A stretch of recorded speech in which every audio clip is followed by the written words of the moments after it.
We at Truist Park. What's up? My name's Gabe Vasquez, and I just won the home run derby. You know, it's every little kid's dream to, you know, be in a home run derby and win it. And Minority Baseball gave me the platform, gave me the opportunity.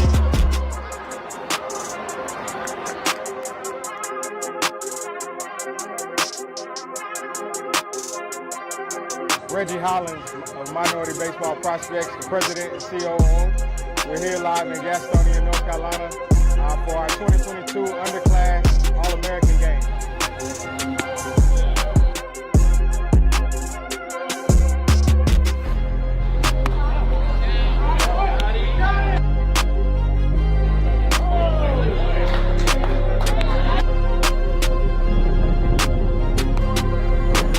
Man, the vibe is crazy, man. Especially being in this beautiful park, the ballpark of the Palm Beaches, man, with the best players in the country.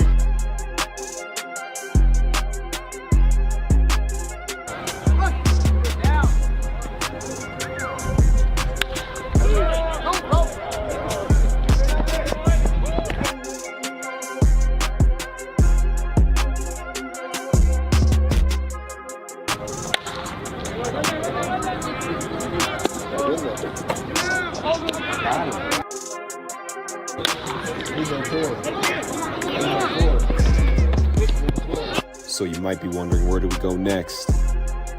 Well, stay tuned, because we're just getting started.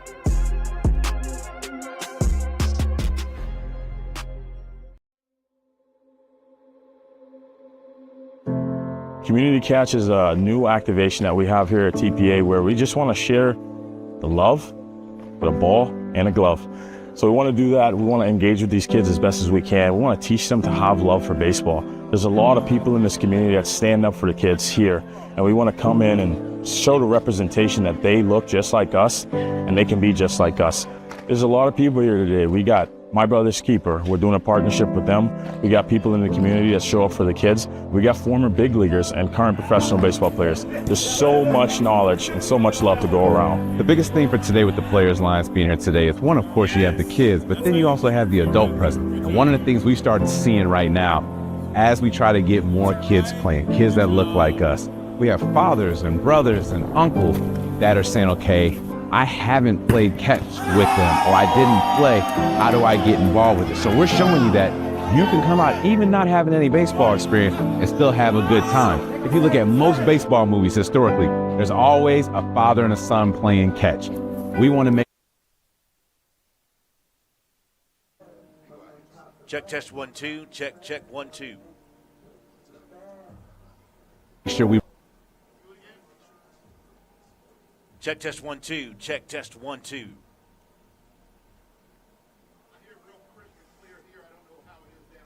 Right.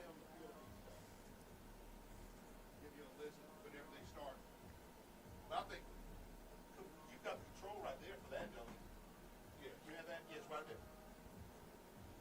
Turn it up. This way. Good. You're just fine. You just hit the door. But I see you did the right thing, though. You got up here on the high side. replicate that. And it doesn't have to just be fathers.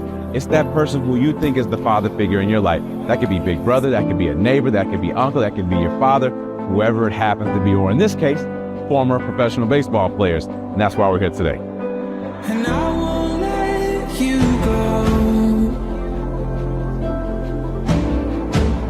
I won't let you go. You are not alone. Okay, check test 1 2, check test 1 2. There it is. You hear me fine. Check, So check. Yeah, I hear you. Yeah. And I won't let you go. microphone check. Check, check. 1 2, check.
swangers and put diamonds in our necklace. Pour drink inside my lemonade till it look like a Pepsi.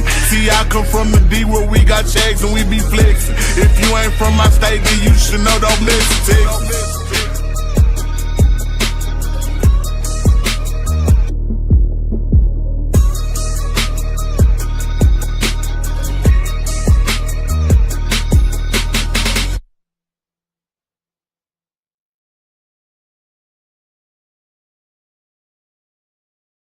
It's been 3 years since we started this.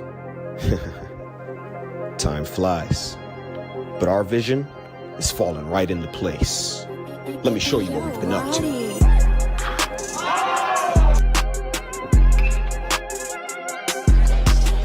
Alexander White, CEO of Minority Baseball Prospects. This is our second MVP HBCU Home Run Derby, and guess what we at? We at Truist Park. What's up? My name's Gabe Vasquez, and I just won the Home Run Derby. You know, it's every little kid's dream to, you know, be in a Home Run Derby and win it. And Minority Baseball gave me the platform, gave me the opportunity.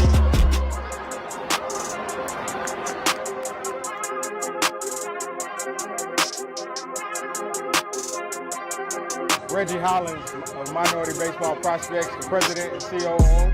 We're here live in Gastonia, North Carolina for our 2022 underclass All-American game.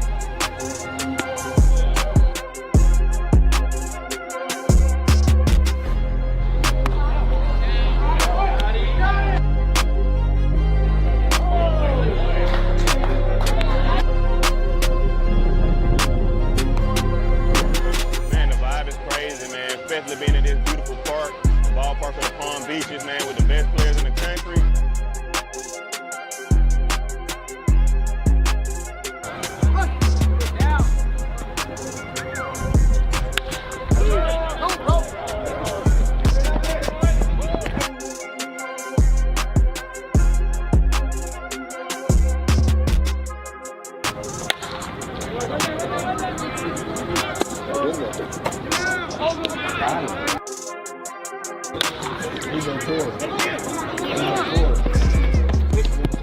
So you might be wondering, where do we go next? Well, stay tuned, because we're just getting started.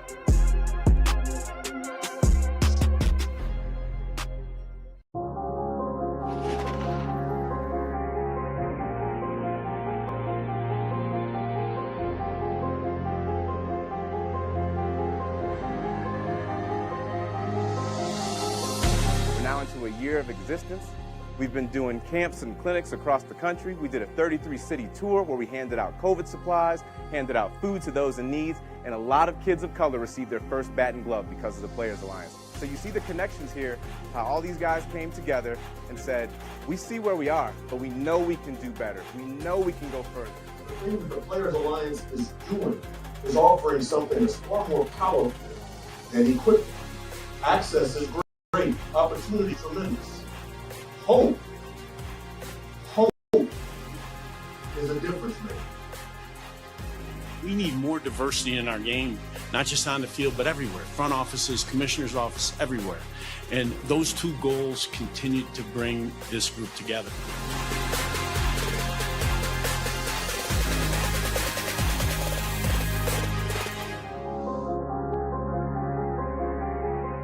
Commit over the next 10 years $100 million of funding at a minimum to the Players Alliance. That number could be as high as $150 million. It's one thing when the staff is out there doing it. It's another thing when Granderson is out there doing it. This is a big step moving forward. This is going to allow us to continue to keep doing all the things that we said we're going to do, that we've already been doing, and we'll hopefully continue to do more things as we build from this moment on.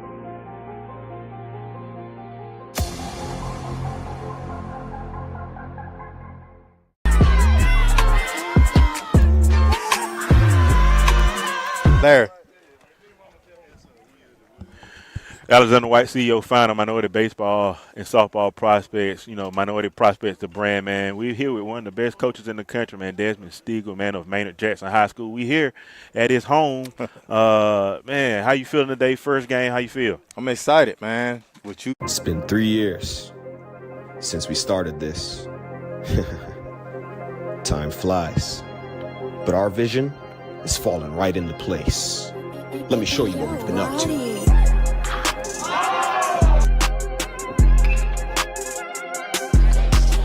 Alexander White, CEO of Minority Baseball Prospect. This is our second MVP HBCU Home Run Derby, and guess what we at? We at Truist Park. What's up? My name's Gabe Vasquez, and I just won the Home Run Derby. You know, it's every little kid's dream to, you know, be in a Home Run Derby and win it. And Minority Baseball gave me the platform, gave me the opportunity.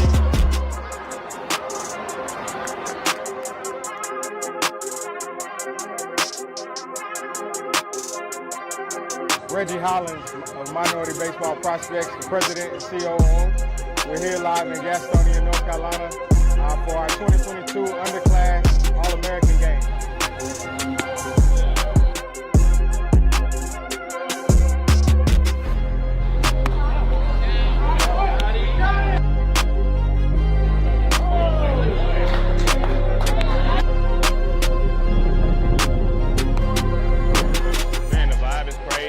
Especially being in this beautiful park, ballpark of the Palm Beaches, man, with the best players in the country.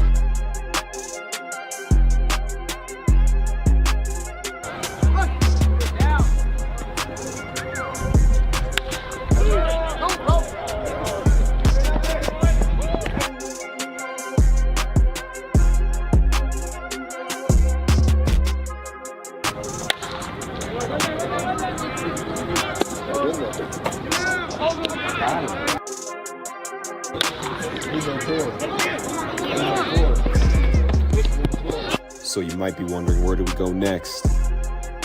Well, stay tuned, because we're just getting started.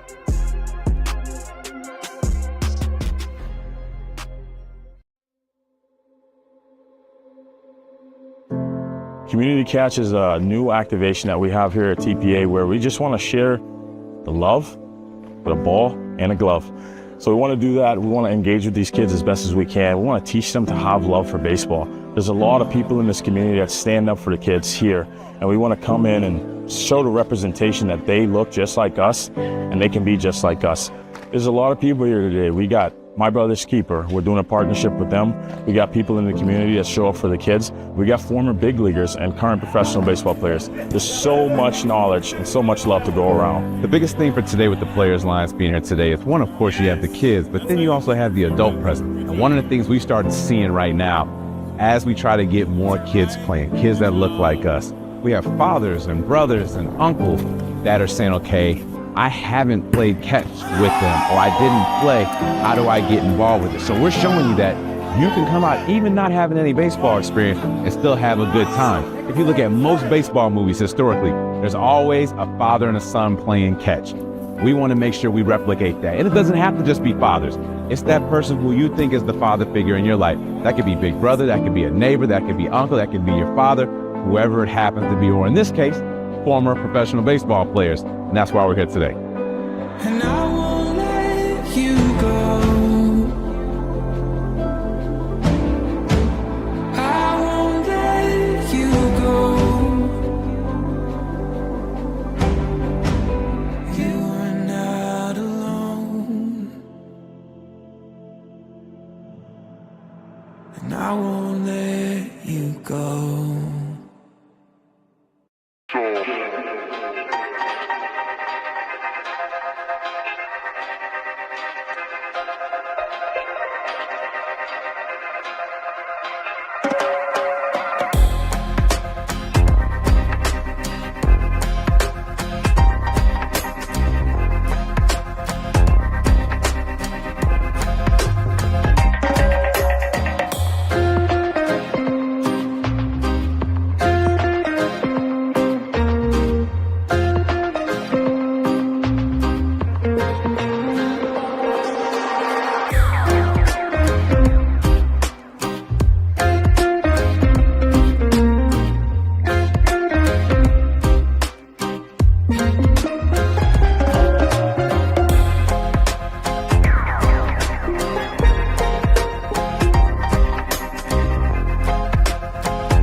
riding swangers and put diamonds in our necklace. Her drink inside my lemonade till it look like a Pepsi. See, I come from the D where we got checks and we be flexing. If you ain't from my state, then you should know, don't miss it, Texas.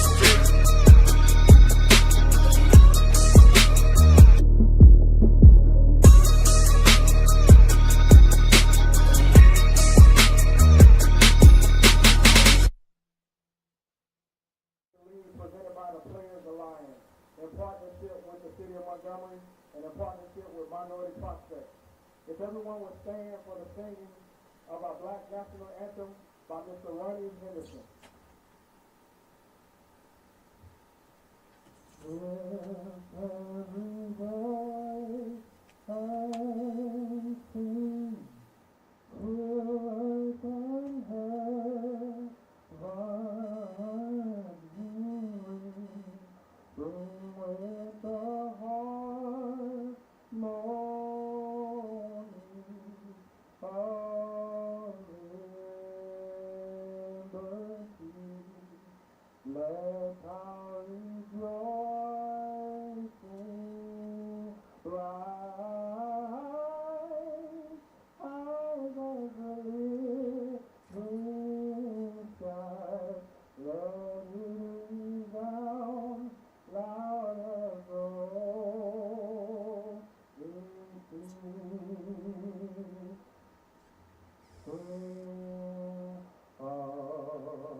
One more time, y'all please forgive me.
Hold on, I got this.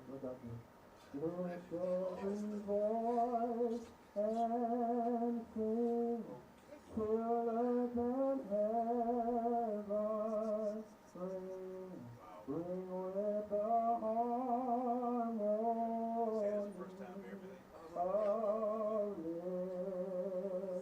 of liberty, that I'll rejoice. Ring with the heart, Lord,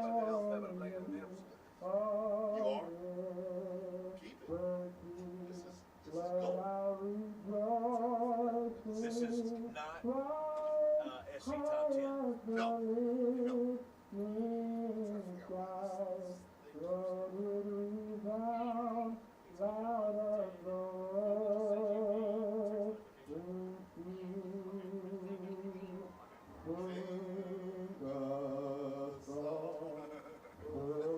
You're not out there. You need to be out there singing. I'm gonna tell you what, I was already pulled out the phone. I was like, ladies and gentlemen, I'm gonna sing this right from the phone, because I ain't messing up. See, that's what you at least get ahead of yourself. The only person you're impressing is yourself. And if he's singing, now he's singing. Sing it, son.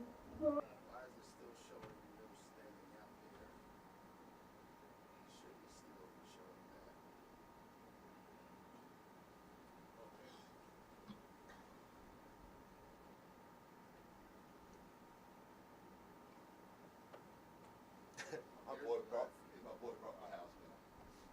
Literally. Literally and figuratively. If you don't mind, I can get you on the microphone, and that we would still hear you on the live stream. It's actually not. I need to turn that down. Okay. Hey,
Check 1, 2.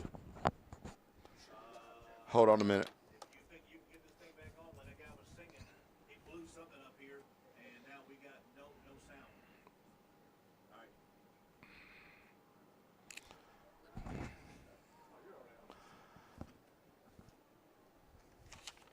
So we ready? Hello, everybody, and welcome. We are in Montgomery, Alabama. You are watching the FlyBall Jubilee presented by the Players Alliance, and we are just happy to be here with you today.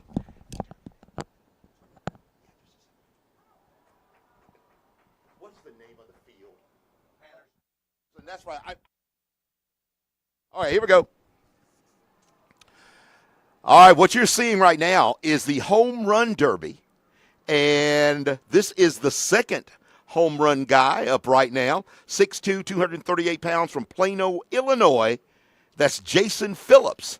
I don't think Jason has any home runs right now, but this event is a 3-day event of baseball and softball excellence presented by the Players Alliance and our good friends at Minority Baseball Prospects, and you're watching this on MPTV. We do appreciate it. Oh, that's a long one right there he hit out there.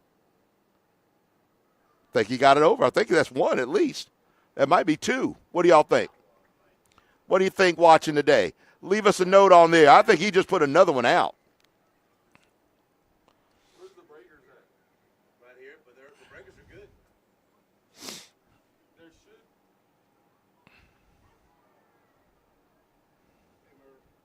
That's another one gone. I think he had 3 of them.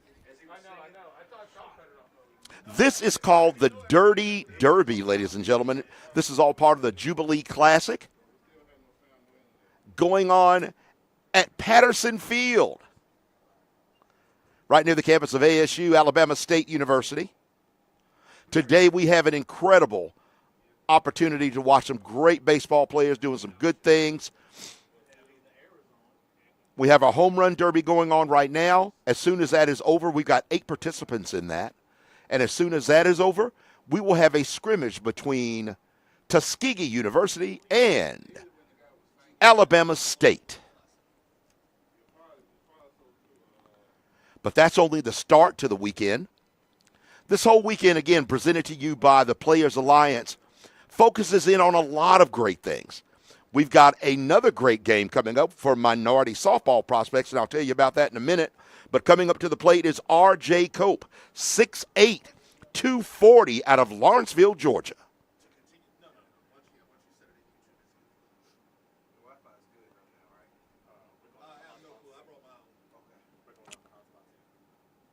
Our last contestant, and that was Jason Phillips.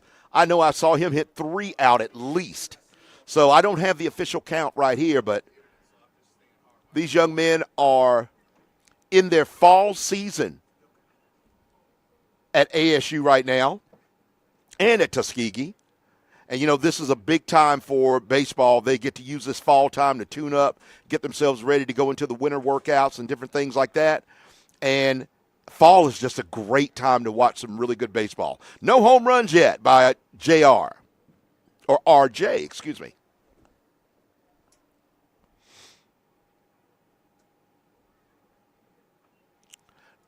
He got a little hold of that, but let's see if he gets it.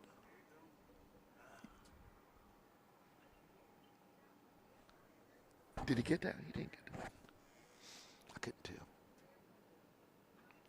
Now there's one that looks nice. Let's see if he gets this one. Oh, no, that's a little short. He's hitting those bad boys straight to right center. That's a deep part of the field right there. There we go. Let's come on, baby. Get out of here, but it's not going.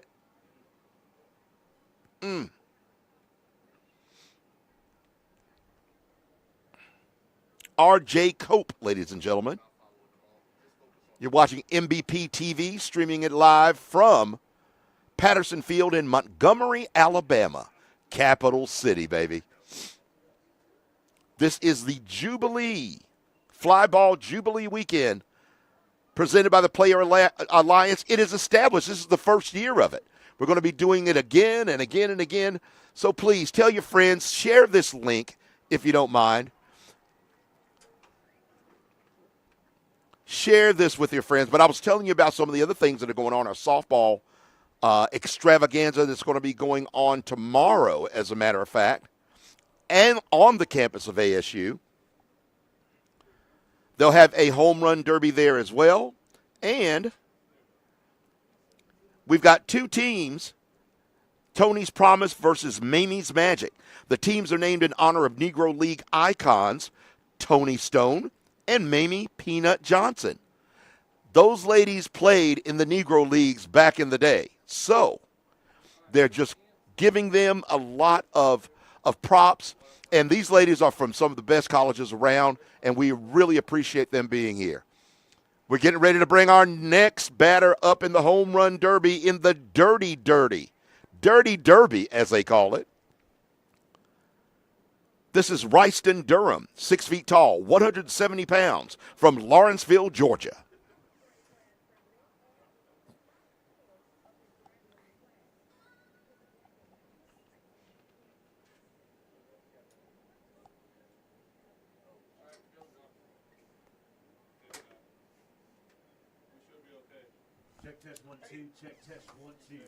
We're going to get y'all back on and everything with our A team, but my name is Jeff Johnson, and I'm going to turn you back over to the A team, getting ready to do everything for you. This stream is still continuing on the Jubilee, FlyBall Jubilee. Oh, we got some kids out there shagging balls. That's what it's all about, too.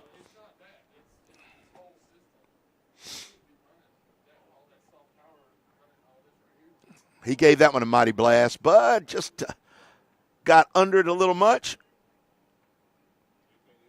Lashing at it the best he can. Ryston Durham.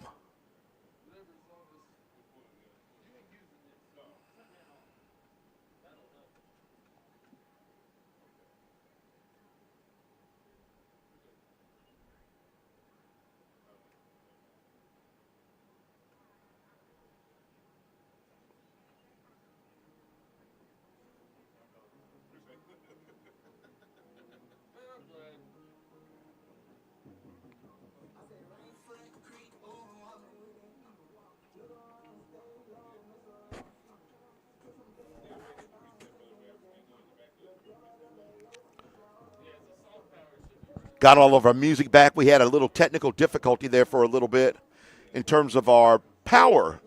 Was fuse must have broken, or a breaker got tripped. But now it's all back up. We got our music going, pumping. We got everything back running. 100% FlyBall Jubilee, presented by the Players Alliance, and in part by Minority Baseball Prospects, Minority Softball Prospects.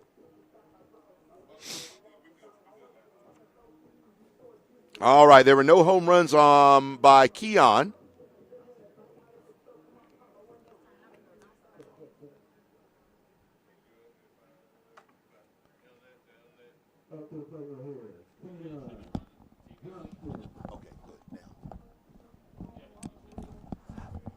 I'm going to let you guys hear it on the field. This is Keon Johnson.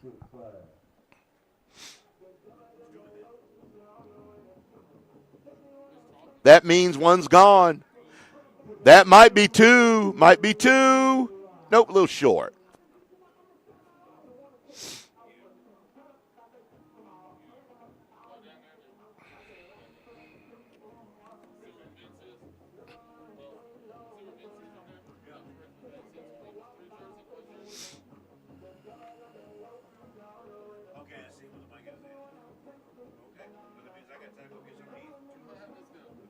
I think.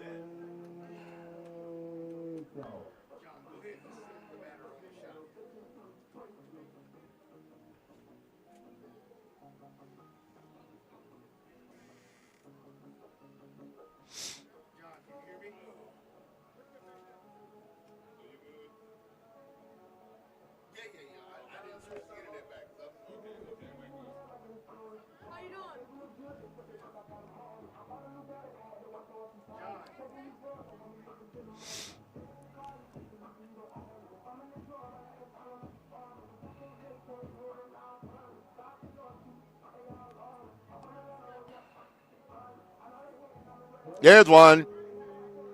No. Oh, man. He's getting close, ladies and gentlemen.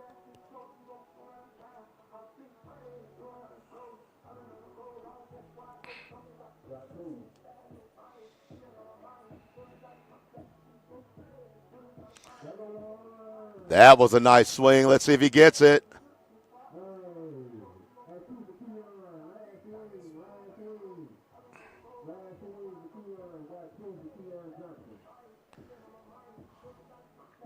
That should be one. That sounded good. Let's see. That is out of here.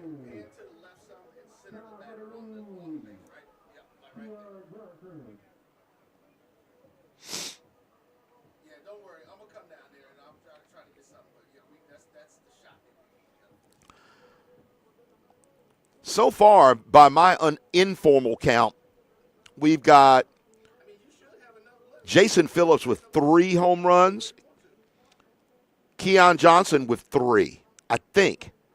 So, but they've got the official tally downstairs, and they'll be letting us know from the field. Our next person up is John Lindsay III, 6'3", from Petal, Mississippi.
Oh, good catch.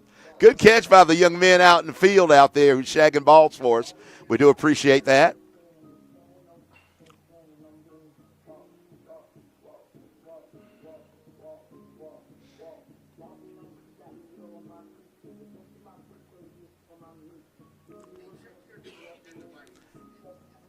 If you want to find out more information about this event that's going on right now all weekend, we're going to be streaming it on MPTV. So make sure you check us out on YouTube, MPTV. Also, go to the playersalliance.org/Jubilee. playersalliance.org/Jubilee. And you can find out all the information you need to know about this event here in Montgomery, Alabama. Beautiful Montgomery, Alabama.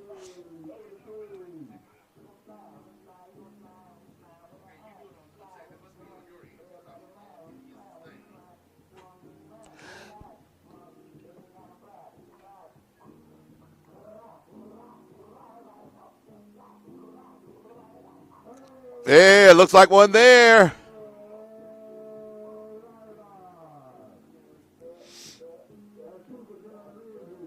That's 2 for him.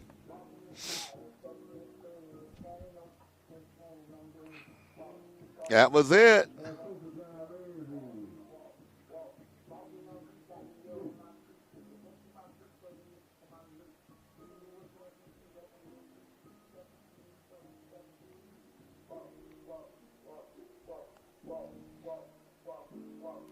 Waiting for our next contestant to come up. That was 2 for John Lindsay.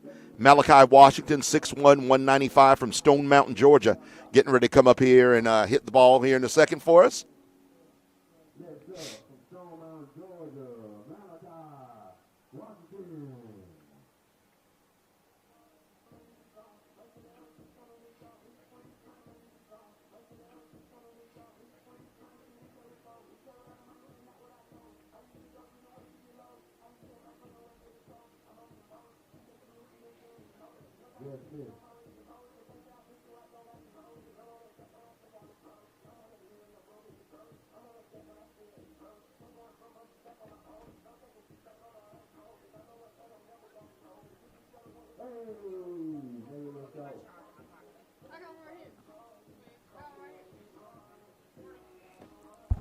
That's 3 so far for Malachi Washington.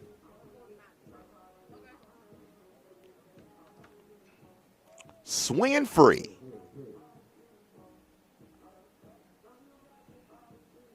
That one should be gone. Oh, yep. That was a scorcher. He's got 4 so far.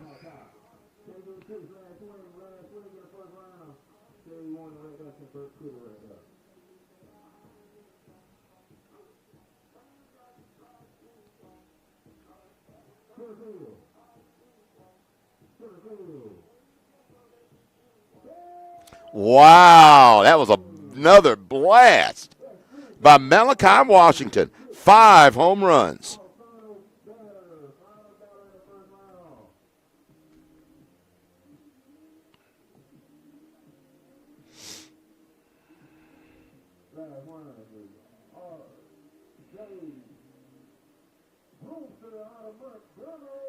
Up next is R.J. Groomster.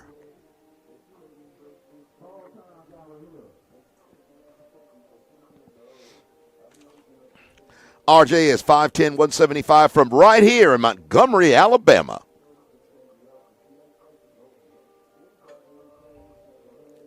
Once again, these are the Alabama State University team. They'll be doing a scrimmage with Tuskegee here in just a little bit.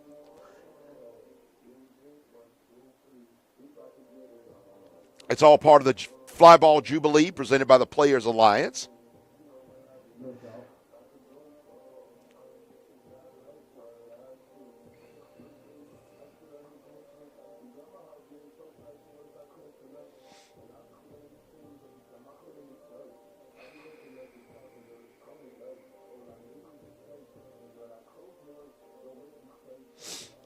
This is the Home Run Derby, the Dirty Derby as they call it. 2024 inaugural FlyBall Classic. FlyBall Jubilee, excuse me.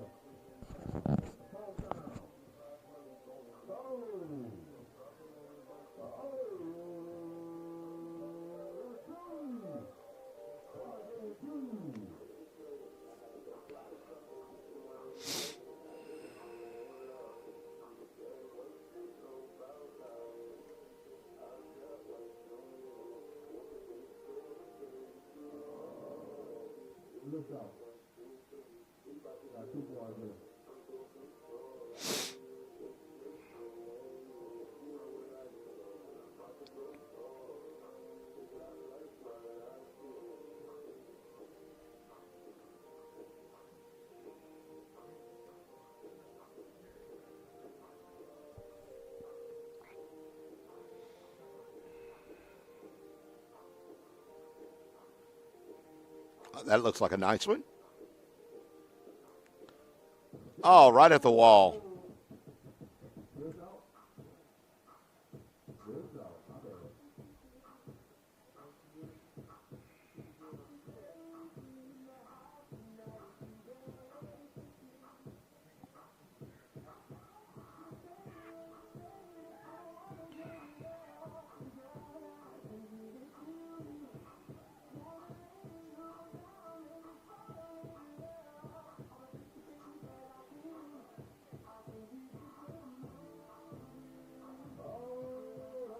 That's 2.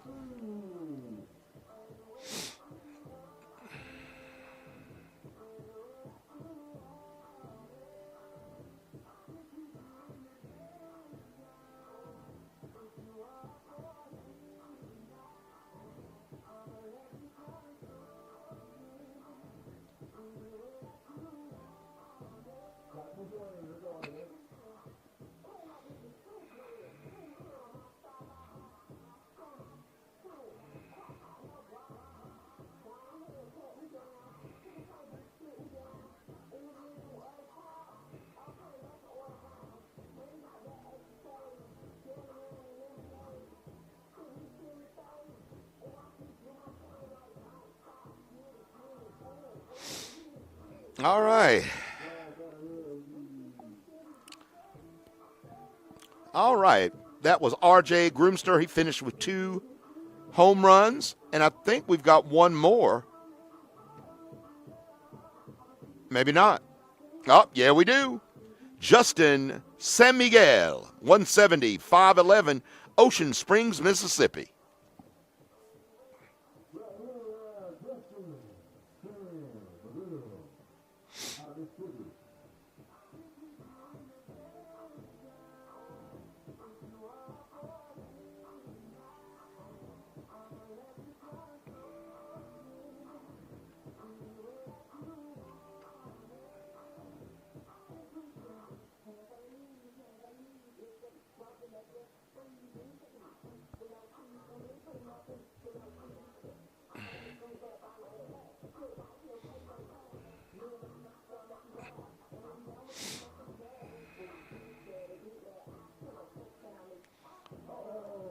Uh-oh, that should be one.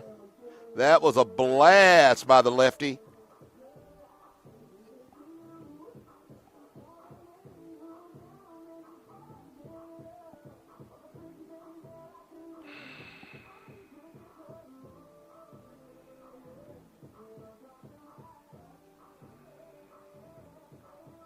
That should be. That looks nice.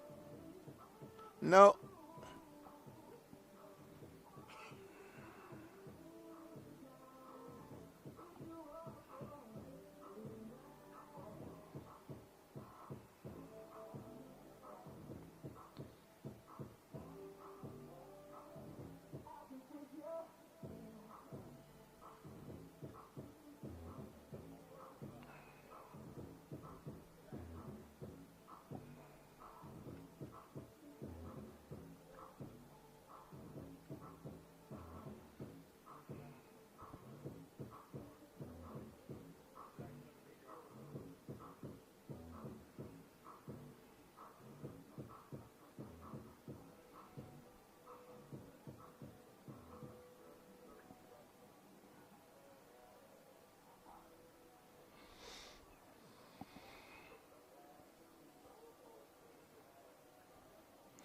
Up. Oh, man. That was close. He's got one so far.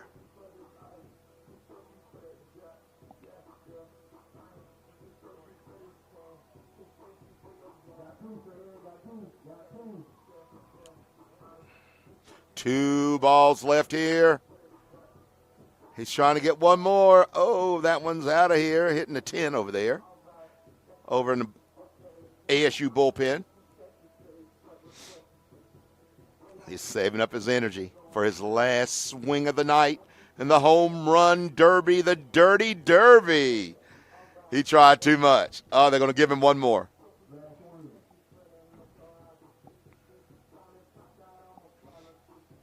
Nice heavy swing at it. But he had one there.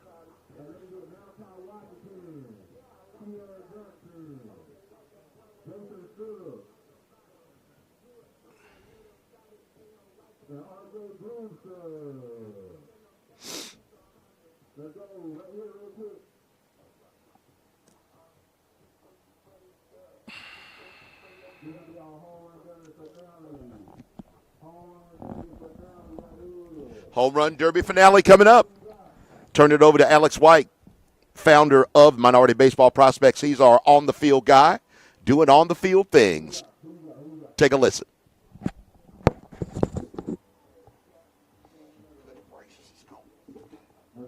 It's chilly up here. I know. I'm going to step outside for a minute.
Once again, ladies and gentlemen, this is FlyBall Jubilee Home Run Dirty Derby going on right now. We're in the second round. It might be the final round. But, oh, that is a blast. Yeah.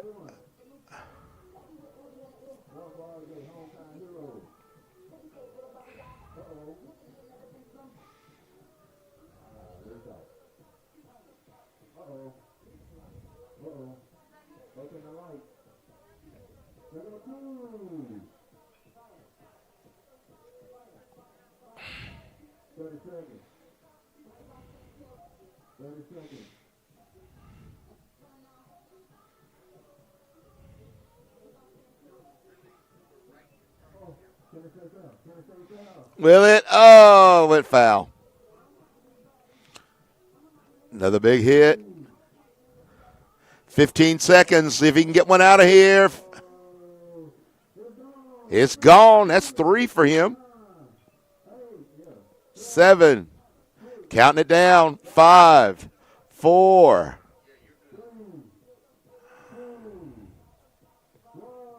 He might. And that's gone. He got 4 of them.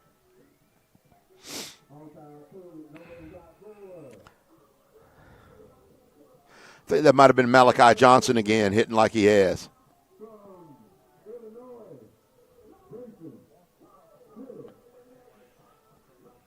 Jason Phillips up. Jason had 2 home runs the first round. No, 3, excuse me.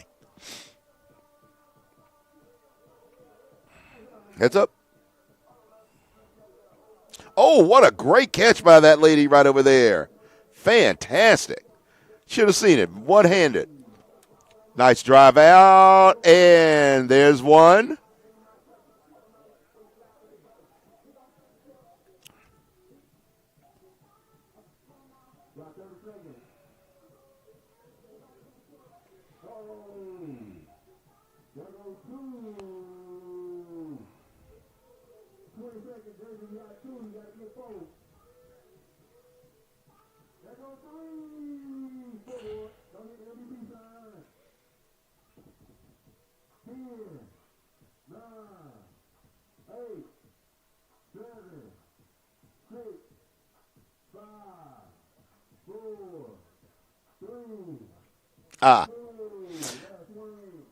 Last swing.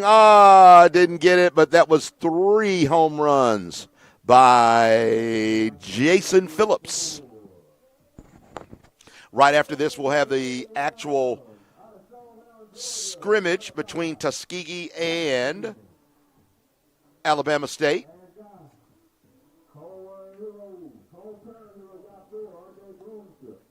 R.J. Groomster's coming up to the plate.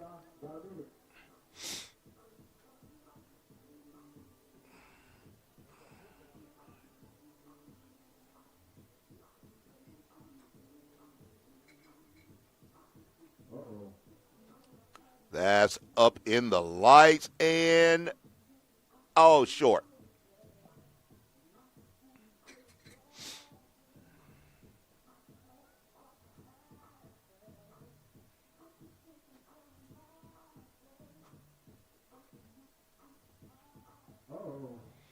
That's straight center field, but I don't think it's going to get enough. That is dead straight center field, and he crushed it.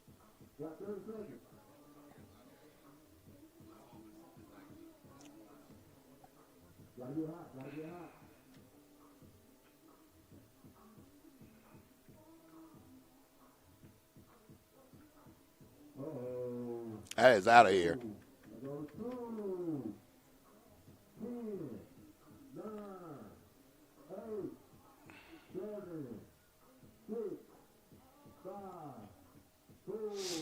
Come on, baby, get one. There we go. Good try on that swing. 2 home runs. I'm going to give him one more. And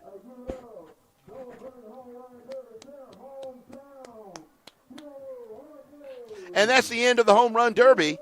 The Dirty Derby. Part of the FlyBall Jubilee. Brought to you by the Players Alliance. Right here at Patterson Field. Oh, there you go.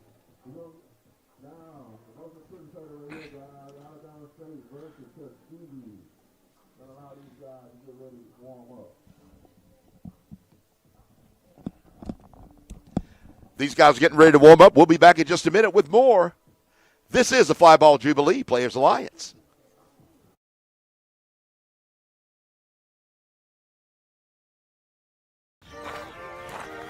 Okay, Swaggy and Sassy. What was it that you wanted to show me? Grandpa, you said the Swaggy chain harnessed the power and spirit of the Negro Leagues, waiting for someone with the passion and determination to unlock it. Something amazing just happened. I think I activated the power. Yes, you should have seen him throw the ball like the legend Satchel Paige. That's remarkable, Swaggy. You have the opportunity to carry on the legacy of thousands of talented players. Whoa, I had no idea there were so many. The Negro Leagues were filled with talent and resilience. It wasn't until recently that over 300 of those players were acknowledged in the Baseball Hall of Fame. There was Willie Brown, known for hitting the home runs. Ben Taylor, known as the best first baseman in the game. And there's Oscar Charleston, fearless, and could steal a base with ease. Wow, that was amazing, Swaggy! Just like that, Swaggy. You're embodying the spirit of these legendary players. It's been 3 years since we started this. Time flies. But our vision is falling right into place. Let me show you what we've been up to.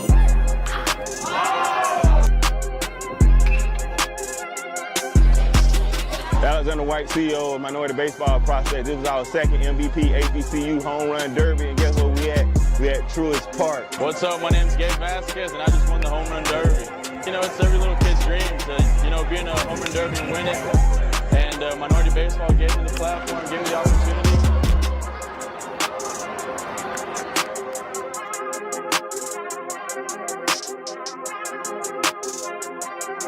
Reggie Hollins of Minority Baseball Prospects, the president and COO. We're here live in Gastonia, North Carolina for our 2022 underclass All-American game.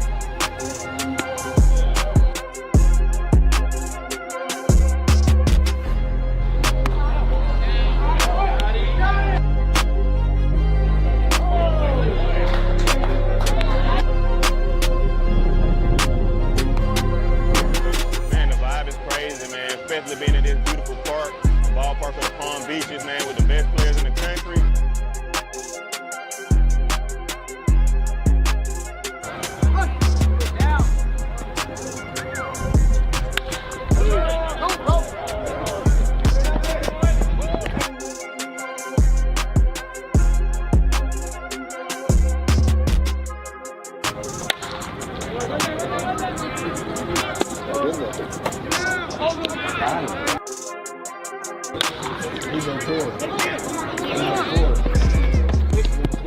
So you might be wondering, where do we go next? Well, stay tuned, because we're just getting started.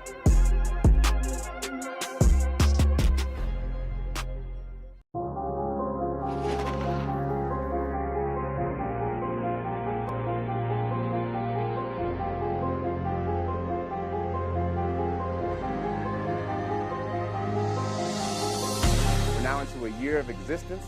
We've been doing camps and clinics across the country. We did a 33-city tour where we handed out COVID supplies, handed out food to those in need, and a lot of kids of color received their first bat and glove because of the Players Alliance. So you see the connections here, how all these guys came together and said, we see where we are, but we know we can do better. We know we can go further.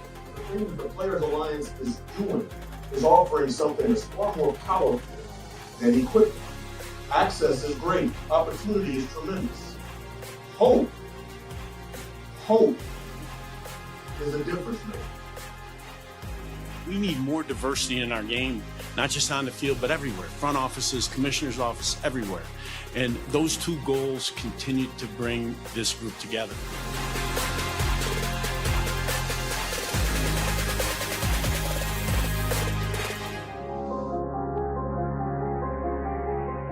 Commit over the next 10 years $100 million of funding at a minimum to the Players Alliance. That number could be as high as $150 million. It's one thing when the staff is out there doing it. It's another thing when Granderson is out there doing it. This is a big step moving forward. This is going to allow us to continue to keep doing all the things that we said we're going to do, that we've already been doing, and we'll hopefully continue to do more things as we build from this moment on.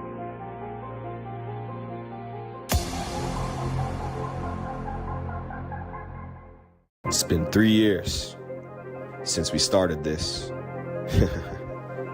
Time flies. But our vision is falling right into place. Let me show you what we've been up to.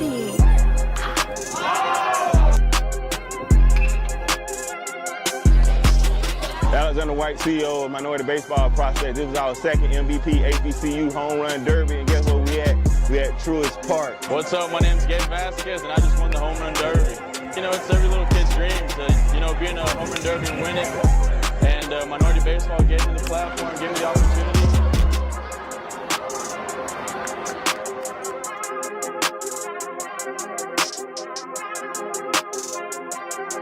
Reggie Hollins of Minority Baseball Prospects, the president and COO. We're here live in Gastonia, North Carolina for our 2022 underclass All-American game.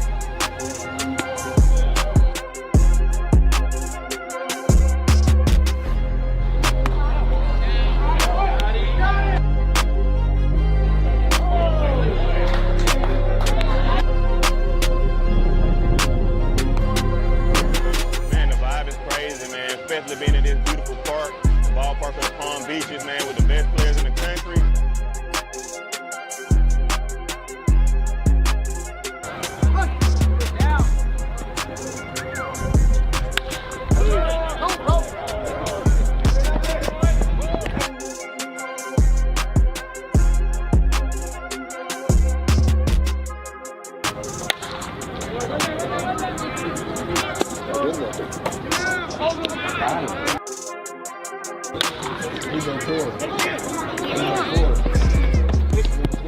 So you might be wondering, where do we go next?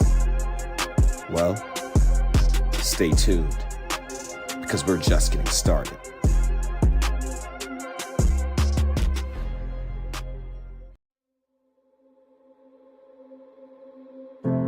Community Catch is a new activation that we have here at TPA where we just want to share the love with a ball and a glove. So we want to do that. We want to engage with these kids as best as we can. We want to teach them to have love for baseball. There's a lot of people in this community that stand up for the kids here, and we want to come in and show the representation that they look just like us and they can be just like us.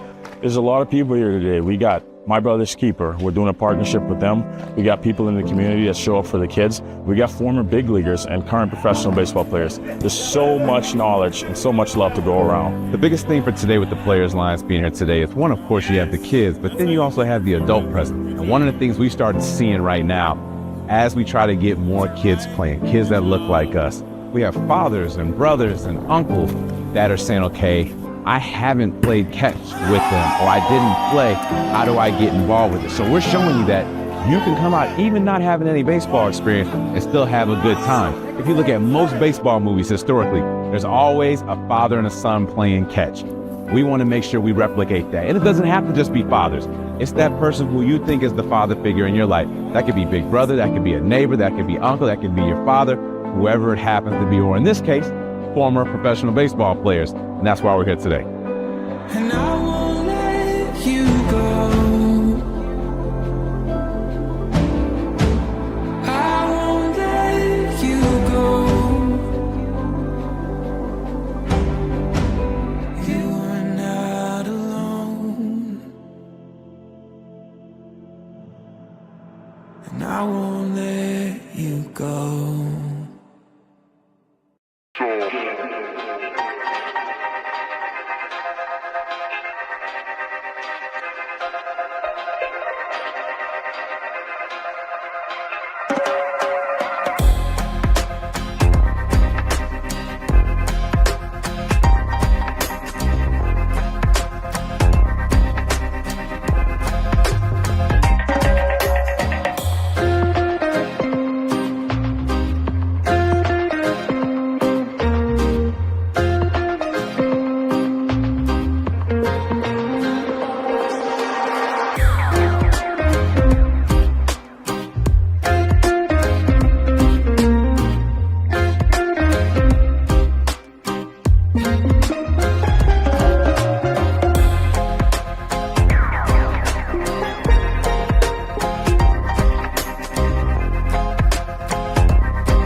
Where we sit riding swangers and put diamonds in our necklace. Her drink inside my lemonade till it look like a Pepsi. See, I come from the D where we got checks and we be flexing. If you ain't from my state, then you should know, don't miss it, Texas.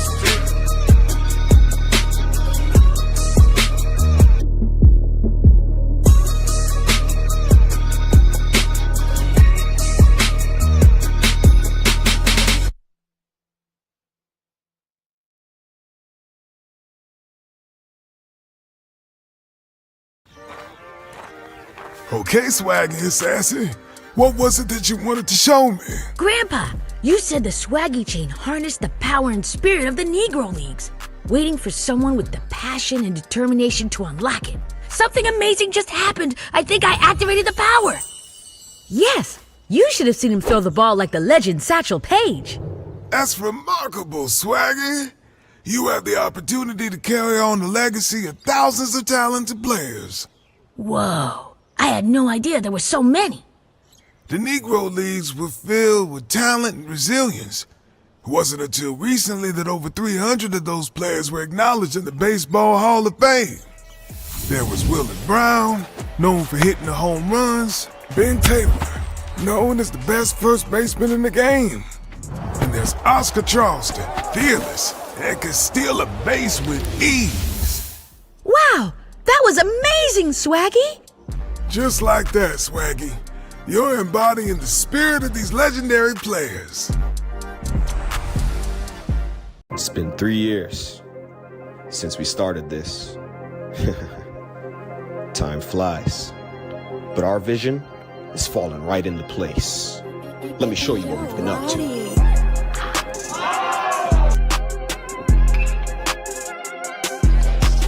Alexander White, CEO of Minority Baseball Prospects. This was our second MVP HBCU Home Run Derby, and guess what we had? We had Truist Park. What's up? My name's Gabe Vasquez, and I just won the Home Run Derby. You know, it's every little kid's dream to, be in a Home Run Derby and win it. And Minority Baseball gave me the platform, gave me the opportunity.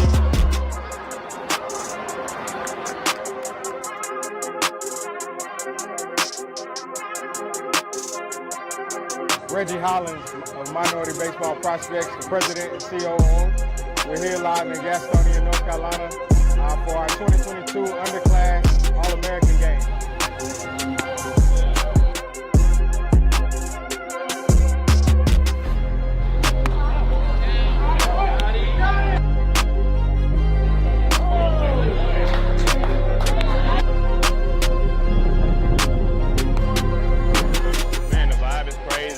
Especially being in this beautiful park, ballpark of the Palm Beaches, man, with the best players in the country.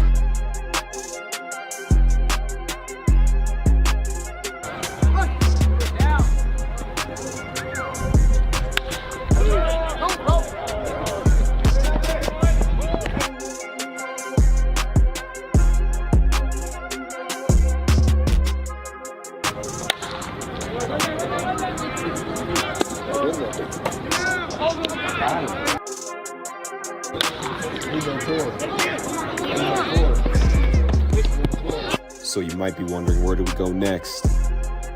Well, stay tuned, because we're just getting started.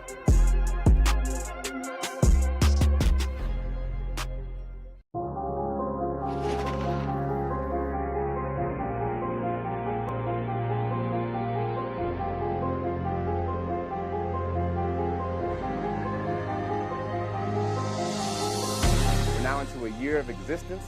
We've been doing camps and clinics across the country. We did a 33-city tour where we handed out COVID supplies, handed out food to those in need, and a lot of kids of color received their first bat and glove because of the Players Alliance. So you see the connections here, how all these guys came together and said, we see where we are, but we know we can do better. We know we can go further.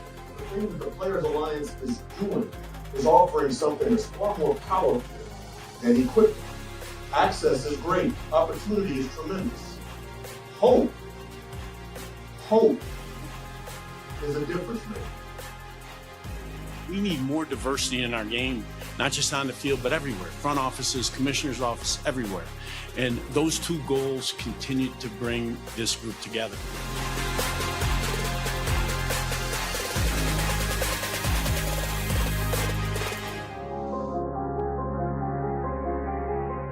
Commit over the next 10 years $100 million of funding at a minimum to the Players Alliance. That number could be as high as $150 million. It's one thing when the staff is out there doing it. It's another thing when Granderson is out there doing it. This is a big step moving forward. This is going to allow us to continue to keep doing all the things that we said we're going to do, that we've already been doing, and we'll hopefully continue to do more things as we build from this moment on.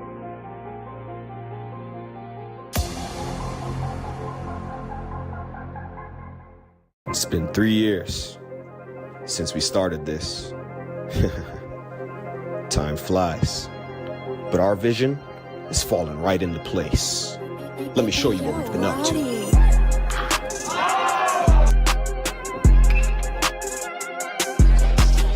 Alexander White, CEO of Minority Baseball Prospects. This was our second MVP HBCU home run derby, and guess what we had?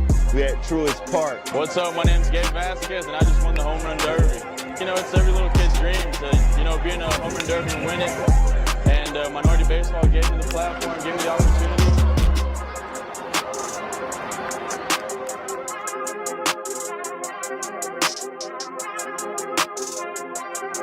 Reggie Hollins of Minority Baseball Prospects, the president and COO. We're here live in Gastonia, North Carolina for our 2022 underclass All-American game.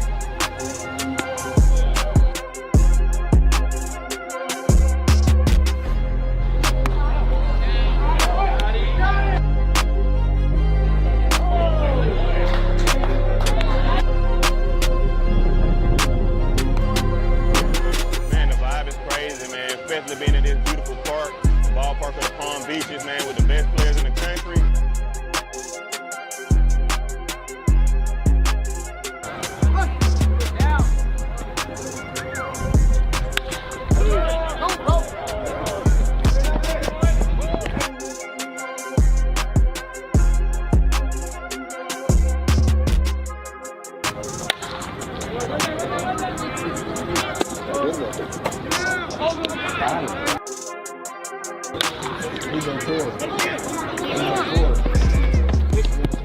So you might be wondering, where do we go next? Well, stay tuned, because we're just getting started.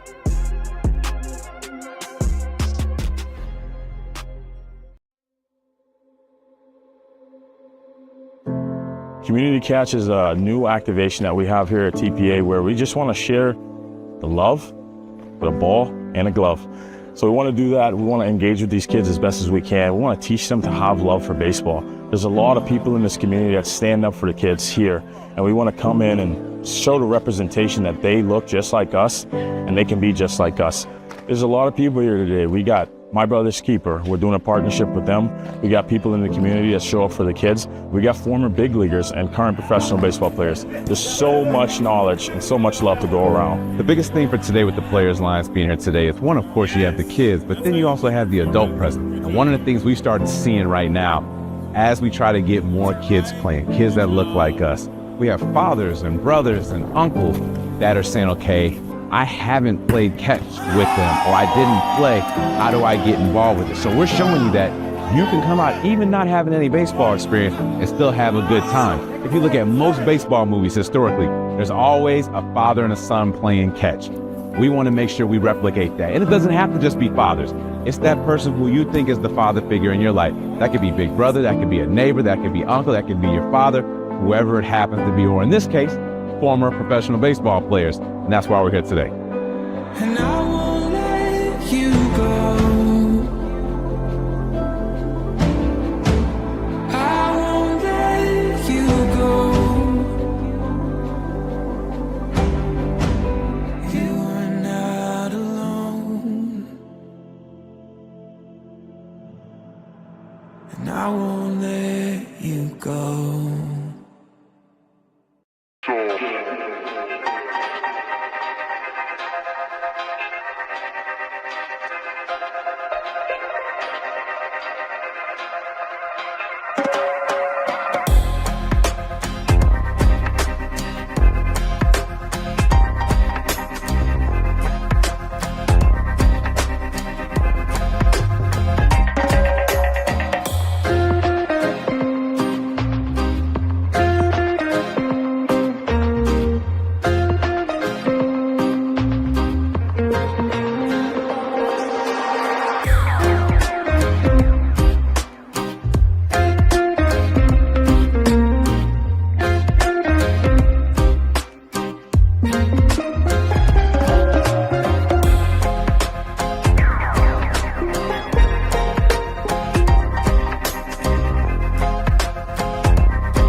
Texas, where we sit riding swangers and put diamonds in our necklace. Pour drink inside my lemonade till it look like a Pepsi. See, I come from the D where we got checks and we be flexing. If you ain't from my state, then you should know, don't mess with Texas.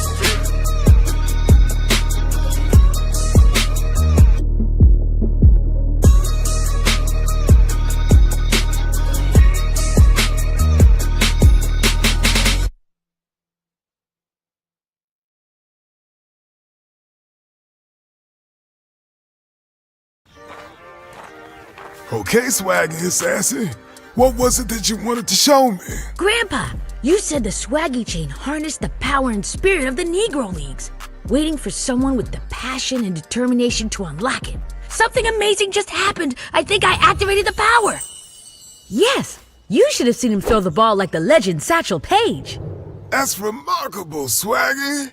You have the opportunity to carry on the legacy of thousands of talented players. Whoa. I had no idea there were so many. The Negro Leagues were filled with talent and resilience. It wasn't until recently that over 300 of those players were acknowledged in the Baseball Hall of Fame.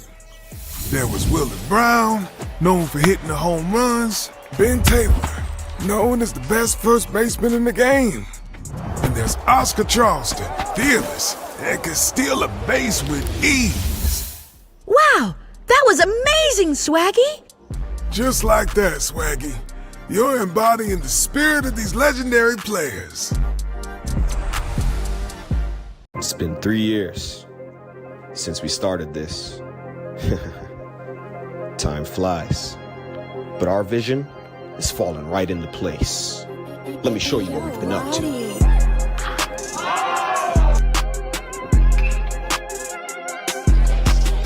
Alexander White, CEO of Minority Baseball Prospects. This is our second MVP HBCU Home Run Derby, and guess what we at? We at Truist Park. What's up? My name's Gabe Vasquez, and I just won the Home Run Derby. You know, it's every little kid's dream to, you know, be in a Home Run Derby and win it. And Minority Baseball gave me the platform, gave me the opportunity.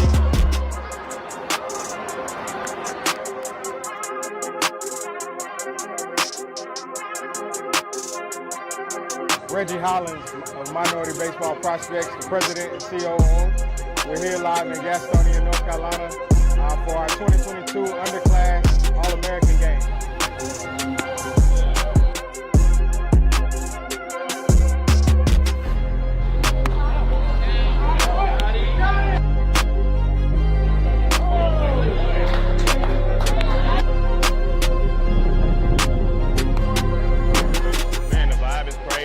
Especially being in this beautiful park, ballpark of the Palm Beaches, man, with the best players in the country.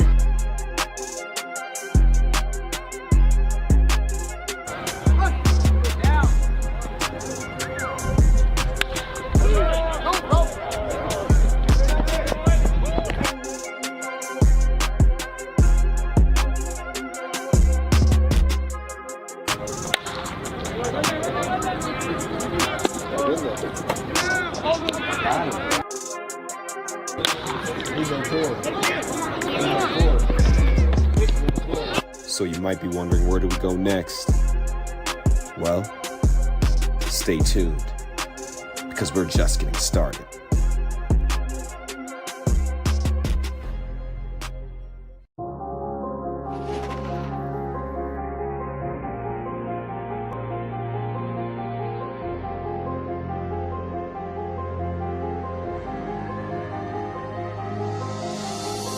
We're now into a year of existence.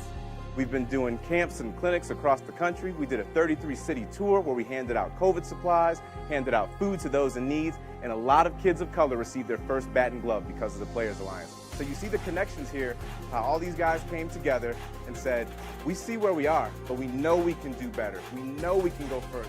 The thing that the Players Alliance is doing is offering something that's far more powerful than equipment. Access is great. Opportunity is tremendous. Hope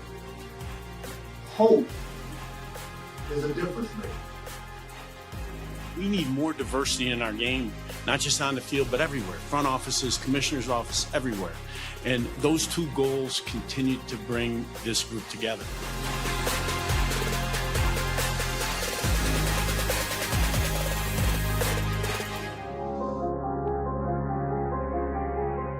Commit over the next 10 years $100 million of funding at a minimum to the Players Alliance. That number could be as high as $150 million. It's one thing when the staff is out there doing it. It's another thing when Granderson is out there doing it. This is a big step moving forward. This is going to allow us to continue to keep doing all the things that we said we're going to do, that we've already been doing, and we'll hopefully continue to do more things as we build from this moment on.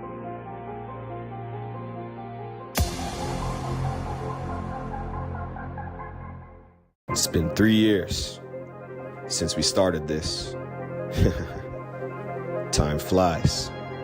But our vision is falling right into place. Let me show you what we've been up to.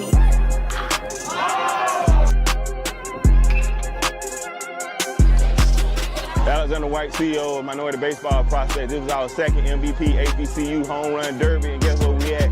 we at Truist Park. What's up? My name's Gabe Vasquez, and I just won the home run derby. You know, it's every little kid's dream to, you know, be in a home run derby and win it. And Minority Baseball gave me the platform, gave me the opportunity.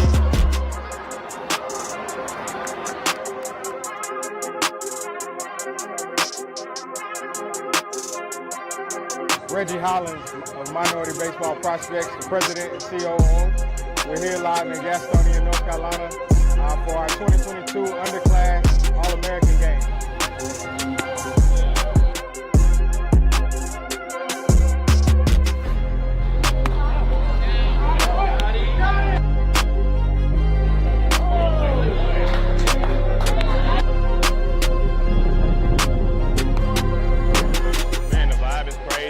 Especially being in this beautiful park, ballpark of the Palm Beaches, man, with the best players in the country.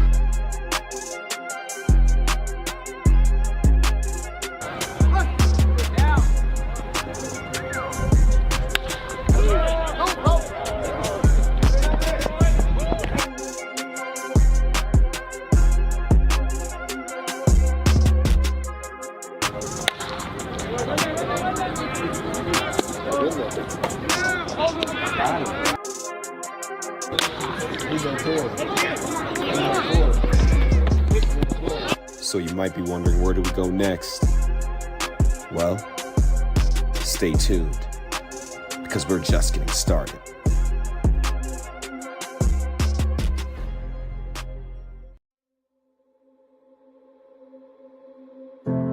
Community Catch is a new activation that we have here at TPA where we just want to share the love with a ball and a glove. So we want to do that. We want to engage with these kids as best as we can. We want to teach them to have love for baseball. There's a lot of people in this community that stand up for the kids here, and we want to come in and show the representation that they look just like us and they can be just like us. There's a lot of people here today. We got My Brother's Keeper. We're doing a partnership with them.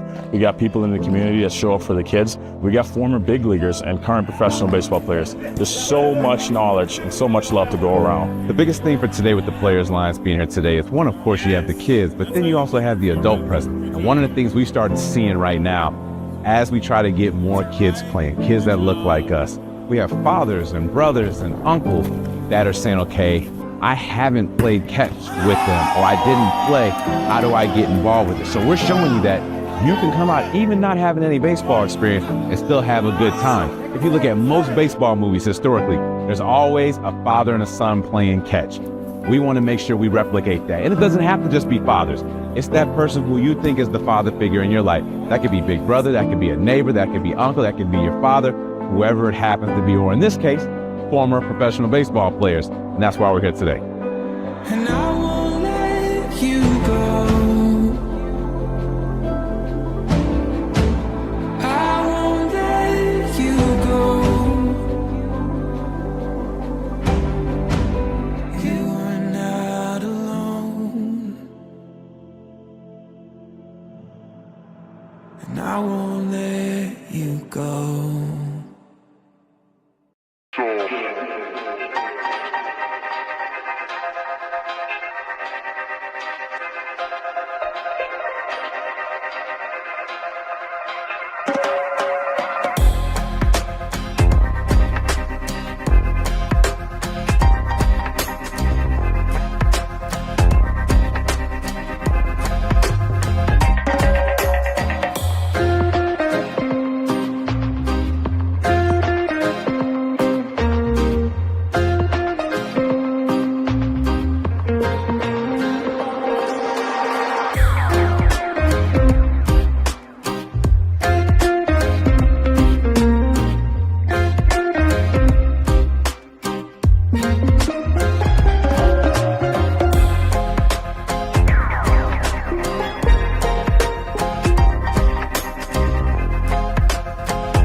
Where we sit riding swangers and put diamonds in our necklace. Pour drink inside my lemonade till it look like a Pepsi. See, I come from the D where we got checks and we be flexing. If you ain't from my state, then you should know don't miss Texas.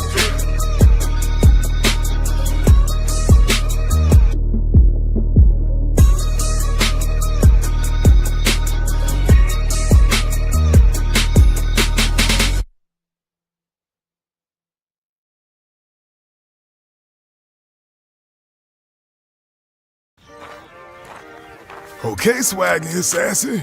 What was it that you wanted to show me? Grandpa, you said the Swaggy chain harnessed the power and spirit of the Negro Leagues, waiting for someone with the passion and determination to unlock it. Something amazing just happened. I think I activated the power. Yes, you should have seen him throw the ball like the legend Satchel Paige. That's remarkable, Swaggy. You have the opportunity to carry on the legacy of thousands of talented players. Whoa, I had no idea there were so many. The Negro Leagues were filled with talent and resilience. It wasn't until recently that over 300 of those players were acknowledged in the Baseball Hall of Fame. There was Willie Brown, known for hitting the home runs. Ben Taylor, known as the best first baseman in the game. And there's Oscar Charleston, fearless, and can steal a base with ease. Wow, that was amazing, Swaggy! Just like that, Swaggy. You're embodying the spirit of these legendary players. It's been 3 years since we started this.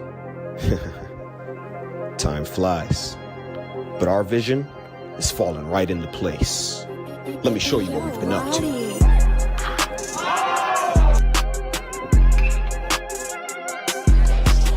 Alexander White, CEO of Minority Baseball Prospects. This was our second MVP HBCU Home Run Derby, and guess what we had?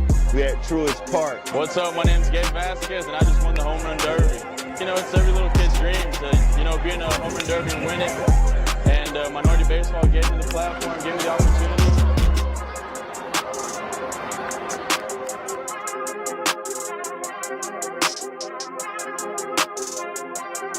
Reggie Hollins of Minority Baseball Prospects, the president and COO. We're here live in Gastonia, North Carolina for our 2022 underclass All-American game.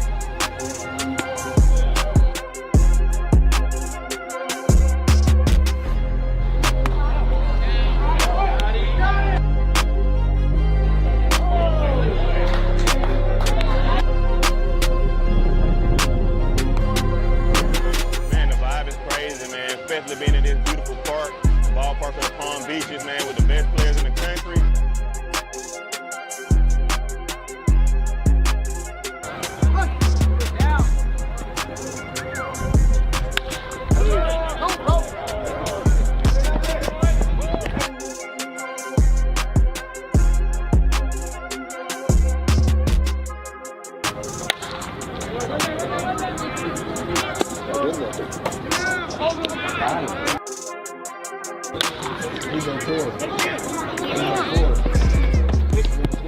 So you might be wondering, where do we go next? Well, stay tuned, because we're just getting started.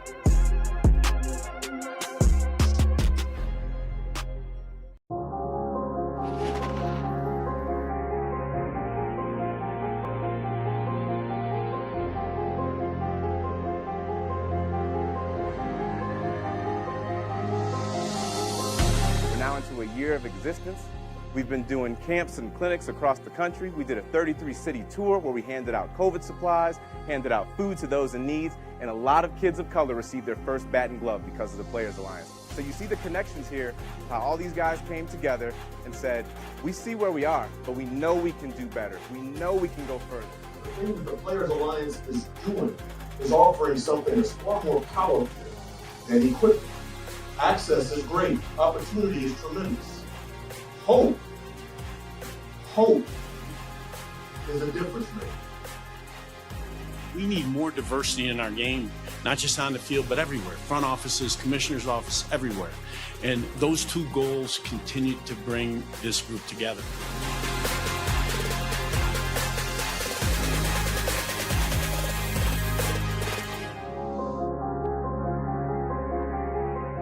commit over the next 10 years $100 million of funding at a minimum to the Players Alliance. That number could be as high as $150 million. It's one thing when the staff is out there doing it. It's another thing when Granderson is out there doing it. This is a big step moving forward. This is going to allow us to continue to keep doing all the things that we said we're going to do, that we've already been doing, and we'll hopefully continue to do more things as we build from this moment on.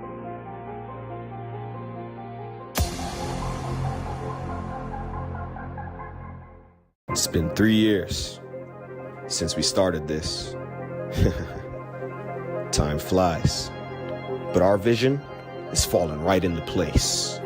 Let me show you what we've been up to.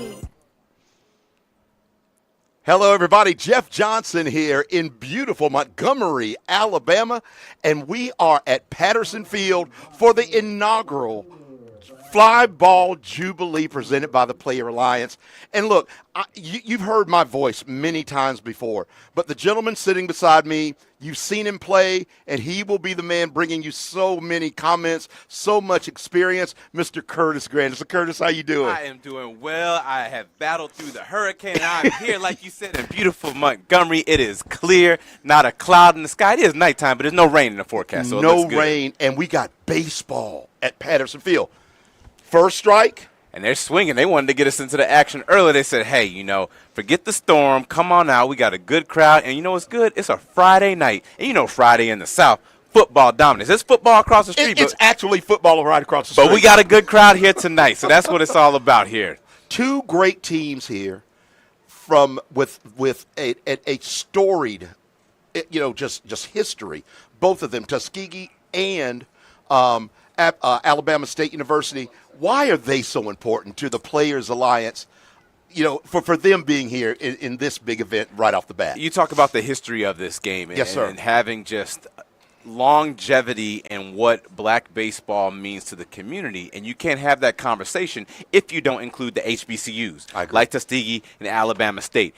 And one of the biggest things that we realize with the Players Alliance, which is why we're here with FlyBall Jubilee, is that there are certain markets in the United States where a lot of baseball is being played that don't get as much attention as some of the bigger cities, like a New York, a Chicago, LA. But there is a lot of baseball and a lot of black baseball, especially in the South. In the South, yes. So we created what we called focus cities. And in those focus cities was to bring the attention of those cities, like a Montgomery, like a Birmingham, like a Columbia, Georgia, and many other places that has baseball, and could go ahead and highlight them and show them in what we're calling the FlyBall Jubilee. Right. In partnership with Don't Blink, Minority Baseball Prospects, the City of Montgomery, the Players Alliance brings that to you here for the first time. So we bring the history, we bring the tradition, and we also bring in something new. And guess what? You also bringing in some of the top athletes, baseball and softball athletes, at this event this year. And that's something that is just, it's so good to see these young people out here with their parents, their families, extended families, doing what they do best and what they love. A lot of people get introduced to the sport by their family members, whether it's a father, a mother, a brother. We got some action. We got some serious action, and I wish I knew who it was. That looked like that was Devin Lee, if the lineup I have is correct. Devin Lee just sat there and tried to launch that thing out of here, ladies and gentlemen. I like it. They're out there swinging it, and that's what we want to see all weekend long, getting a chance to showcase some of the best baseball players, some of the best softball players from those focus cities that we've been talking about. Right. So they are in town. We chose Montgomery to highlight and culminate it all together. And you brought up a great point. Bringing the family and extended family a part of it. That is your biggest and strongest support base as you go ahead and participate and try to play at the highest level. Having that one fan, those two fans that when you look up in the stands, they are there. Somebody's there. And Curtis, and I'm going to just give the folks that are listening just warning on my side. I am a baseball father. I brought up a little boy from 4 years old to the pros, and now he's doing stuff right now. He's with the Baltimore Orioles, but I also see it from a perspective of a black man as well. And it's not that we were very lucky. We had a lot of good graces and good blessings, but a lot of people don't. How does the Player Alliance help those folks kind of bridge that gap? It's tough because you would love to have it be the movie kind of story I sure where would. you're out on the field and your dad grabs you and says, get the ball, get the glove, let's go play catch. But the reality is that's not always going to be the case, partly because times are so much different. That's a great pitch to end this inning right here. I mean, if I just knew who everybody was, but that takes us to the bottom of the first, ladies and gentlemen. We've got Tuskegee going out into the field, and Tuskegee taking the field, Alabama coming up to bat. Alabama coming up to bat. What is next in the kind of the schedule of start to be seen? Now we're going to have the showcase element. We already had a home run derby earlier today. Which was great. I missed it. I was flying. They were bombing the ball. I heard, hey, if they would have asked me to do a home run derby in high school. Come on, you can do it. No, I ain't had no juice like that back there. They got to bring the fences in or give me them old school aluminum bats. Come on, man. I know what you're saying. I know what you mean. The ones that used to go ting. Ting. I need that Easton black magic. Remember that black with the gold on it? Those things would launch balls to the moon. That's what I needed if you wanted me to hit one at the age of 16. And that's the crazy part about right now. These kids are so developed and so physically different than they were a generation ago, 2 generations ago. And now we want to highlight that. We want to showcase that, not only from the baseball side, but the softball side as well. And you said something, or I heard you say something in one of your videos about, and I'm going back to the playing catch thing. It's a ball and something else. There was a little saying you had. Do you remember what it was? Where a ball brought you together, or it was something along those lines, but it was something neat. But it's amazing. I mean, the ball literally, if you put a ball out there, no matter where you are, someone's going to pick it up. They're going to look at it, and the first thing they're going to try to do, they're going to throw it to you. Now, they either may roll it to you, they may throw it underhand, they may throw it over the top, and then if it's coming to you, you're going to try to go ahead and try to catch it. Let's see if we can't find out who this gentleman is. He actually has a number. I think this might be Jalen Hill. Jalen Hill. Let's check. He's leading it off for Alabama State right here tonight. Bottom of the first. See if he'll be as aggressive as Tuskegee was. He came out swinging. Yeah, they did. But they got to lose. Hey. Tell your experiences in baseball are vast and varied. What does fall ball mean to these young men? Wow, fall ball. Fall ball's interesting. It's so great because you've just finished up your summer, so you're in solid shape. Now you're back at school with your classmates. You're getting your studies. You're on pace for your major, and it could be close to midterm time. And if you think about it, the next time we're going to play a game won't be until February. So the fact that you can schedule a game here in September and we can get out while the weather's still good and we can see someone else besides our own teammates. We love our teammates. We've been in the gym with them. We've been in the classroom with them. We need to go somewhere else. I need to see. I love you, but I don't love you that much. I need to see somebody else real quick. And it also gives, I found just from watching in the fall, it just gives these guys another sense of camaraderie. The coaches another look. That's a big deal going into the winter workouts and such. And it also gives, a lot of people come into the beginning of the school year thinking, okay, either my spot is solidified or my spot is not solidified. Mm-hmm. And the one thing that I always tell parents and kids that are in these colleges, especially at this time of the year, the regular season is still months away. A lot is going to happen. Unfortunately, injuries are a part of the game. Yes. You may have that happen. But also, fortunately, you may show out and show some things that people weren't anticipating seeing. So to have the ability to compete against someone else in a fall baseball game like this with a crowd. A lot of times you bring a school over and there's nobody there. It's just your girlfriend and so-and-so's brother, and that might be it. The parents are up there in the crowd. Yeah. We're sitting there going, chill. Freezing on these fall games. But we got a lot of people here. We got good weather. Yes, we do. I see from left to right, both sides, not just one side, both sides. Both sides. So I think that's a great thing to have and to continue to get you to inspire. So this person, Gerald Bush. And we got a leadoff walk from Jalen Hill.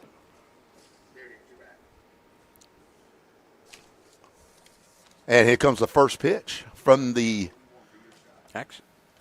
Tuskegee pitcher. Actually, you know what? It may not have been Jalen, but it might have been this might be Wilbert's. Number 5. See, that's the position here. Yeah, we're adapting and adjusting, and we're fine. Yes, indeed, ladies and gentlemen. Because it's you know, watching this game, there's a good pitch right there, but it's a little inside. 1 ball to number 5. And we talked about, are they going to 2 be balls. as aggressive as Tuskegee? And so far, not there. But you also can be aggressive if the pitcher allows you to be aggressive. Tuskegee came out aggressive because Alabama State's pitcher was throwing strikes. Right now, we're in a 2-0 count after having a walk. So you got to go ahead and adjust. You may have wanted to be aggressive, and now we got a runner. What is the coach's mindset during this time frame? I'm sure the young men out here, they're excited about it. But what are the coaches looking at? I think the coaches looking and say, okay, what the things we've been working on, are they able to execute those things? You know, are people in the right position? Are people feeling, you know, solid about themselves? Can they just make routine plays? We're not looking for superstar plays right now because it don't matter right now. You know, just some of the routine stuff. And it'll show you, okay, this is the stuff we still need to work on. Right. So I think this is almost like a heightened practice for these coaches. Win, lose, they're not worried too much about that. If you light up the radar gun or you hit a home run, it makes the players feel good, and we'll note it, but we're also trying to understand, okay, where do we still need to work on so we can be ready come February? We've got a full count coming up here. Here's the payoff pitch. Ooh, took him inside. Let walk. You got back-to-back walks right there. So, again, you know, you think about, okay, how aggressive do you want to be in this situation? And, again, it's still only September. These are some of those things that we might need to work on, getting the control underneath you, getting the endurance underneath you, also pitching in a stressful situation. You know, I was just saying just a minute ago that the pressure is something that you're going to have. How is that going to affect these guys in the fall as opposed to in the spring when they're actually playing? Well, the good thing about having the pressure right now. Yeah, nice play right there. Whoa! Oh, great stretch. Can you stretch like that? Man, I would have split myself in 2. That's why I didn't play first base either. They out there showing that flexibility. We talking about range in another different way. That was a great play, a 5-3 double play. And it's those types of things that might relax you as a pitcher. Hey, I'm not making the pitches I want, but with one pitch, I can get me 2 outs. And now one more pitch, I can be out of this inning. And coming up to the bat is number 10. Luke Paraminter, it looks like. Luke Paraminter. Number 10. But, yeah, this is showing by position, so we got third base. Oh, okay, okay. Yeah, but I think this is their roster, and then actually I thought this was theirs. That's what I thought, too. But then I heard a different name, but we could be right. What? Oh, did he? What did he call him? What was did he this say? Harrison Barnes? Number 10, Nicholas Pratt? No. Sorry, guys. We're Curtis and I, we got 2 different things going on. It's fall ball for us, too, you know. It's fall ball. They got a lot of players out here. I think, who is it? I think it's Tuskegee is going to run out like 3 different teams out there today. Oh, yeah. Look at all these teams they got. They got a ton of folks. But I guess, and that's another thing. You've got a dugout full of young men who need to play. That's it. Is it imperative to get everybody in this game? Absolutely. You want to try your best to at least get out there. And you also have to, I think part of the big thing is you have to communicate to the players before. Hey, this is what the game is. I know you all want to play 9 innings. We're going to try to get everyone at bat. Of course, the flow of the game might change some of that. We're going to try to get everyone in at bat. We're going to try to get everyone to throw at least an inning. Right. You know, or at least 6, 7, 8, 9 guys to throw an inning. And that's it. That's what it's going to be about. And then we take it home, and then hopefully when the next game we have, we go out there and do it again for those that didn't get an opportunity to be out there. Well, I'll tell you what, we're going to take a quick little break right now. Right, Roy? We're going to take a quick break. We'll come back in just a minute with more fantastic baseball action from the FlyBall Jubilee. Jeff Johnson and Curtis Granderson here, bringing you baseball. FlyBall Jubilee in Montgomery, Alabama.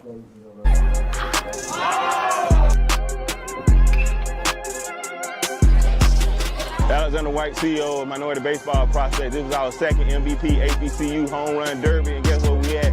We at Truist Park. What's up? My name's Gabe Vasquez, and I just won the Home Run Derby. You know, it's every little kid's dream to, you know, be in a Home Run Derby and win it. And Minority Baseball gave me the platform, gave me the opportunity.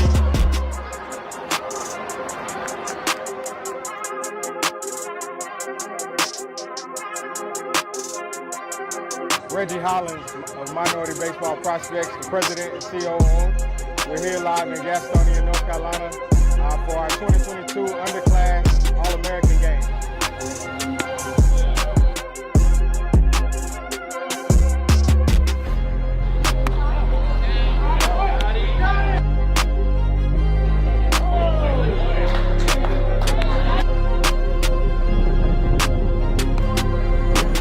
Man, the vibe is crazy, man, especially being in this beautiful park, ballpark of the Palm Beaches, man, with the best players in the country.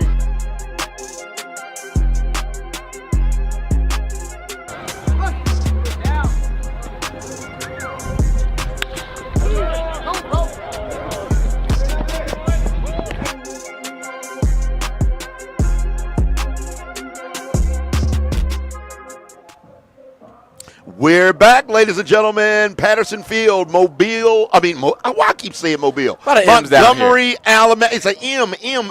Montgomery, Alabama. FlyBall Jubilee. Jeff Johnson here with Curtis Granderson. The man, the myth, the legend. Well, he is no myth because he's right here. We are here. We get a chance to watch baseball in September as we get ready for the MLB postseason. This is good timing across the board, you know. Oh, my gosh. You know, this is what you want to have. They's back out there swinging it again, Tuskegee. They said, hey, you know what? We are not waiting around. We want to swing the bat. We want to swing the bat. Let's show these people what we got. I like it. And you know what? This is where you blend, again, the old and the new. There's a lot of the numbers that are showing up saying, hey, and this is historically, 0-0, no balls, no strikes is the best count to hit because pitchers are trying to get ahead. They're trying to finish you in 3 pitches. And hitters now know that. So hitters are saying, let me take advantage and try to swing at the first one, especially if it's around the plate. That might be the best one I get. And I think Tuskegee has that approach, and we've already seen it through the first 4 batters here tonight. We really have. And they've been extremely aggressive, but here's the pitch. It's 1-1. Pitch is on the way. Think we're going to get an appeal down to first base? No, he did not go around on that one. That's something that has been interesting to see this year. Just, you know, on the attempts at it, the going around, how they call it sometimes, it's always interesting. And you know what, Jeff? I just found this out. Being around the game as long as I had. So you know when they do the check swing? Yes. And they call down to the umpire, depending on if it's the first or third base umper to check. There's a myth going around that, or historically everyone thought that if your wrists break, that's considered a swing. If you look up the MLB rules on what's considered a check swing, there's no definitive term in terms of what's defined as a swing. It's all judgment. So if they think you swung, I call you on a swing. So it's always interesting when they show the replay and they show home plate to see if the barrel went past home plate. Went past yeah, no, yes. There's nothing in the rule book that says anything about the bat breaking the plane and the plate or your wrist breaking. It's all on if they think you made an attempt to swing. Again, another subjective That's it. thing about baseball. That's what makes it so this game so interesting. We got a nice long fly ball to center field. And I just found out about that, you know. It's amazing being around this game, starting at T-ball at the age of 6 years old, and then still being around it now. I just found that piece out. Now, ladies and gentlemen, I just want you to listen to what he just said.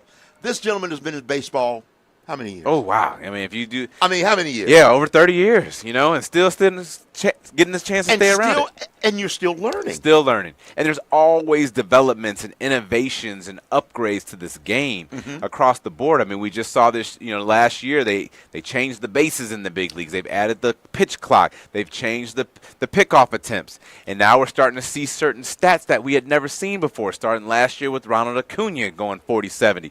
And then we got Ohtani going 50-50. Off. And then we got Judge challenging 60 home runs again. It's like, woo, you know.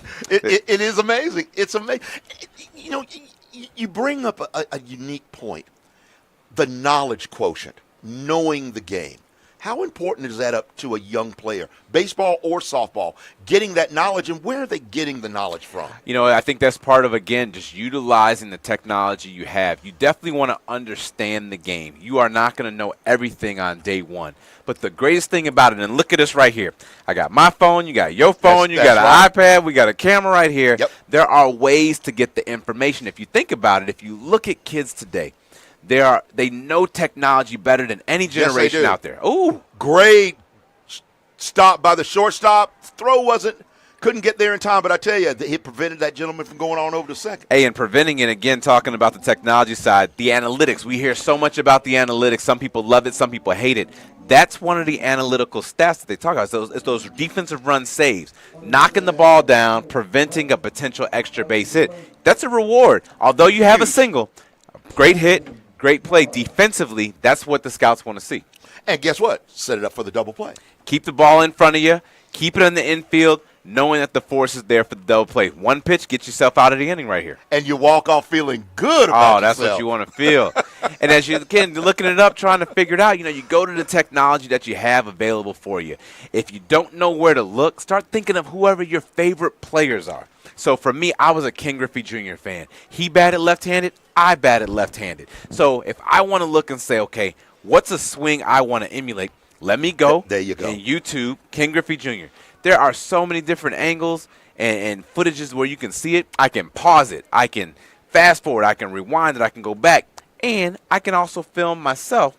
Then I can put them side by side and see myself. And so if frame by frame. You can look at it and go, okay, if that's one of the best players to do it, and that's how they do it, let me see where I line up. If I'm a softball player, pick my favorite softball player. Look them up. There is so much footage on there, and you'll be surprised if you reach out to a lot of them, especially if it's a college player or a minor league player or a big league player.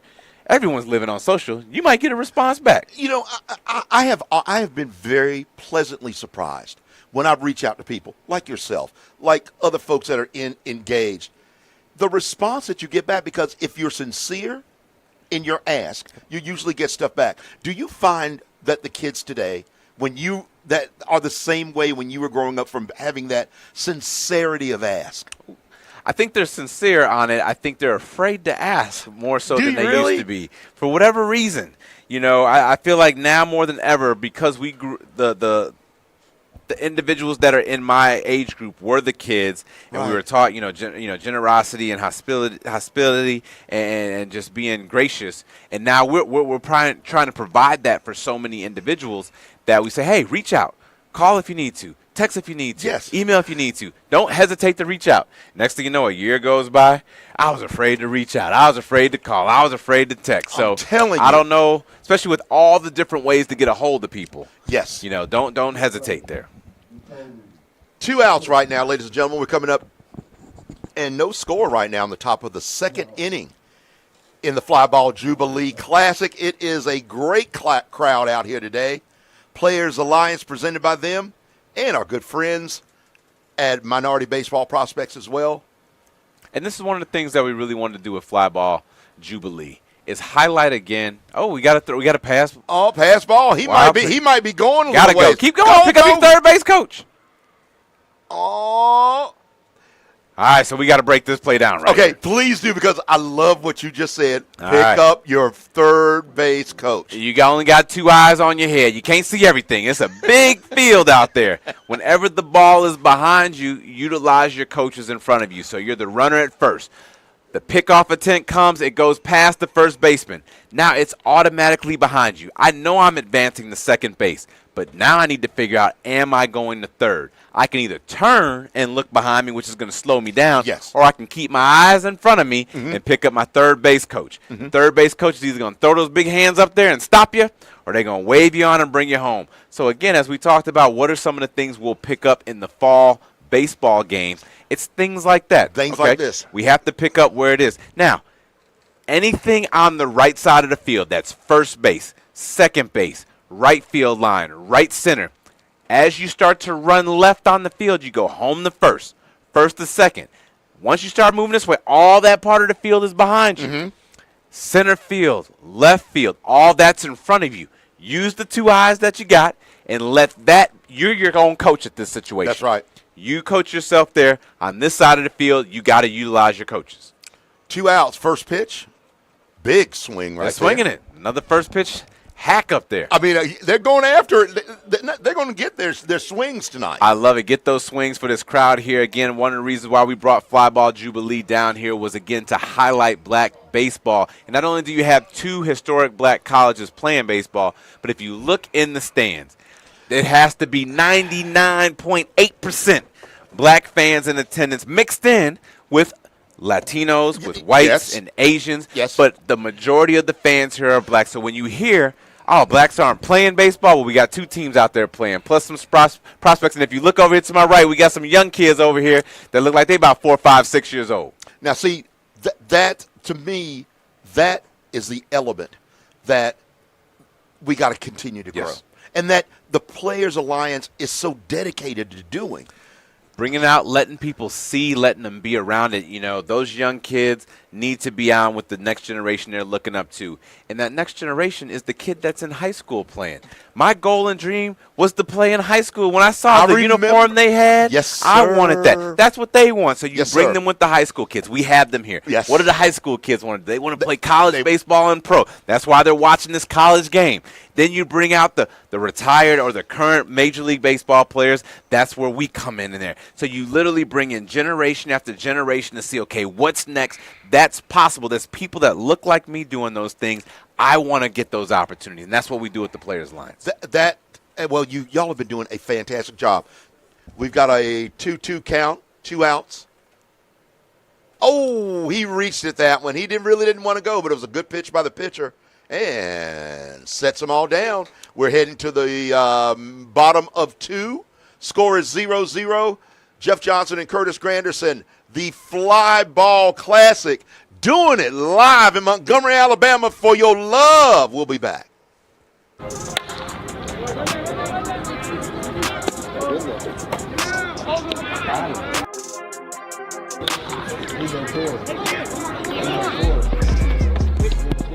So you might be wondering, where do we go next? Well, stay tuned, because we're just getting started.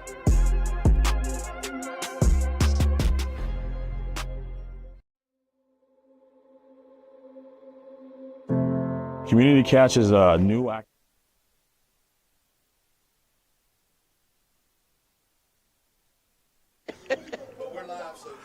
Oh, now we're live. Jeff Johnson right here, folks. Curtis Granderson. You know, with live, we can't stop it. We got to keep it going. You got to keep it rolling. This is the FlyBall Jubilee, all sponsored by the Players Alliance right here. This gentleman, what's your role at the Players Alliance? So I serve as the board chair of the Players Alliance. Edwin Jackson, founding board member, and CeCe Sabathia, vice chair for the board.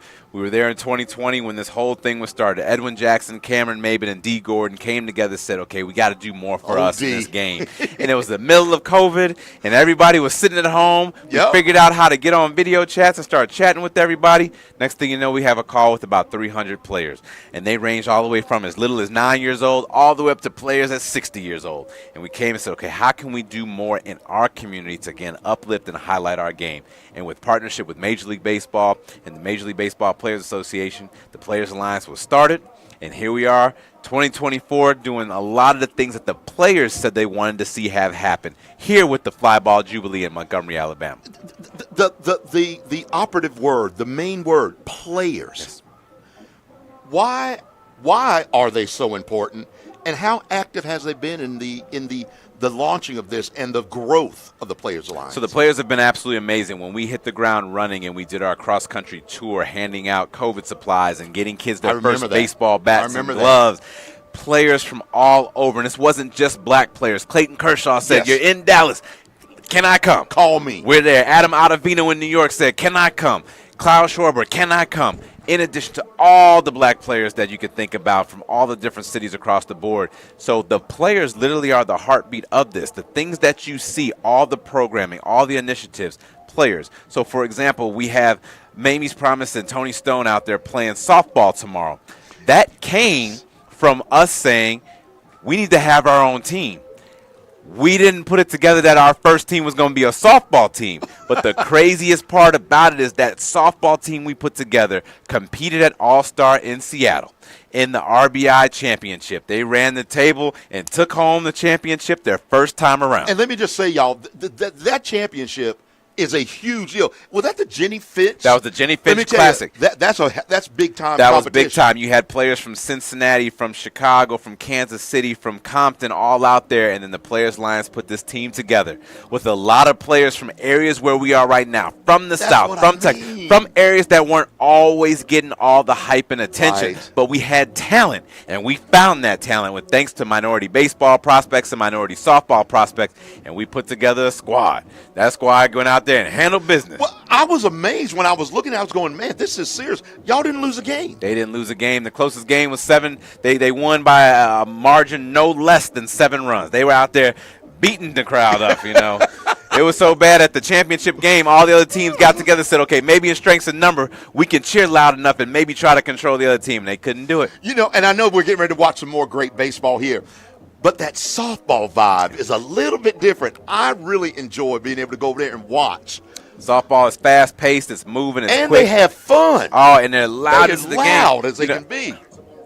We're going to be here tomorrow for softball. You'll be here for softball. I'm going to be here somewhere. I'm either going to be a softball, or we're going to be doing a community catch, or are we going to be... That's right. We got another showcase going on. We have a lot of events going on. That's why there's a lot of players here that are going to go ahead and spread around to all the different events. So those young players and these current players can see all these former players and say, hey, that's where we were. That's what we did. We wish we had stuff like this. This is something we can talk about when we get back up. But just think about this.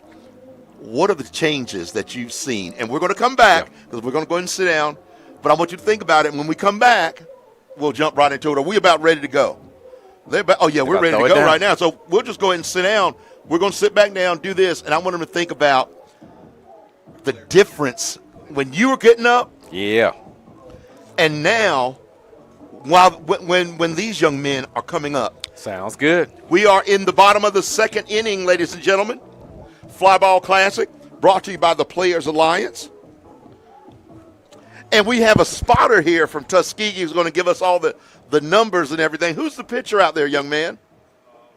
Yeah, give that. We put him on the spot. We put him on the spot. He's like, he had to reach to and get his eye. And remember, we told him it's school year now, so this is part of your studies, know. This is it. This is sports administration. Yeah, you know what? Seriously, this is something that you guys are also very high on, too. Because another one of the things that I am so excited about what you're trying to do, playing is one thing. Owning and being a part of the inner workings of baseball is entirely something different. So many different ways to do it. And as we get the name, who we got on the mound? Jared Hartman. Jared Hartman out there throwing that thing up there. And that's the thing. We would all love for everybody in attendance to make it to the highest level possible. Yeah. Whether that's major leagues, whether that's pro softball, whether that's Division I. The reality is the numbers aren't there. But there are a number of ways you can be involved in this game and have a great career.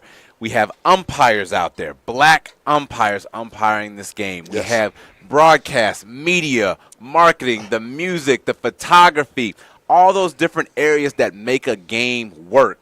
There are ways to get into it and have a great career, but being a part of it and playing at a young age, getting exposed to it and go, okay, this is exciting. This is something I want to do. And just think, if you're good at math, why not be in the finance department? Why not be in the PR? Why not be on the grounds crew, ergonomics?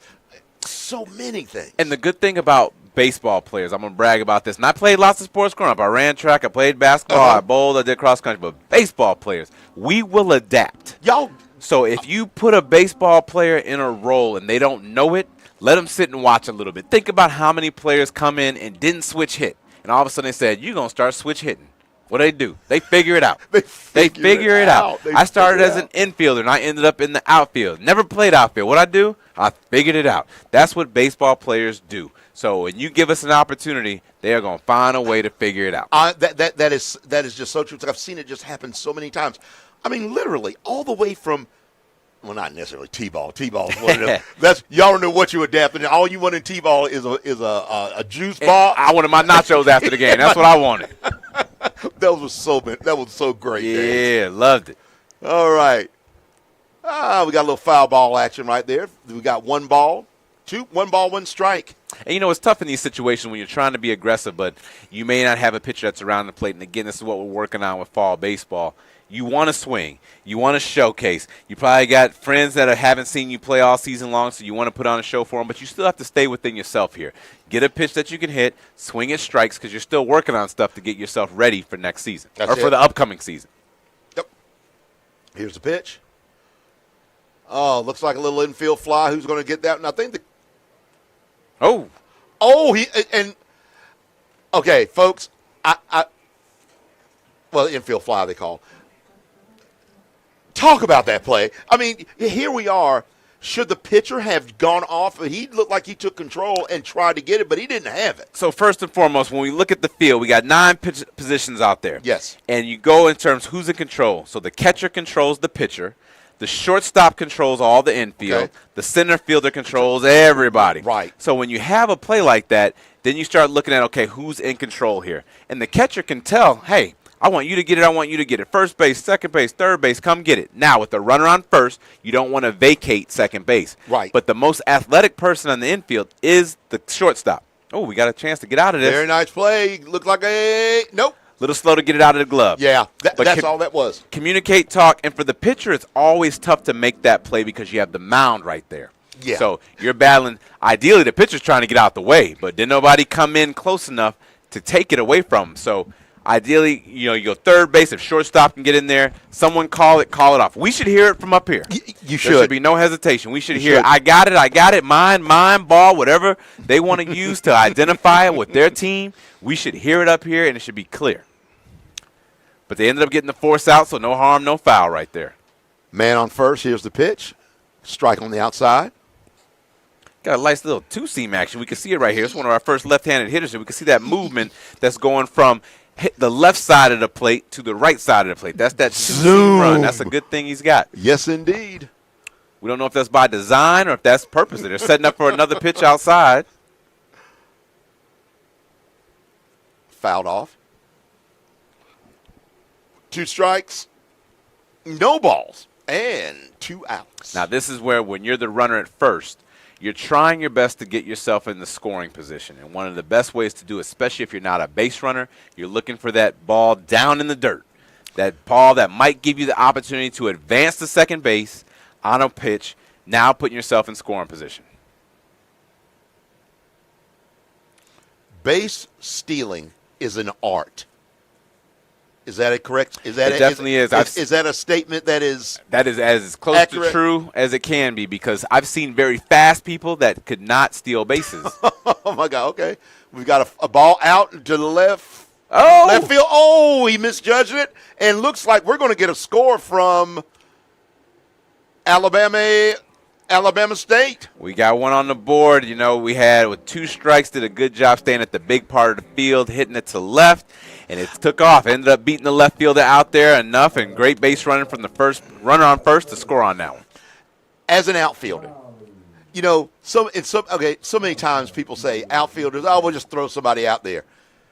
Talk to me about outfielders. Think of some of the best players in the game today. Outfielders. Aaron Judge, center field, outfield. Mookie Betts, outfield. Fernando Tatis Jr., outfield. Mike Trout, outfield. If you look at the biggest contracts in Major League Baseball, out of the top 5 contracts, 3 of them are outfielders. My So goodness. when people say they don't want to play the outfield, I just point to the money. Show me the money. If that ain't enough to make you want to play, I don't know what else is. I'll tell you what. Looks like we got a pinch runner for number 45 out there. And this is how you start to get players into the game from different ways. Right. Hey, you may not be able to start the game, but it's only the bottom of the second inning. We get a chance to run. Someone just got in at bat. That might be his game. He might be done for the day. We got a chance to see you play a little defense, got a chance to see you get a swing. Now you're out of the game. Bring somebody to run in. And let's go. And keep it moving so all these guys can get in and as many pitchers as you can get in. That's it. It's just so they can feel like. I've always felt like fall, because I remember in football, when we would play spring ball and do stuff like that, it was always, you're just trying to get in reps. You're trying to find your way through there. And if you had a good spring, you're ready for fall, and they would put you right in. And it's just that intensity of playing against another opponent that's not the same face. You can scrimmage as much as you want, But then there's just a little bit, and you try your best to go as hard as you can with the scrimmage, but you just can't constantly get after it to the level that you want to.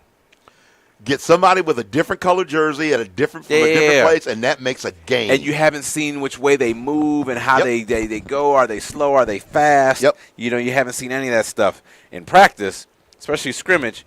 I've been practicing with you all season long. I know what you like to do, and you know what I like to do. And that's the truth. Know, always good to mix it up. Here's the pitch.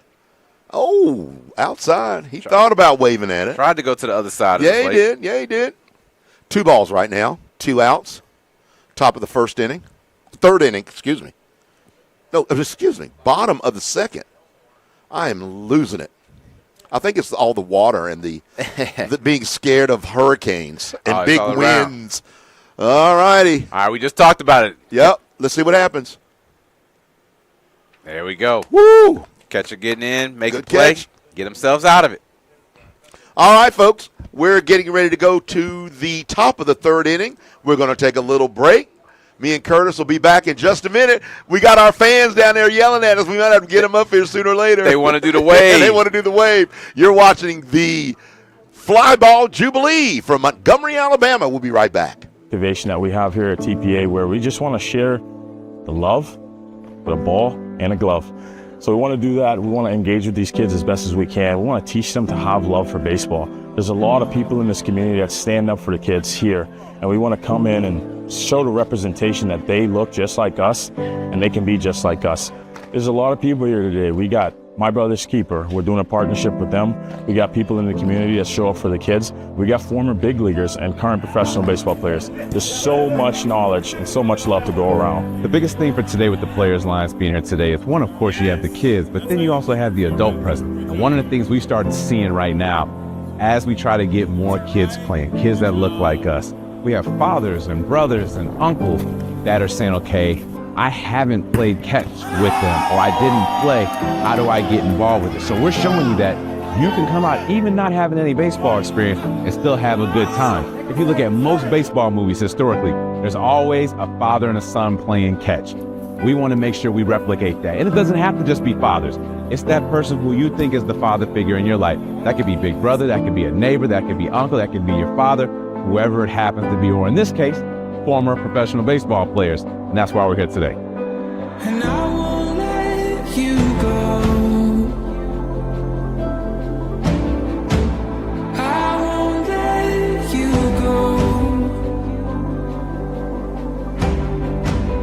You are not alone. And I won't let you go.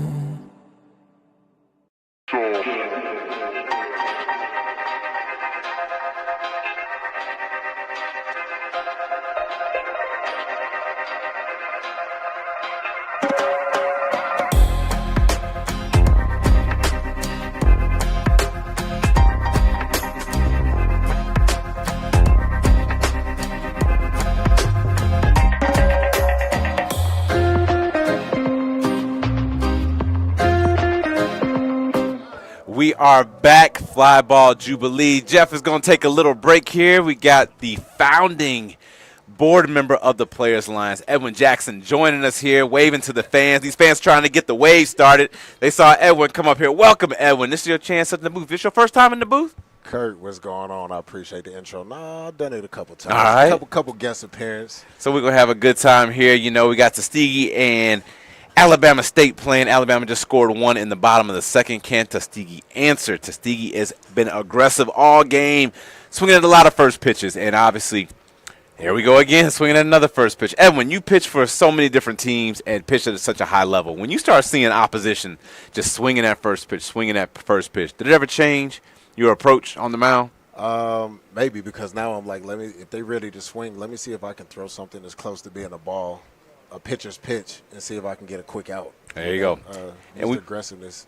And we've had a lot of quick outs in this game. I think that's part because they're swinging, but also give credit to Alabama State's pitcher there by being in the zone and doing the things that he needs to do. But also, you know, you had an opportunity to play college baseball in the state of Alabama. Tell the audience about your recruiting stories as you were coming up through the ranks. Ooh, it is an interesting story. So I do have ties with Alabama State. My uncle was coaching basketball at the time, Lewis Jackson, and my aunt still is a farm. She's still coaching right now to this day. So I had an opportunity. That was a nice strikeout right there. High fastball. He got him swinging. Yeah, elevator right there. Got him chasing. But I did have an opportunity to go to Alabama State. I had an opportunity. I verbally signed with Alabama A&M. Those were my two options, and those were the best options. And then I ended up signing with UAB at the end. So it was 3 Alabama schools still in the mix of me juggling where I wanted to go. But it was interesting with UAB coming in at the very, very end of the season that we had. Well, hey, the cool thing is out of all them schools, here we are back in Montgomery, Alabama. Another first pitch swing. All out there just swinging that thing. To get a chance to be back up here and you getting a chance to call this game and to put on everything we're doing with FlyBall Jubilee. We talked about this scrimmage game. We have the softball game going on. We had the home run derby. We have our community catch. What are you most excited for this weekend here in Montgomery, Alabama with the FlyBall Jubilee? I think for me it's just seeing the youngsters go out, the boys and the girls softball. I like watching the boys, and I like watching the girls as well because they're just exciting. They come, they bring a lot of energy.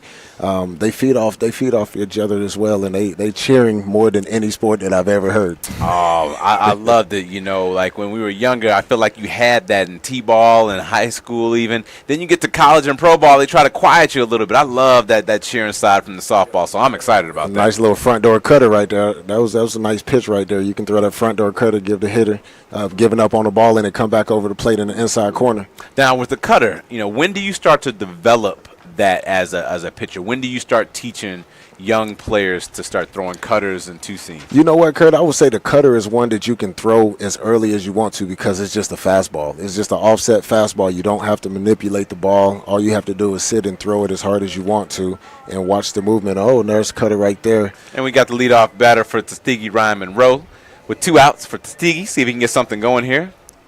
Yeah, but the cutter's a nice pitch, man. It's like the sliders, you have to manipulate it. The curveballs, you have to manipulate it.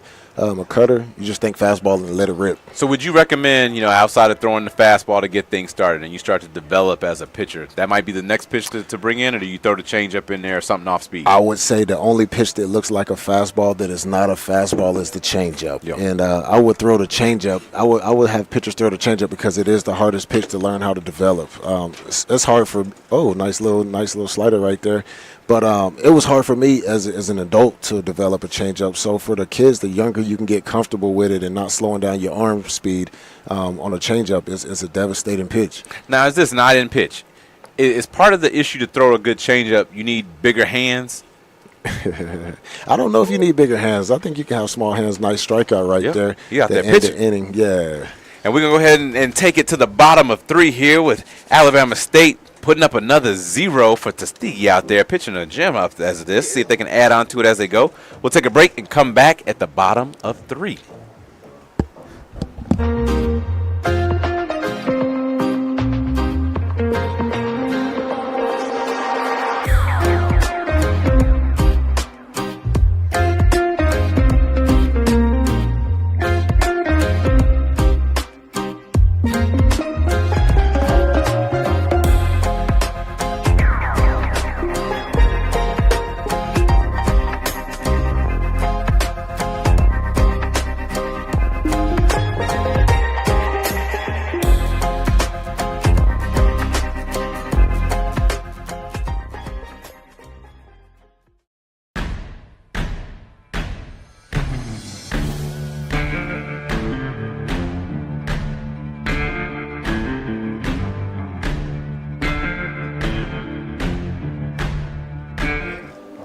We are back. Edwin Jackson, founding board member of the Players Alliance. I'm Curtis Granderson, and we've been watching some exciting baseball. Right before we went to the inning break right there, we were talking about just developing the game. This is one of the best pitchers to ever do it. A no-hitter on his record, Olympic silver medal, played for so many different teams. Again, as you're talking to fans out there that may not have played at the highest level, what would be some advice you would give to these parents and these coaches to say, okay, my child wants to pitch. How do I help them to get to the next level and just improve on where they are? I would think the biggest thing is having mechanics. something that you can consistently do. That was my biggest issue as a pitcher, coming from an outfielder, going into the pitcher mound. A lot of people would tell me be athletic, but they couldn't necessarily tell me how to be athletic.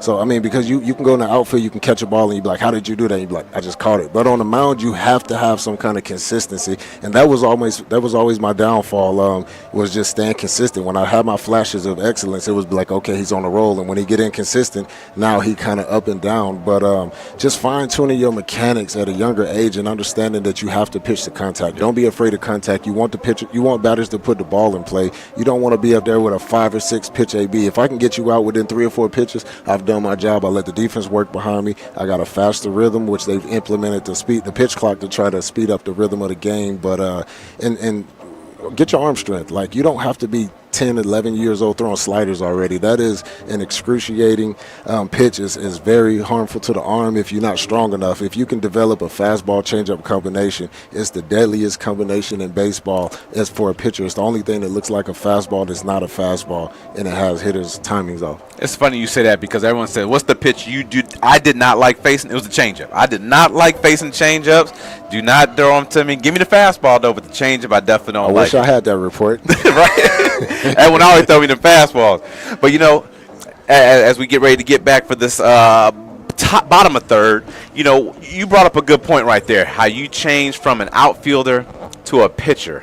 So many of these players are going to switch positions if they haven't already switched at this point. Again, for the audience listening and watching, how did you handle making the switch? Did you look at it as a demotion? Did you look at it as they thought I wasn't good in this position, or did you look at it as a promotion?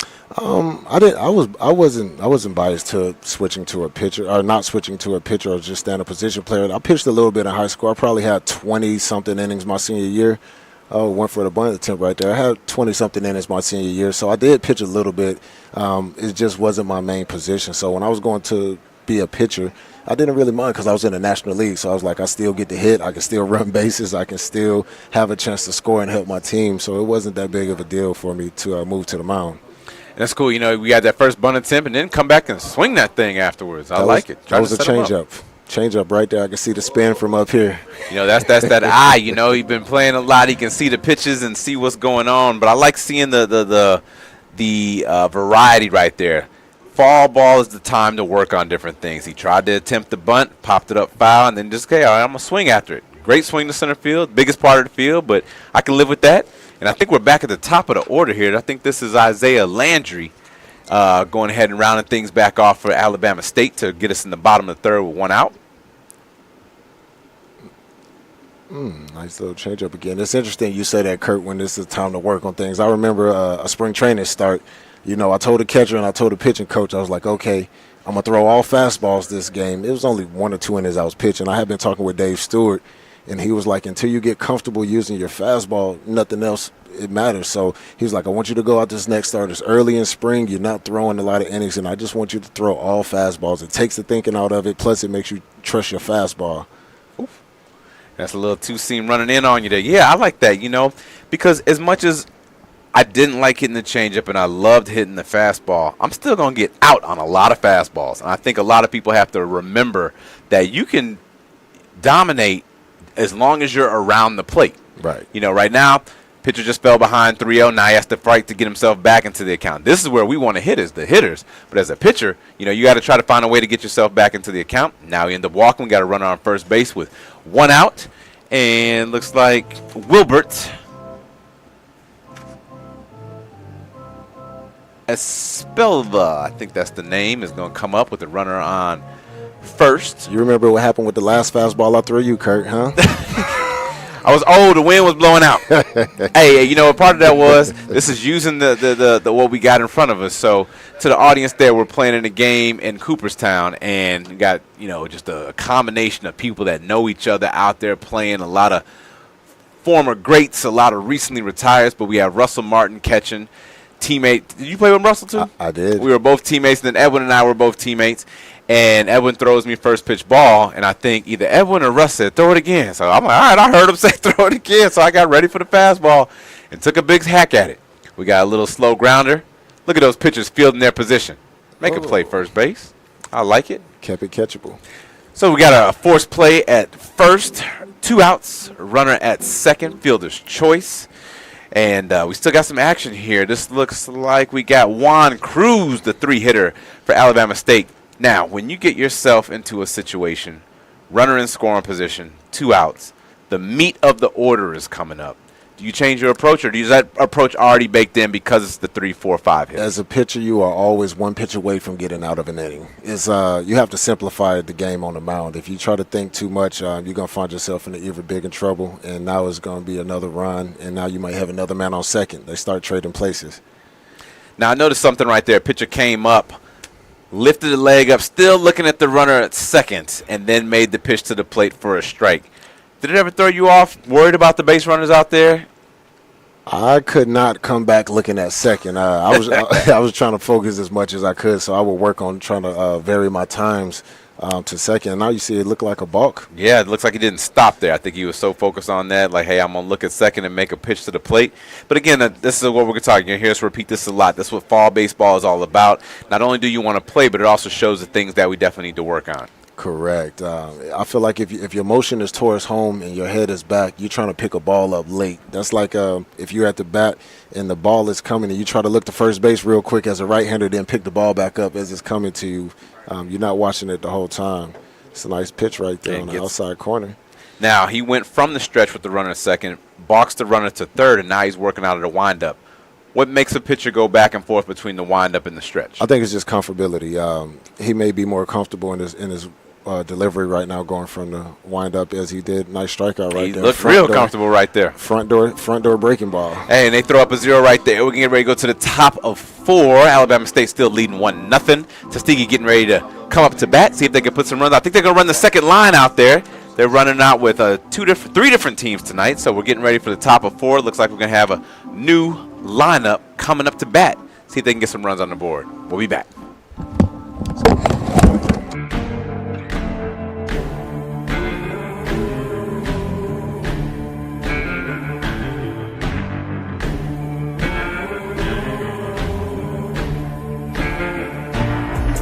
I'm from Texas, where we still riding swangers and put diamonds in our necklace. Her drink inside my lemonade till it look like a Pepsi. See, I come from the D where we got checks and we be flexing. If you ain't from my state, then you should know, don't listen, Texas.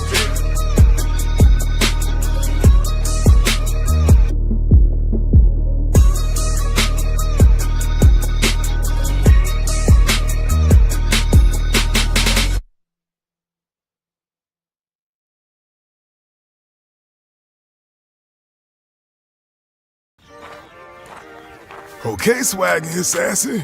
What was it that you wanted to show me? Grandpa, you said the Swaggy chain harnessed the power and spirit of the Negro Leagues, waiting for someone with the passion and determination to unlock it. Something amazing just happened. I think I activated the power. Yes, you should have seen him throw the ball like the legend Satchel Paige. That's remarkable, Swaggy. You have the opportunity to carry on the legacy of thousands of talented players. Whoa. I had no idea there were so many. The Negro Leagues were filled with talent and resilience. It wasn't until recently that over 300 of those players were acknowledged in the Baseball Hall of Fame. There was Willie Brown, known for hitting the home runs. Ben Taylor, known as the best first baseman in the game. And there's Oscar Charleston, fearless, and can steal a base with ease. Wow, that was amazing, Swaggy. Just like that, Swaggy. You're embodying the spirit of these legendary players. It's been 3 years since we started there. We're back at the FlyBall Jubilee in Montgomery, Alabama. It's the top of 4. Tuskegee coming in. They're running out 3 different teams. Innings 1 through 3, innings 4 through 6, and it looks like innings 7 through 9. And leading off, we have Terry Ware. They've been very aggressive all night. Edwin, you plan on seeing that same approach again from Tuskegee for the second line out there? Yeah, this is going to be interesting. First pitch swing is still. Ground ball through the 5-5 hole. Nice hit, first pitch. Got a runner on first base. Now this the injured part is he's stealing right here, first pitch. Swinging first pitch, are we running first pitch? What was your perspective on running, on base running, when you would steal, when you wanted to steal? Would it be pitcher? You know, it was interesting. I always like to steal on the count. So I always felt like whenever the hitter was ahead in the count, 1-0, 2-0, 3-1, the pitcher was trying to make a pitch. Now, that's typically a fastball count, but I felt like they were more focused on making a pitch, so that's when I like to run there. I didn't like when they were behind because that's when they can waste the pitch up in the zone and try to do a little finagle. Pitch, another first pitch. Looked like a hit and run that we had going on there. Fielded by short. Nice play to first base. Gets the force out, runner at second base right there. So we had the run situation, but it looked like that might have been a hit and run, I think, versus a straight steal in that situation. Possibly. Being aggressive early in the count, having some hitters in motion, having some runners in motion. I mean, making the batters put the ball in play. And coming up, one out, Alex Glass. Now coming in, your new third baseman for Tuskegee in this situation. Comes set, runner at second base, one out. Takes the first pitch. Could be partly because he's entering the game, didn't start in the flow of it.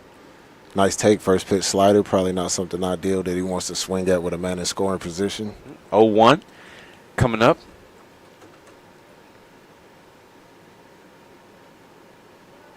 Ball in dirt for 1-1.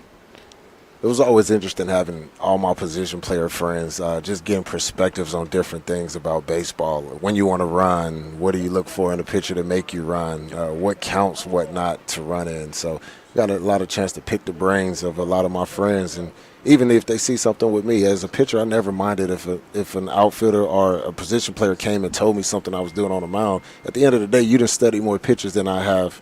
You know, your job was to watch pitchers. You know, it's funny you say that. I just did a show where Jake Peavy was talking about how pitchers have watched more hitters than hitters watch hitters. So when you have a hitter talking about hitting, probably one of the best people to go to would be the pitcher. You know, I'm looking at video of about how you're going to get me out. It may be my at-bats against you. You're looking at video of all 9 hitters, plus the bench hitters, plus somebody else. So when I first heard that, I was like, you know what, we got to start having more meetings together to understand what's going on. It shouldn't just be a hitters-only and a pitchers-only meeting. In an ideal world, that's what it would be. I mean, I've seen people get mad at pitchers coming up and telling them things about the AB, and I'm like, if y'all have a friendship, his job is to watch you. His job is to exploit your holes. So it would make sense for somebody to come up and see your weaknesses. I would want somebody to come tell me. And ideally, if you get better, we get better. Exactly. That's what we ultimately try to do. We got 3-1 count right here, runner at second base. Are you careful here with the base open, Edwin? 3-1 count, something down on the way. See if we can get us a little ground ball to the right side of the field, being aggressive. That was down and away, pass ball to the backstop. Looks like we might have an aggressive runner advances to third base, ball 4. First and third with 1 out, and Austin Evans coming up. Threatening here. You know, Tuskegee hadn't had too many runners in scoring position. Can they go ahead and get one across right here? See, this is another situation where as a pitcher, you just slow the game down and just focus on one pitch at a time. You have a man on third, obviously. It's a 1-0 ball game. Still pretty early in the game. That one run isn't a big deal, but if you can come make a pitch, get you a ground ball, you out of this inning with no harm done. That's it. Make one pitch. Now, when you make a pitch that gets to the backstop, something down in the dirt, does that get in your head about eliminated runner going at first base? No throw. Now we have runners at second base, and that was a ball down. 1-0, runners at second base with 1 out. I think it's just how it looks, man. Like on that pitch right there, it was a yank fastball. So either he was trying to overthrow or he wasn't really comfortable with throwing that pitch. It's a lot that you can read from the pitch and the pitch type. You know, you can have an over-aggressive wild pitch, or it could be, you know, a pretty good pitch. There was a wild pitch, maybe just got past the catcher. And now we talked about it previously. We had a base open. What are they going to potentially look to? Oh, I think we might have another balk here. Let's see. Or I think he's telling him he has to stay in the wind-up or set position since he had already declared. I think the ump needed to understand what was going on. Is he going to work? Because he looks like he could be from the stretch, but obviously he's going to go from the wind-up. Oh, changeup. Nice pitch right there. there. Real good pitch right there.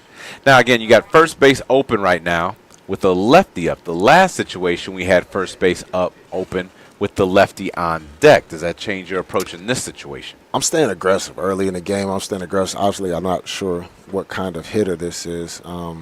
Going back to the changeup. So as we're doing our scouting reports, we kind of have an idea on what kind of hitter this is. If this is a power hitter, I definitely don't mind with an open base. If it's somebody who is susceptible to hit a ground ball behind him and maybe get a double play. If it's a speedster behind him, then obviously it's going to be tougher. But it's a lot going into this. Foul ball back. We got a 2-2 count. He's making some good pitches right here. You talked about, is it a power player? So this is Austin Evans. So it's the 4 hitter right now, the new first baseman for Tuskegee. So I would assume batting in the middle of the lineup. This is a little power here, so got to be cautious there. Ball in the dirt. Good block by the catcher there. Full count here. Now we got to be smart. So let's put on the hats here. What do you think this hitter is looking for? And I'm going to tell you what I think this pitcher is looking to throw. I think the hitter's looking for a fastball, but as a pitcher, you have to be comfortable not being able to throw a fastball in this count. You know, having an off speed that you can depend on, that you're comfortable with throwing it for a strike. Yeah, you want to trust that it's fast, but I don't think he's going to get one. Oh, that was a good job. He went for a high changeup. Yeah. And it worked. See, that's what I'm saying. Sometimes you just go for it. Right. It's hard to hit. People forget it is hard to hit out there. Throw a pitch, make a pitch, and I think you've always said it too. What is it? Execution over selection. There it is. You know, he executed his pitch right there, you know, and was able to get himself. Now he's got 1 pitch away to get out of it. 2 outs. Running second and third, still threatening to score. Can they get one across? The batter now, Jabari Johnson, the new DH for Tuskegee. First pitch slider. Interested to check his temperature, see where he is. Yes. He wasn't over aggressive. That was a pretty chill take, so I'm thinking that maybe he was taking the whole way. And definitely something to be in mind since they've been swinging all early on, making the pitch right there. Now foul ball off to the right side. 0-2. 2 outs here. Runner second and third in the top of 4. Now as a pitcher 0-2, I have 2 shots for a strikeout or weak contact. I have 2 times to make my pitch. If I don't make my pitch within those 2 pitches, then I have to kind of get back to throwing something around the plate and still hoping for weak contact. Still working out of the windup here. Gets ready to set to deliver. Makes the pitch. And strike 3 called down the middle of the plate. They get themselves out of the jam. Still 1-0 Alabama State as we get ready to go to the bottom of the 4th.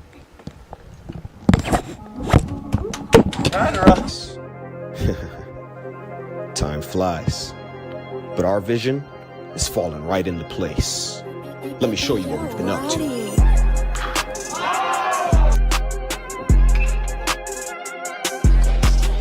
Alexander White, CEO of Minority Baseball Prospect. This was our second MVP HBCU home run derby, and guess what we had? We had Truist Park. What's up? My name's Gabe Vasquez, and I just won the home run derby. You know, it's every little kid's dream to, you know, be in a home run derby and win it. And Minority Baseball gave me the platform, gave me the opportunity.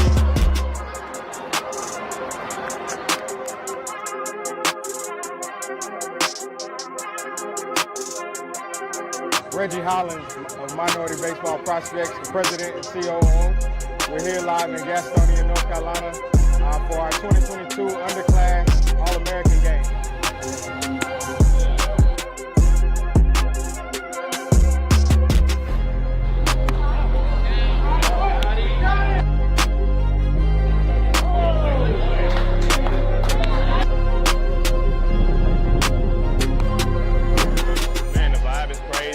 Especially being in this beautiful park, ballpark of the Palm Beaches, man, with the best players in the country.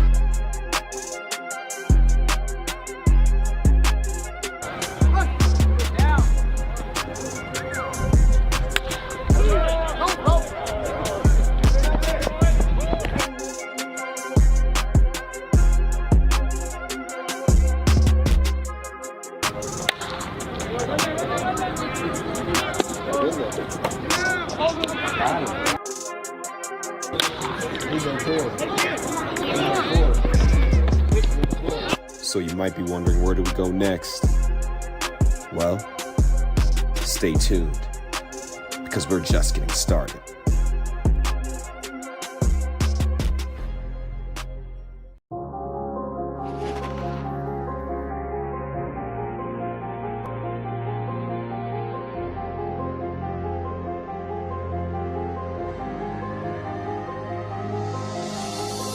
We're now into a year of existence.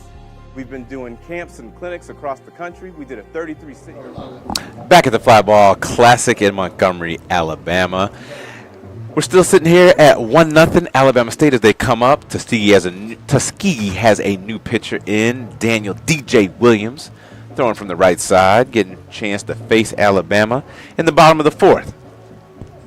Still joined here with Edwin Jackson coming in here, and he's talking that talk and walking that walk and seeing how these pitches are throwing. It seems like every time he's talking about it, we're seeing the pitches execute here. So for you, Edwin, you did a great job of not only starting but relieving, being long relief. This is in a normal situation, this could be a long relief situation, but obviously in fall baseball, everyone's going to get a little work in. But when you're coming in the middle of the game, what's your thought process to get yourself in? How does it change from being a starter to a closer to a reliever? The thing about middle of the game, you have to come in attacking the zone. You can't afford to play around like a starter can. A lot of times you come in the middle of the game, it's a close game. The tone has already been set. The starter's already set the tone. So when you coming in, you want to keep the rhythm going, you want to keep the pace going, and you want to keep your defense on their toes. And we've seen, like you said, the pace being set. Alabama State has been a little less aggressive than Tuskegee has been. So, you're trying to get yourself in a situation. This is Luke Paraminter, the third baseman for Alabama State, coming back up here. You're in a 2-1 count, the middle of the lineup, the 4-hitter for Alabama. Let's see if they can get something across. 2-1 pitch here, nobody out. Ooh, nice little breaking ball right there. Yeah, to get it back in there. 2-2. I always felt like that 2-1 count was a good pitcher's count to throw something like that. Curveballs, changeups, sliders, all that stuff. And, nice inside pitch. Especially being in American League, Kurt, like you were. It was back when we were coming up, it was a very, very different style of pitching from American to national. I feel like all the American League players couldn't wait to enter league because you was going to be getting some fastballs from the National League pitchers. I don't know what it was. It's like, they just keep throwing fastballs. All right, I'm be ready. 3-2 pitch here. 2-2 pitch. Oh, so they called that last one. That was a foul tip. Foul tip, yeah. But pitch. the distinct differential styles of distinct different styles of pitching was it was super, super easy to see. I'm not so sure now, but American League, you never gave in. It didn't matter if you threw 100, you might catch 5 sliders. Yeah. I always felt like that's why when you went down to the National League, I remember the first time we faced, it was the Cincinnati Reds, and we had Joel Zumaya, and Joel Zumaya was throwing 100, and Brandon Phillips was turning it around. I was like, what is going on? They said, man, the National League love to hit them fastballs. 3-2 pitch, another high fastball to strike him out.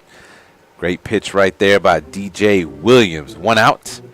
Now coming to bat, Devin Chandler for Alabama State. Number 44, the DH.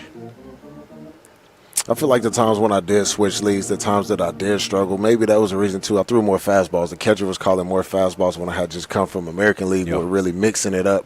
Veteran catcher back there really mixing it up. And those hitters not really knowing what's coming, especially with me throwing hard. Then when I went to the Cubs the first year, I bet my fastball percentage rose tremendously. I would be interested to look back at it. It's probably something I should have checked back then, but it would be interesting to see my fastball percentages from the times that I excelled and the times that I didn't.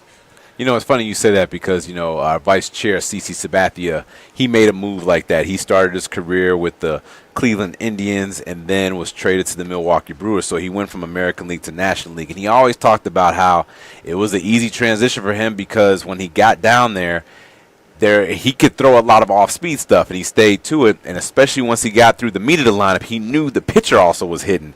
Did that change anything, knowing, okay, I'm going to face the pitcher at some point 1 through 9? That is definitely something that you're looking at as an out. Obviously, there are some pitchers that can hit very well, but you're looking at the pitcher, somebody who's not taking BP every day, is not a hitter. You're looking at that as being a quick AB, and sometimes it doesn't happen that way.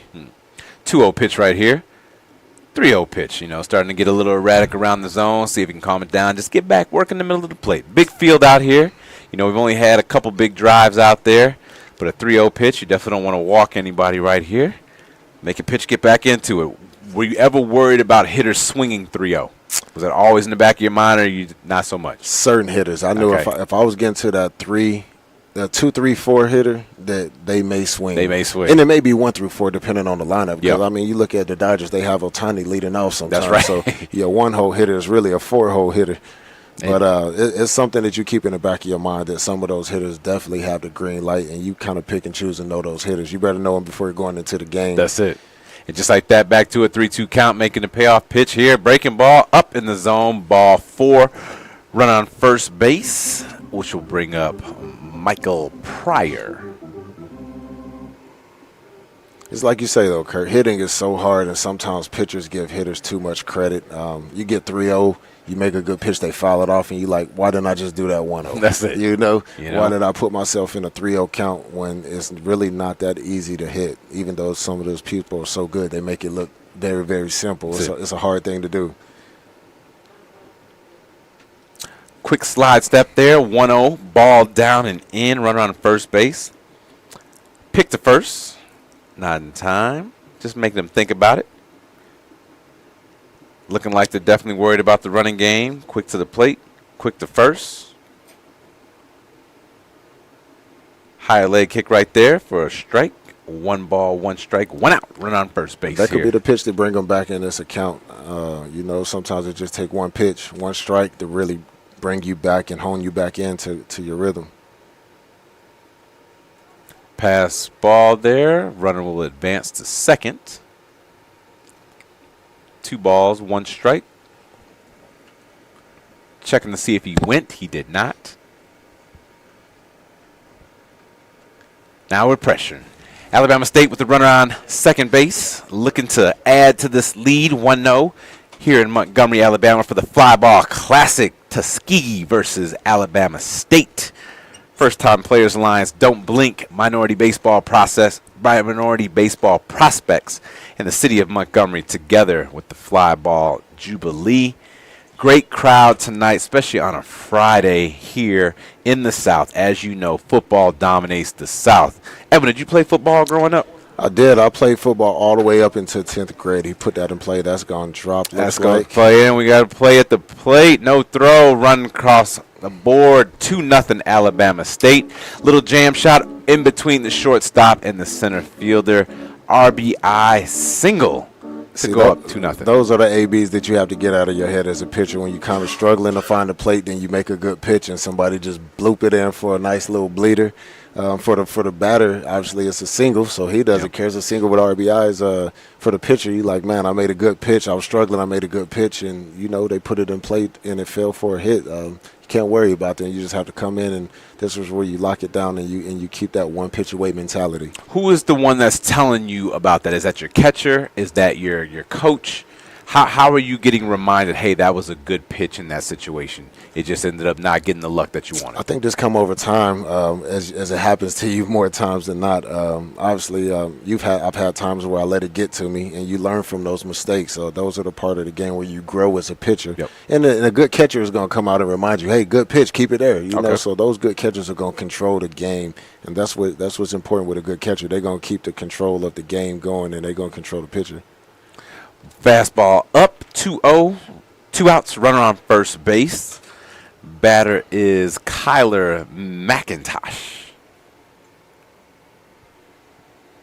See if they can extend the inning or get themselves out of it. Looking to set up in. Runner takes off. Base hit to left field. Oh, we might have an interference call there. Play at third, safe. No interference call. Runner did run into the fielder at second base, but didn't affect the play. Hard hit single to left field. Running on the pitch, we have first and third with 2 outs. Still challenging again. DJ Smiley coming on up here. Actually looks like that's DJ Smiley coming in to hit. 2 outs, first and third, still threatening there, trying to put the pressure on him. And again, as we talked about, it's a Friday night in Montgomery, Alabama, and playing a fall baseball game, and the crowd was electric. With a lot of people out here, young kids out here playing, old kids out here playing and watching, and also a lot of family and friends out there. First pitch changeup down in the dirt, 1-0. So, Edwin, in these situations here, you know, pitch count starting to get up a little bit here. Do you start feeling yourself getting a little bit fatigued there? Are you thinking to yourself, are there certain pitches you like to do and certain things to get yourself back into it? This is kind of where you take a step off the mound and take a breather, reset, focus on execution. Right there, nice pitch. Deep fly ball to center field, going back. No. Got it off the wall. 1 run will score. A runner around first. 2 runs will score. A hard hit double. Smacks it off the wall. Makes it 4-0. Alabama State here. These are the days as a pitcher you use it as a learning lesson. If you look at his last few ABs, it's just been behind an account where you have to throw something across the plate. There are going to be times where you don't put yourself in a position. Pinch runner coming in for DJ Smiley after smacking that double off the wall. Hitter now, Quentin Jenkins. Runner on second, 2 outs. Again, continuing the pressure and a lot of damage with 2 outs and runners in scoring position. Give credit to the hitters over there at Alabama State. That's always a tough situation to be in, but they have stayed calm and poised to get a couple runners to come across the board here. See if we can make a pitch right here to get out of this inning. We got the second base trying to go with a pick and pops him up to the right side of the field. First pitch swinging. This will get him out of there. There you go. Inning over. But not after Alabama State puts up 3. Now getting a chance to go into the top of 5. Alabama State leading Tuskegee 4-0 as we get ready for the top of the 4th. Where we handed out COVID supplies, handed out food to those in need, and a lot of kids of color received their first bat and glove because of the Players Alliance. So you see the connections here, how all these guys came together and said, we see where we are, but we know we can do better. We know we can go further. The thing that the Players Alliance is doing is offering something that's far more powerful than equipment. Access is great. Opportunity is tremendous. Hope is a difference maker. We need more diversity in our game, not just on the field, but everywhere. Front offices, commissioner's office, everywhere. And those 2 goals continue to bring this group together.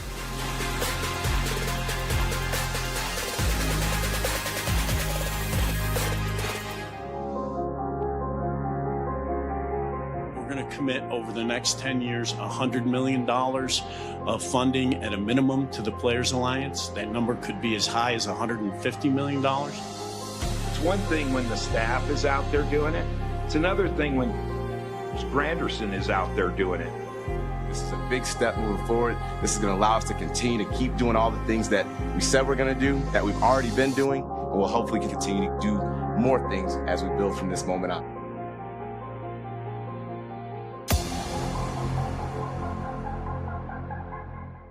It's been 3 years since we started this. Time flies. But our vision is falling right into place. Let me show you what we've been up to.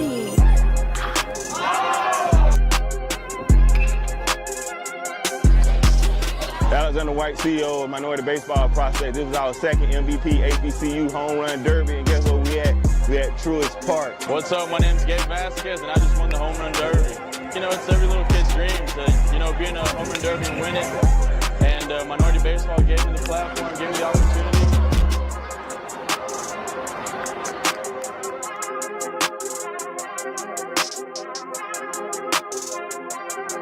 Reggie Hollins of Minority Baseball Prospects, the president and COO. We're here live in Gastonia, North Carolina for our 2022 Underclass All-American Game.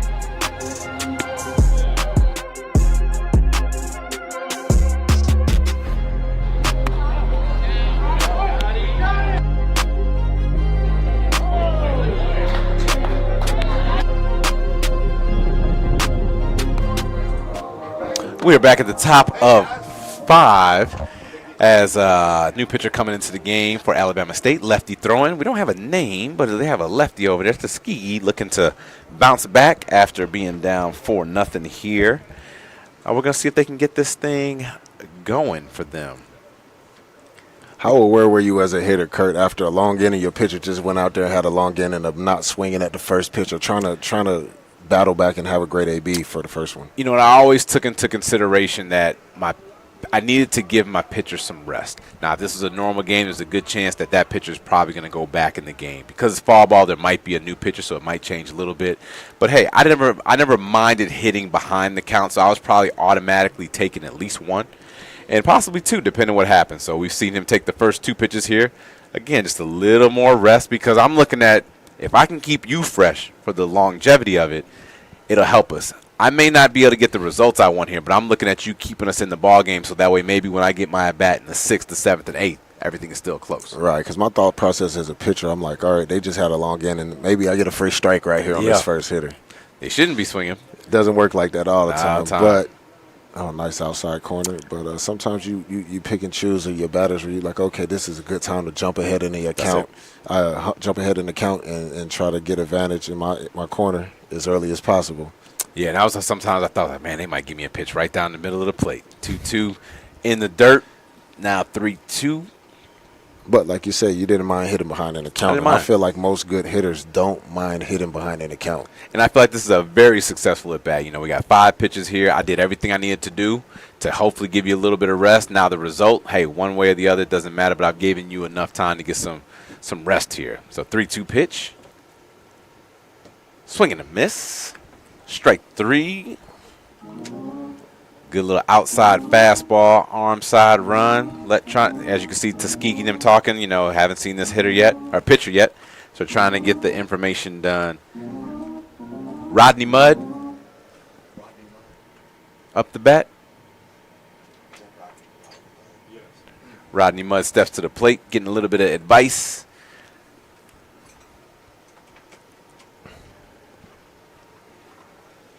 Little step off, couldn't see the signs there. Was that tough? Did you have your catchers put fingernails or take the fingers? How'd you do it? Sometimes I feel like I have pretty good vision. You can see? I can see the ball pretty well from the catcher. First pitch swinging, foul ball. We did have some catchers that put the paint strips. Yeah. Or sometimes they would put the sticky pads on their fingernails. How complicated did you get with your signs? Man, it really didn't get super complicated until I was with Oakland and we faced Houston after an allegation of somebody was giving signs the night before. Had to switch it up a little bit. That was the most exhausted I ever been. Ooh, nice backdoor breaking ball, call ball. But that was the most exhausted I ever been with signs because everything was backwards. 1s were curveballs, 2s were fastballs, 3 was changeups, 4s were sliders. Plus you had 1, 2, 3 on the arm. There was a lot going on that game. Yeah. It went well though. It went well. It was worth the mind battle. Do you like the idea of having the mind battle, having it super complicated, or just constantly switching the signs up? Just having multiple signs throughout the course of the game. We're doing the first set of sequence, the second set of sequence. Which way did you like? I feel like when you have a catcher that can just give you a tap and you can change what signs you use, whether it's first, second, third, and then you can keep the same signals. That wasn't bad. Once I got comfortable with the 1s and 2s and 3s and 4s and everything mixed up, then it wasn't bad, but I didn't mind mixing them up. Okay. I didn't make it too complicated, but just enough to where it couldn't be figured out. Yeah. Swinging foul ball to the right side, 2-2, 1 out. A little late on that one. It was a couple years it didn't matter what sign I used because I was tipping, so it didn't matter. They had a beat on me. How'd you find out you were tipping? Came from a friend on another team. Another pitcher. He knew we wasn't facing them anymore, and he was like, by the way, we have your signs. Another foul ball, 2-2 pitch. I always thought that was an interesting thing. Like, I would pick up tips, but again, always of the opposition. I couldn't pick up my teammates. I don't know what it was. They're like, hey, see if you see something. I'm looking, can't see something. Then you'd bring a pitcher from the other team, got him. Just like that. I don't know what it was. It's not very fun when they have your pitches, especially if it's something that's easy to see and they can see it before the pitch is coming. Yep. Breaking ball outside, full count right here. 3-2, 1 out. No one on base. And the tipping is always such a crazy thing. I mean, some people have very small tips. Some people have big tips. But they say that every pitcher tips. It's just a matter, can you see it or not? Exactly. 3-2 payoff pitch. Misses arm side, ball 4. Runner on first base, bringing up Eli Spites.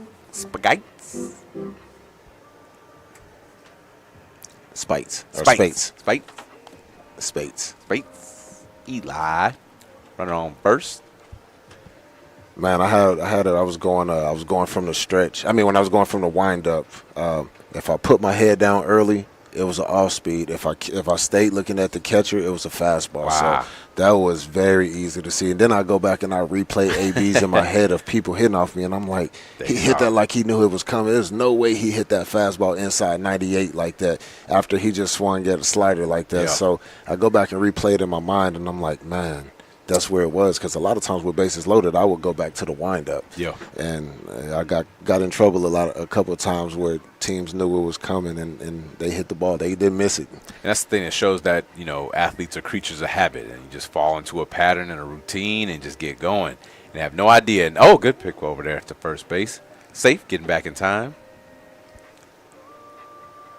Those lefty step-off, pick-off moves, always got to be conscious of that. Delivery, 0-0. Ball one, outside down. What was your thought process with a lefty on the mound? Was it get a late jump, then get picked off, or was it just go for it and just try to see if you can time it perfect? It was interesting. If a lefty had a good move, I basically shut it down. I didn't want to run the risk of getting picked up. I was looking for the dirt ball read. But and I also had to make sure they weren't a reader. Mm-hmm. You know, a lefty can pick up their foot slow, and they're looking at you. So if you take off, I was always worried they can throw at me. So I just had to time it right. Again, use the count to my advantage. So, okay, he can't afford to mess around here. He's going to try to make a pitch here, try to guess right. Another step off here. Close play, safe. And then if they end up picking me off, then I got to get to the inside of that dirt, or the grass and the dirt, and hope that they throw it down and they hit me in the back. Try to get in the way of that throw. But I also liked after a pick. I always felt like whenever a pitcher made a pick, there was a good chance they didn't like to pick twice in a row. And so far we've seen that pattern right now. Pick and then a pitch to the plate. Pick and then a pitch to the plate. So if you picked once, I'm going. If you pick twice, I'm definitely trying to look about going the third time. It'll be interesting to see if they ever implement the 3-pick rule in college baseball. Oh, heads up over down there on the line. You know, you want to be out there to see the action, but you also got to keep your head on the swivel as he fouls it off to the right side there. Yeah, it'll be interesting if they do it, if they want to make the game fast. But the college game is already pretty quick. Mm. I think they did that to kind of speed it up, you know. And as a pitcher, you know, if you knew you had a runner over there, you're going to hold, you're going to step off, you're going to do whatever you need to. And all that stuff takes time, which they are trying to eliminate. Right. 2-2 here. And he's running. And hits to the no, keep going, keep gotta going, see the ball. keep going. Beats the ball. No. Runner was running on the pitch. A little dribble to the right side, but had the defense out of position as the runner started to move. And as you see, with putting the ball in play, good things happen right there. Now, what on that play right there, Curtis? What are you looking for as a runner? You are the runner stealing base, or you have a hit and run, so obviously you're stealing. After you slide, what are you doing to help pick up the ball quicker? Are you seeing it as it's hit? Do you take one peek as you run it down? So ideally, when I was stealing, I always try to look in to see where the ball was going to be hit. Now, you didn't always see it. But then if you didn't see it, I got to use my coaches out there on the field to my advantage. And for him running the second base, the closest coach in my eyesight, and the runner's running on the first pitch here, throw down the second base in time, but drops it. Safe. And they're looking to run and get aggressive with it. But I'm picking up the third base coach because that's my eyes right there. And you do get a little lost out there. You don't know where the ball is. The defenses are moving around. The crowd is making a little noise. So now you got to pick up that third base coach. Right. Luckily makes it to third base. I don't think he's going to score in a situation like that, but that's what you got to end up doing in that situation.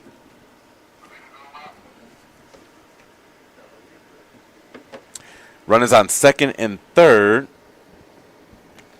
Runner one out. Threaten, looking to get back into it. Strike one. Forgot what the first pitch was called in that situation because we had the throwdown. But let's see if they can get some runs across the board right here.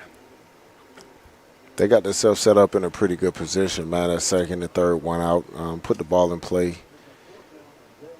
Put the ball in play right here. That's you may be able to get a run. Especially with the infield back, you know, stay in the middle of the field, hit it on the ground, you get at least one across. If you get lucky and hit it through, you get two across. Second and third, one out, 2-1, the count.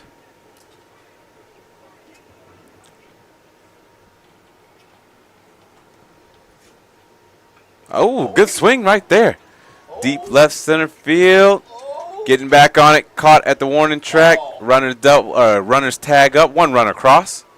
They got one on the board, 4-1. Deep fly ball to left field. And still threatening, runner on third. We making ourselves a game.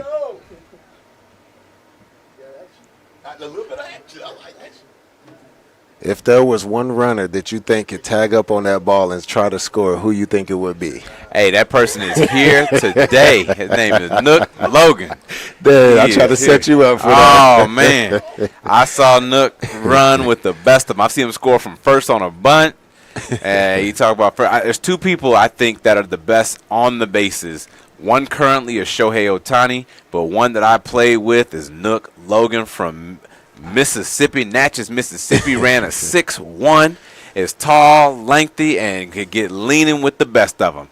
And he could get to moving. Long strides. He covered a lot of ground. And he cut them bases with the best of them. Swinging it.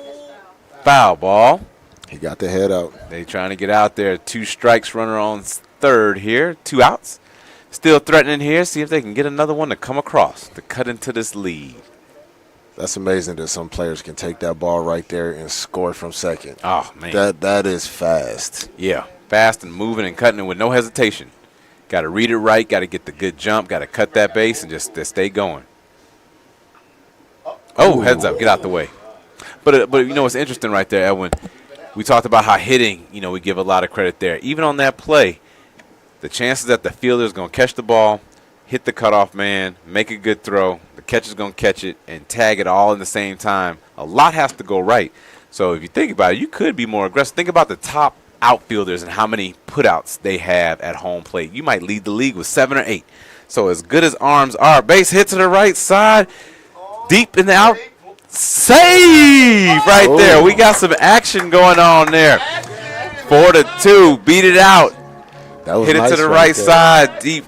The second baseman had to field that ball in the grass. That was a great AB. Yeah. That was a great AB. He battled, and he got something. He didn't hit his heart, but it was placed very well, and he was fast enough to beat the play at first. And you said something earlier, put the ball in play and good things can happen. There you go. You got the ball put in play. Stuff happened. Let's see if they're still running here. We had the previous 2 runners running when they got the first base.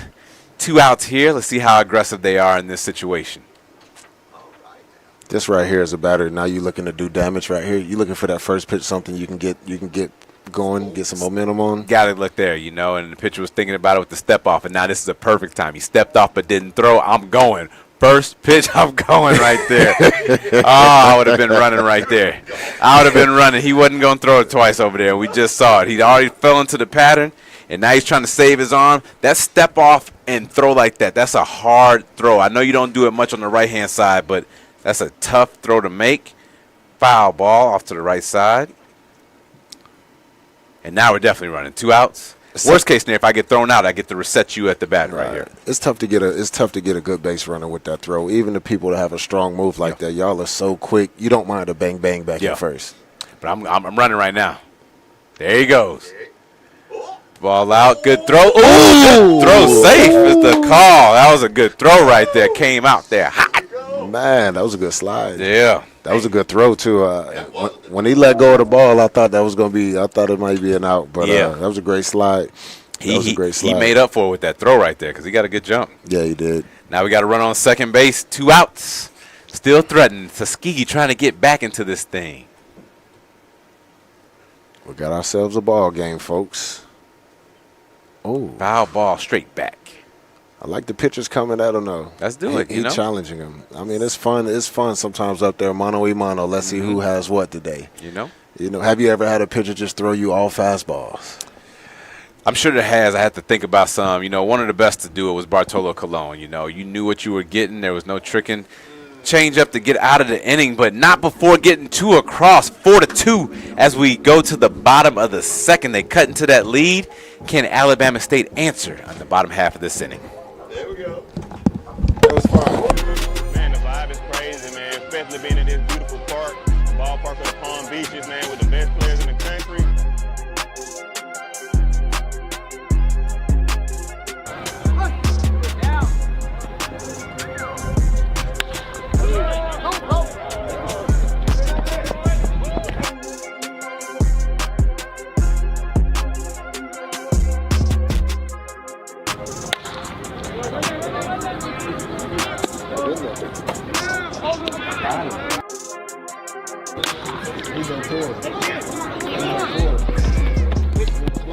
So you might be wondering, where do we go next? Well, stay tuned, because we're just getting started.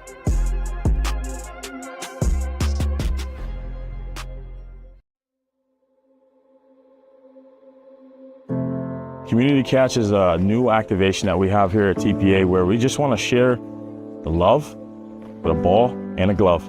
So we want to do that. We want to engage with these kids as best as we can. We want to teach them to have love for baseball. There's a lot of people in this community that stand up for the kids here, and we want to come in and show the representation that they look just like us and they can be just like us. There's a lot of people here today. We got My Brother's Keeper. We're doing a partnership with them. We got people in the community that show up for the kids. We got former big leaguers and current professional baseball players. There's so much knowledge and so much love to go around. The biggest thing for today with the Players Alliance being here today is, one, of course, you have the kids, but then you also have the adult presence. And one of the things we started seeing right now, as we try to get more kids playing, kids that look like us, we have fathers and brothers and uncles that are saying, okay, I haven't played catch with them, or I didn't play. How do I get involved with it? So we're showing you that you can come out even not having any baseball experience and still have a good time. If you look at most baseball movies historically, there's always a father and a son playing catch. We want to make sure we replicate that. And it doesn't have to just be fathers.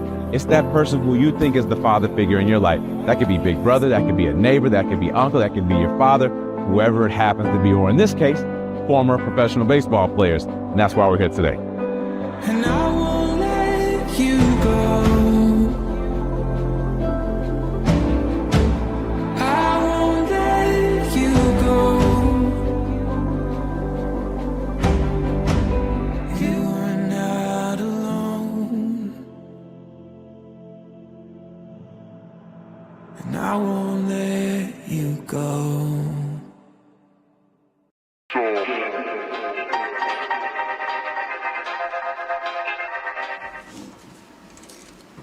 Hey everybody, Jeff Johnson back. Patterson Field, Players Alliance. I'm going to tell you what, you guys were just treated to something special. Those two young men that were on just a little while ago just did a great job. And the baseball is looking really good. Tuskegee is at bat right now. Alabama's at bat right now. Alabama A&M. Alabama State. All these schools in Alabama. 2 balls, 1 strike. We've got a big weekend of things coming up, ladies and gentlemen. Make sure you check it out. Here's a pitch. A little low. Appeal to third base.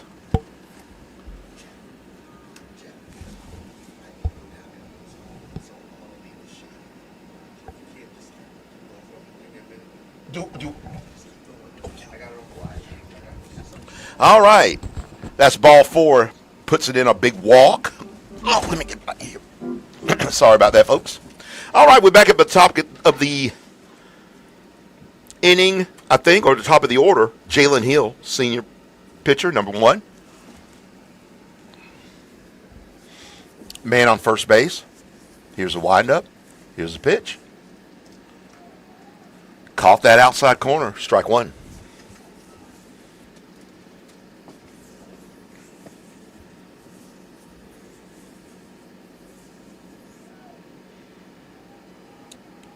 Good block by the catcher, but he blocked it in front, and the runner got a great jump.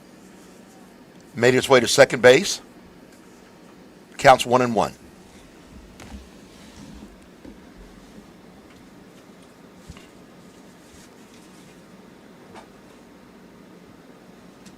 Another ball down to the dirt. Good play by the catcher. Number 14. Oh, no, excuse me. That is not him. Can't see the number.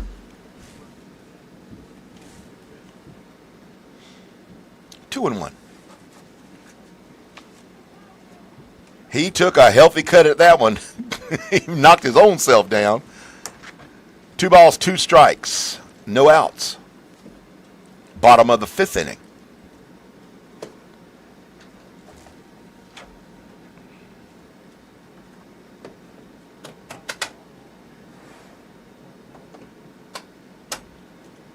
Another ball that's down. Full count. Infielder's trying to keep that man at second base as much as possible, playing with him. Pitcher giving him the look.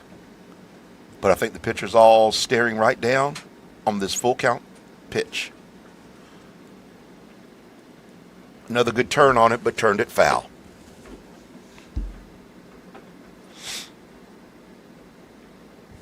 3-2.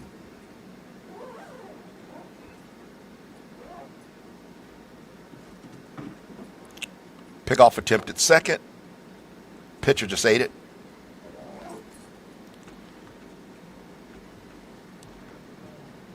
Ball down in the dirt. He's going to try to go to third, and a pitch at him.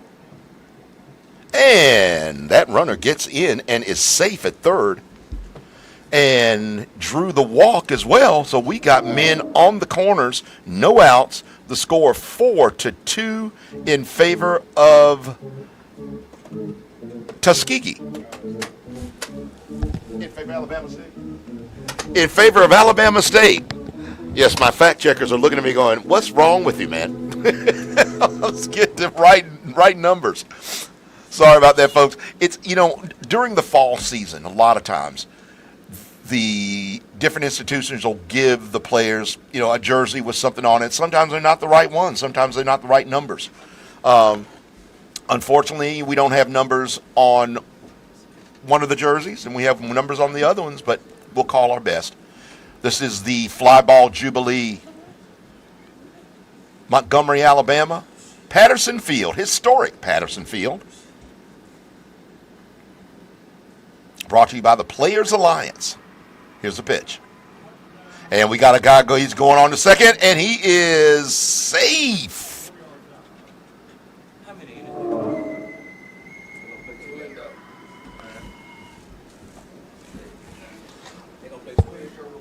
Are they playing 12? They're going to play 12? I thought they were going to play 9. 9? Okay. I think.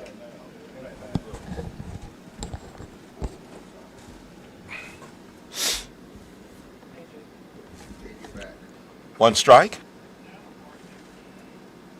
Here's the pitch. Inside. 1-1.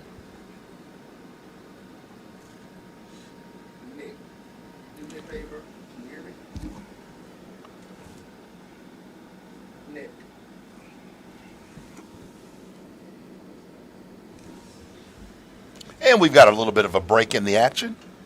We just want to remind you that there is a lot of things going on this whole weekend. We have a minority softball prospects event tomorrow night, as well as the pro workout here at Patterson Field in the morning.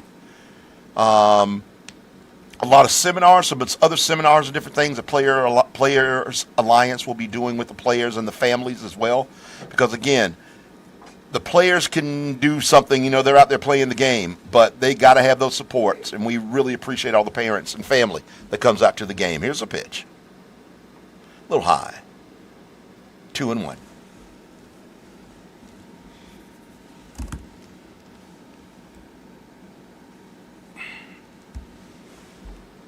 Pitch outside.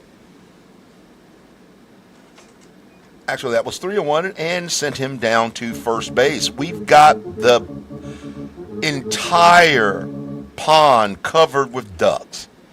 And here comes the next batter up, number 33.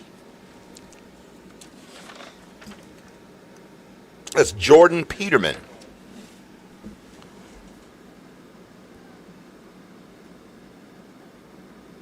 He looks at a strike.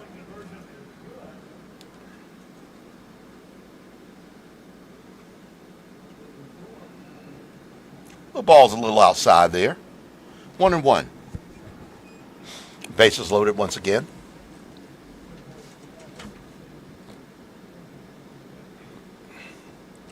The catcher's getting a workout. 2-1.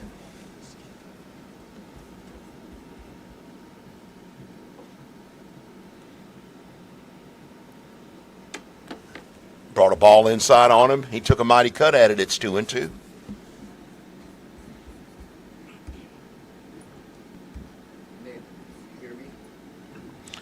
And there's a hit, a great play at third base to try to stop the ball, and he's going to try to get it over to the first.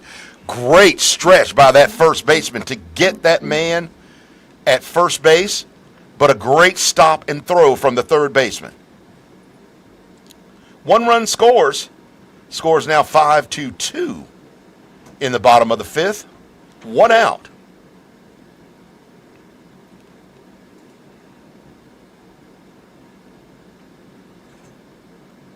Alabama State leading the game. First pitch is down for a ball.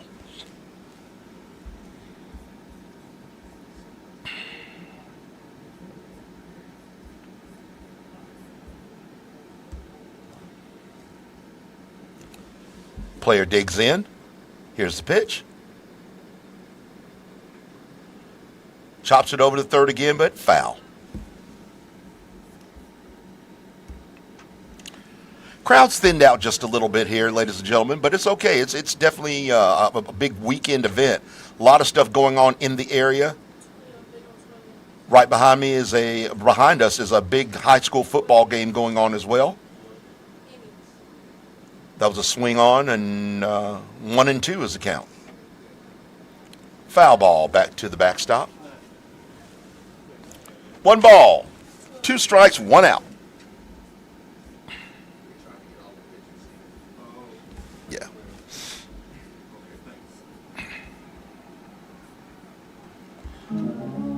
And great pitch, sends him down. 2 outs. Man on second, man on third. Hank Aaron comes up. I'm only kidding. He's wearing 44. But he would love to be Hank Aaron in this situation right now to knock in these 2 runs. Here's the pitch. He did take a mighty cut at it.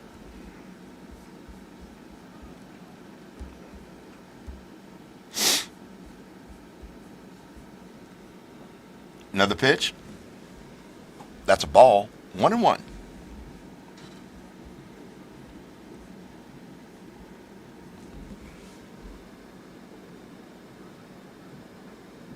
Good patience on that. 2-1.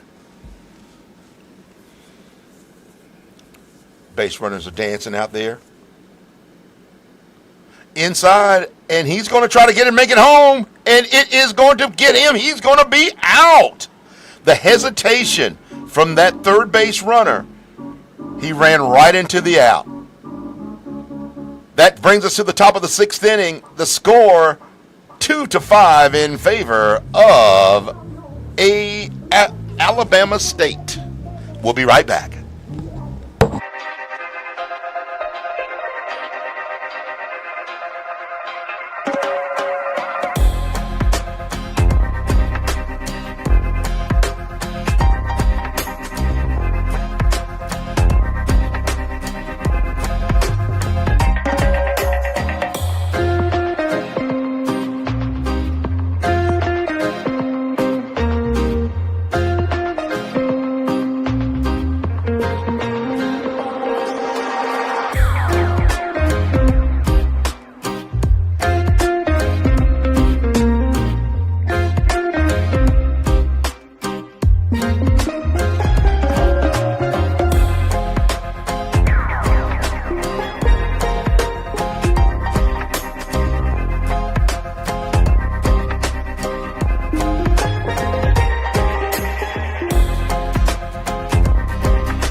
Where we should ride in swangers and put diamonds in our necklace. Pour drink inside my lemonade till it look like a Pepsi. See, I come from the D where we got checks and we be flexing. If you ain't from my state, then you should know don't miss Texas.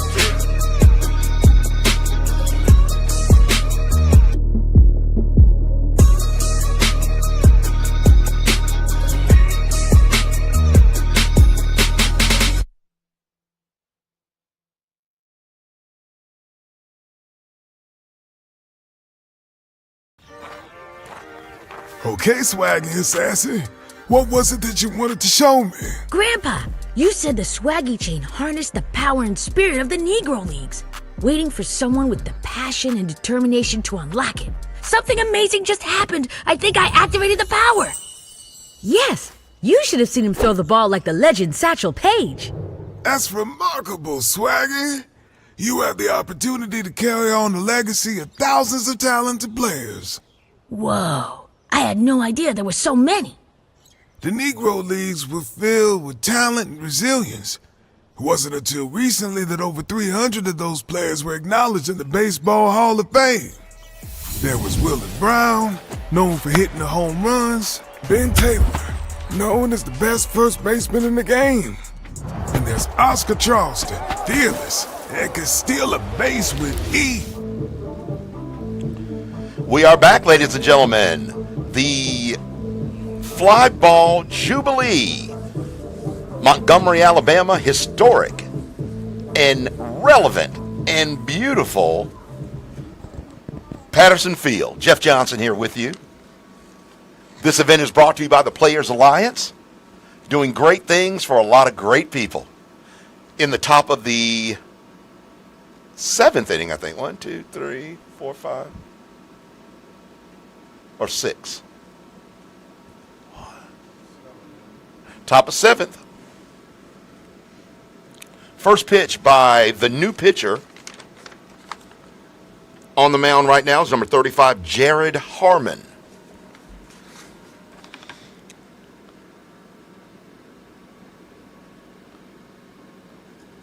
Jared comes with a sidearm kind of submarine motion.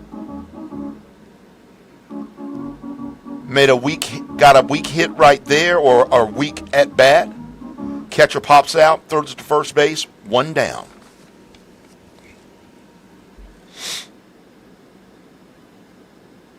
Coming up next batter for Tuskegee.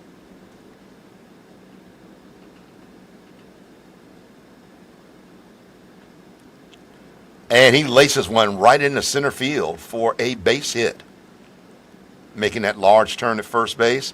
Always looking to press the advantage. Third batter for Tuskegee comes up.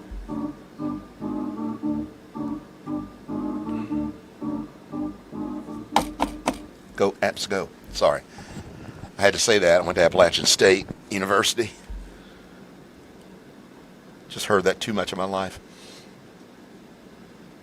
Man at first base digging in, wanting to steal. Here's the pitch.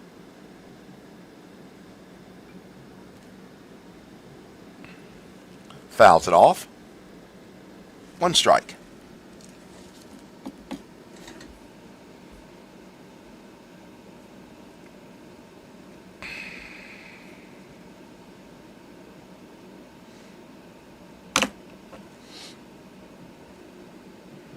Oh.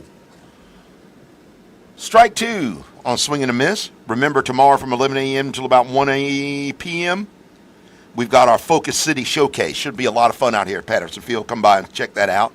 Then right after, we've got the Legacy softball game at ASU and their home run derby, the Dirty Derby home run derby. Say that 3 times fast. He waves on 3 and is set down. 2 down. Top of 7.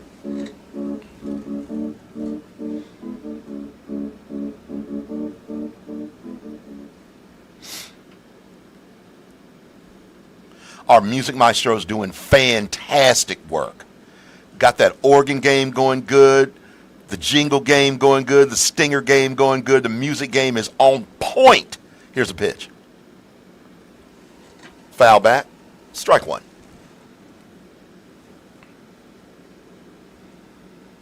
Y'all, we've been having a great time here so far. It's been really nice. Weather's been great.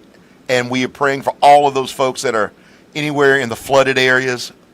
Please take care of yourselves. Hopefully, folks that know them, make sure you check on them. That sidearm, he brings that ball way around, and it looks like it's going to come and hit you, but then it breaks back over the plate. Foul ball, strike 2.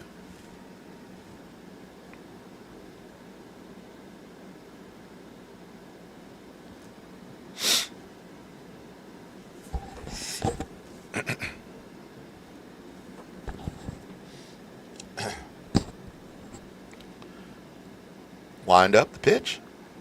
Little outside. We're going to go have a throw down to second base. Oh, he is going to miss him, and he looks like he is safe. A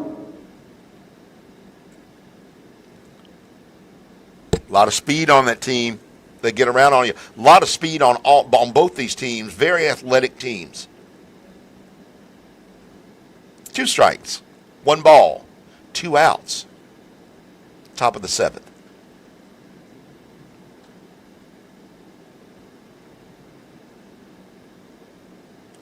And he sets him down. No runs. Score 2-5. Still in favor of Alabama State.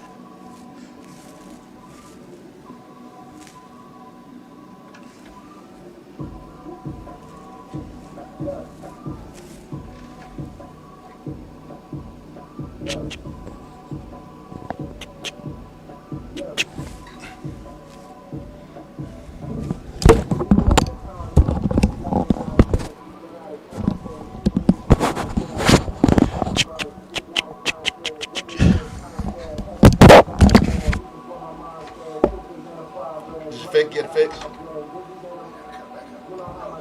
Oh, wow. Wow, that was amazing, Swaggy!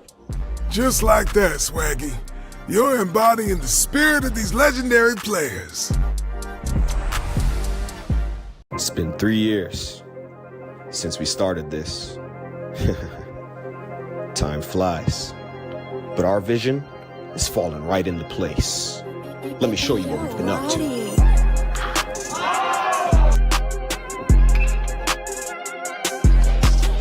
Alexander White, CEO of Minority Baseball Prospects. This was our second MVP HBCU Home Run Derby, and guess what we had?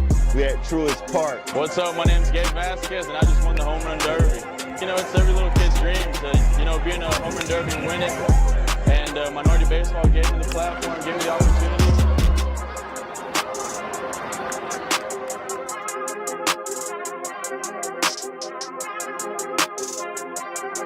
Reggie Hollins of Minority Baseball Prospects, the president and COO. We're here live in Gastonia, North Carolina for our 2022 underclass All-American game.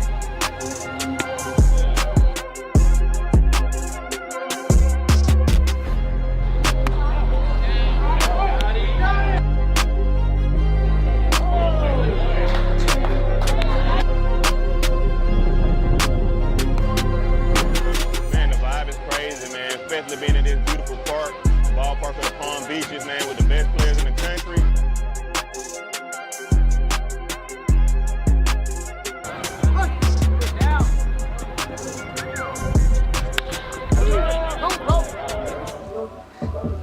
We are back, ladies and gentlemen. Patterson Field, Jeff Johnson here with you. It is 5-2 in favor of Alabama State University. Bottom of the 7th inning. And we're ready for some more baseball. Been a great night for it so far. Weather right now, as a matter of fact, is looking pretty good, actually. I mean, we got a nice, partly cloudy night, just a little bit. Temperature is about 70 degrees. And the baseball has been very good. Players Alliance event this is. We do appreciate them doing this. Minority Baseball Prospects, MVP Helping Hands, Minority Softball Prospects in the house. First pitch, foul ball. Back to the backstop. Strike 1.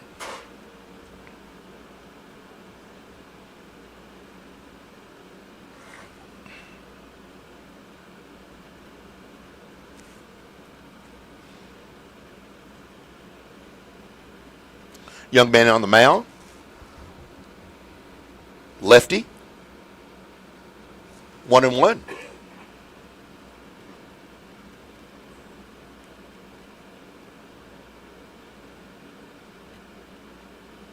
A little high up. Counts at 2-1.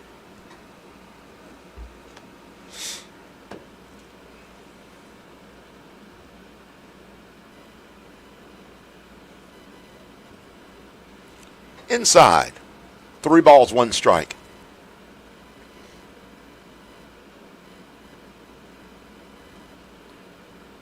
Here's the payoff. Called strike. Brings it to a full count. 3 balls, 2 strikes. Here's the pitch.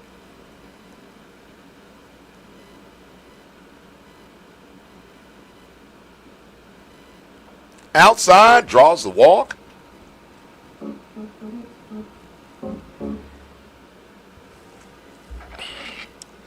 Up now for Alabama State, number 23, Mikael Pryor, an outfielder, 6'4", from Harvest, Alabama.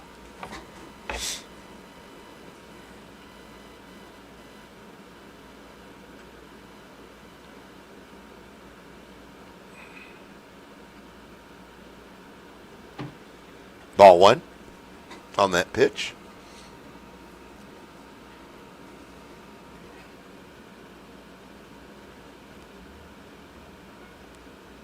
Little half-hearted attempt to throw back over to first base, trying to keep the runner close, not letting it get out of hand. This is where Curtis Granderson said he would go right here. This little young man did not. Pitch came in, a little high, ball 2.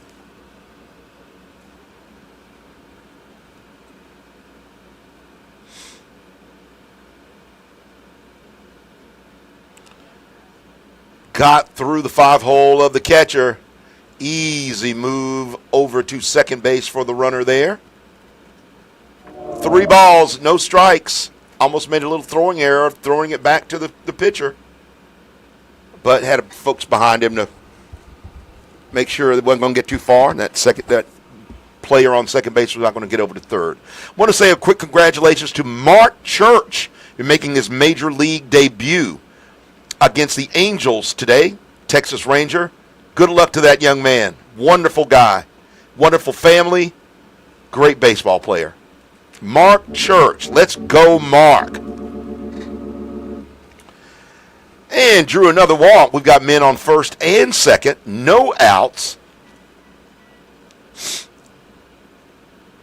And the catcher went out and just a little talk, trying to calm his pitcher down, get him to throw some strikes.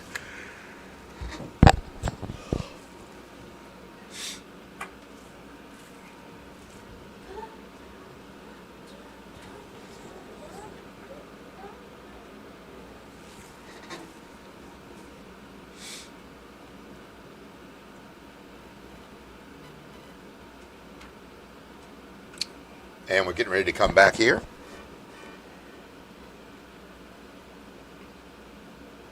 Here's the pitch. He's going to third base. Good try on that throw there. Got that ball out of his hand. The catcher got the ball out of his hand really quick. But the runner on second base had a really good jump. And the runner on first couldn't go anywhere because of the quickness of that throw. So now you got them dead at the corners. And they're trying to figure out what they're going to do. They're going to have a little talk. I think the umpire is going to try to curtail some of these conversations here.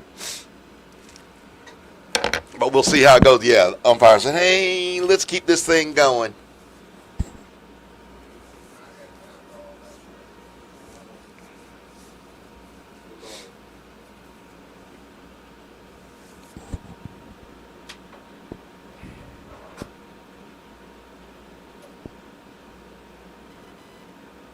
Ball high, ball 1.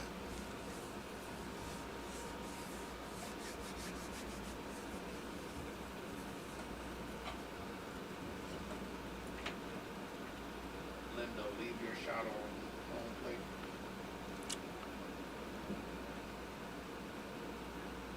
That ball hit off the backstop for a foul. 1-1.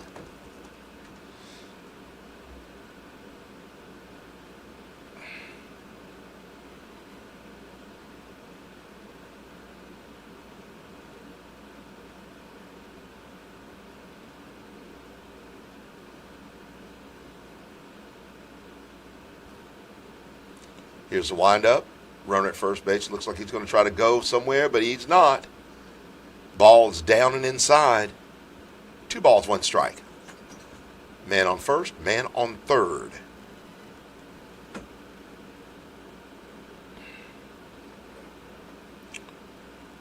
Here's the pitch. Inside again. And actually, I think that might have hit him. And he goes down to first base with the bases loaded again. That brings up number 5, DeMarcus Smiley, a senior catcher out of Selma, Alabama. Previous school was Grambling State University.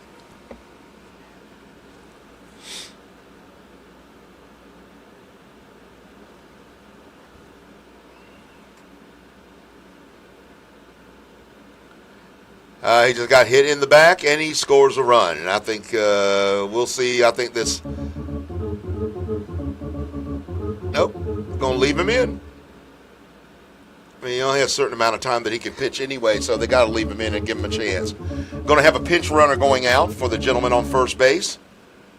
That's number 45, Sean Bridges, from Montgomery, Alabama, out of St. James High School.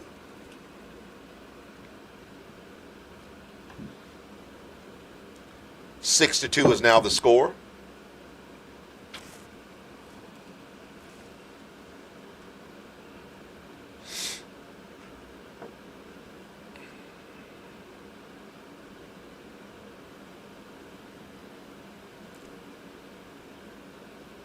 Bottom of 7.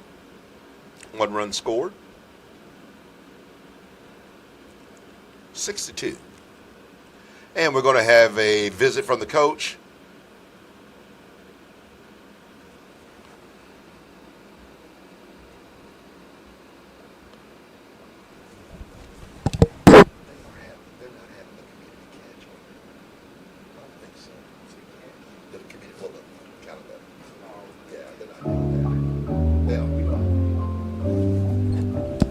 A lot of good stuff going on tomorrow, folks. Remember, we've got our community catch, which is really neat. 9 a.m. till 10 a.m. It's just a time for families to come out, courtesy of the Players Alliance, just to throw ball with your son or daughter. We'd love to have them out here. At 11 a.m. till about 1 or 2 o'clock, we've got the Focus City Showcase, where these young men put on their skills for the scouts to see. And then a big softball game and the Dirty Derby in softball over on the ASU campus. Here's the pitch. Almost hit him again. He hit him. And that scores another run. Bases are still loaded. Score 7 to 2.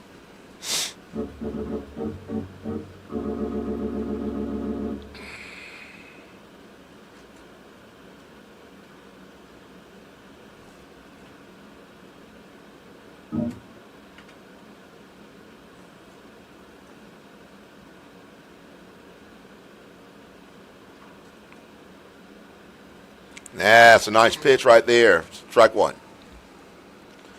Up to bat is number 17 for Alabama State, Zaylen Smith.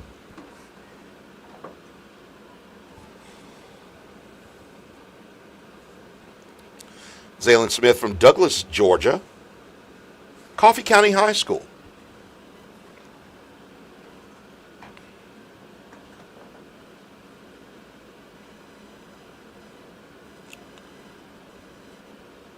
Foul back. 2 balls.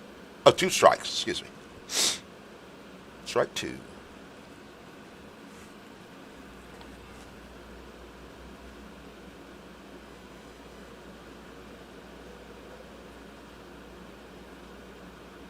Pitch on the way. Mighty cut at it. He misses it. 1 out. Isaiah Landry up. Out of Pittsburgh, California. Clayton Valley High School was his last school. Outfielder, 5'10".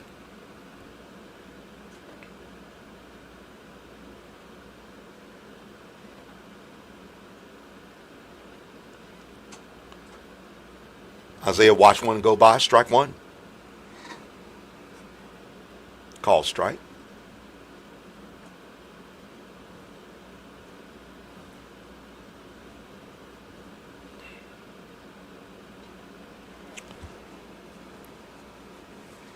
Another strike he watched. That went inside. Strike 2.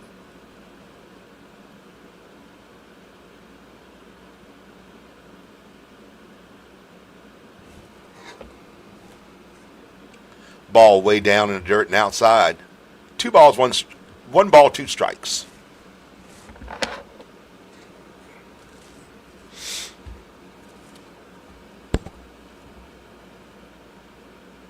Here's a payoff pitch.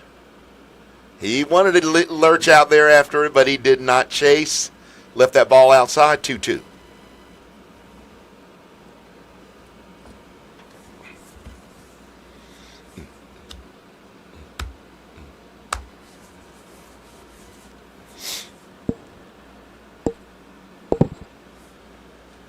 Pitch on the way. Ball is down. 3-2. Full count.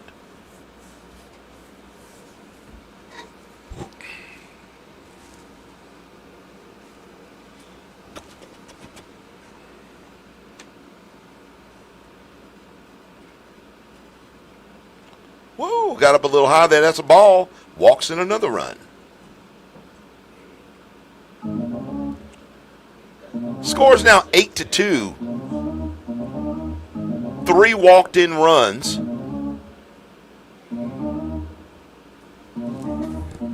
In the bottom of the 7th inning.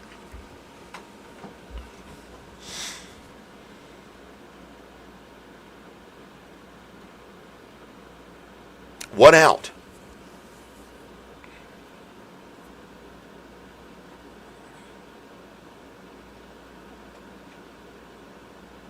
Ball high. Ball 1.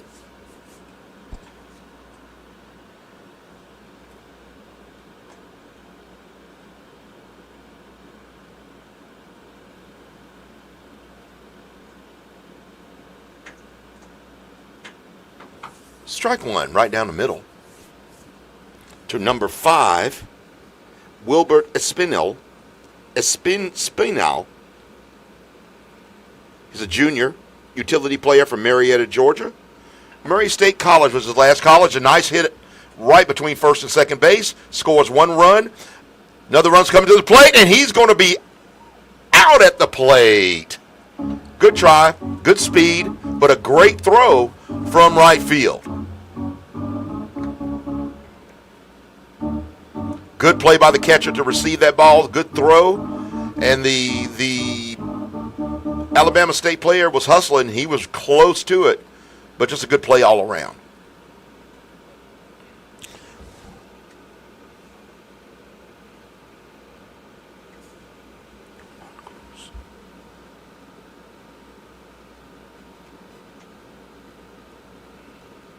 Batter up right now is Juan Cruz, sophomore first baseman out of Apopka, Florida. Apopka. Say it again. Apopka, Florida. 6'5".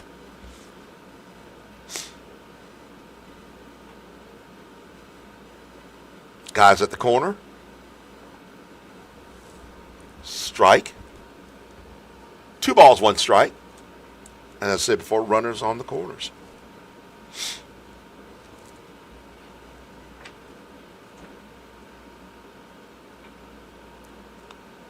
Nice shot to the center fielder, and he's right there on the ball, playing it like a champion. Hauls it in, and that ends the runs in that inning, but 4-run score on a lot of walks and other sort of things. Score now 9-2 in favor of Alabama State. We'll be right back.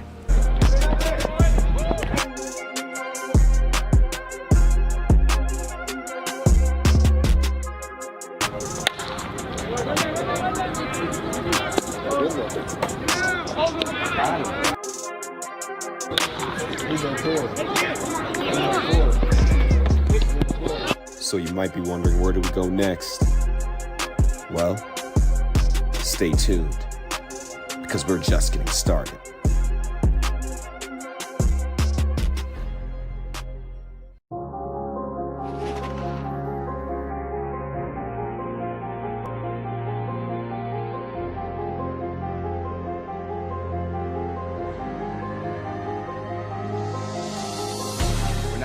year of existence. We've been doing camps and clinics across the country. We did a 33-city tour where we handed out COVID supplies, handed out food to those in need, and a lot of kids of color received their first bat and glove because of the Players Alliance. So you see the connections here, how all these guys came together and said, we see where we are, but we know we can do better. We know we can go further. The thing that the Players Alliance is doing is offering something that's far more powerful than equipment. Access is great. Opportunity is tremendous. Hope is a difference maker. We need more diversity in our game, not just on the field, but everywhere. Front offices, commissioner's office, everywhere. And those two goals continue to bring this group together.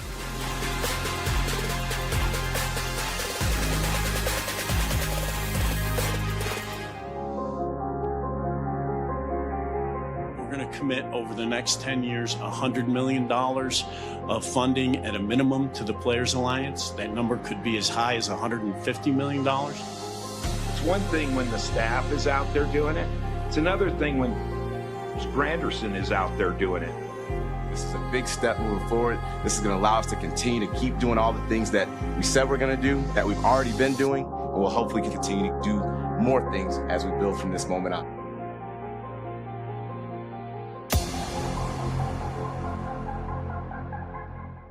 It's been 3 years since we started this. Time flies. But our vision is falling right into place.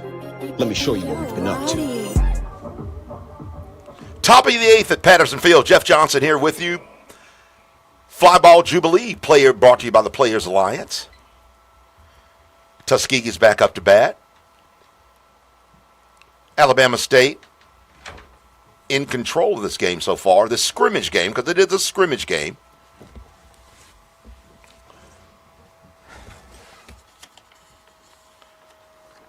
And a cut was taken.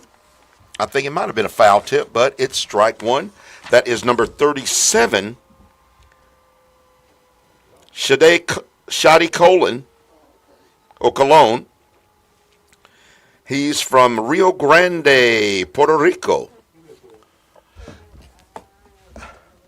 And he's a lefty who's trying to bring it in. 1-1.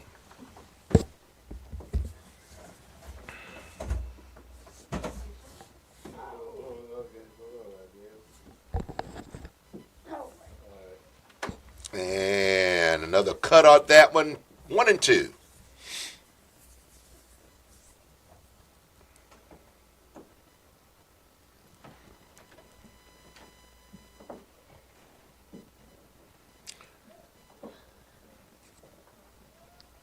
Swing and a miss.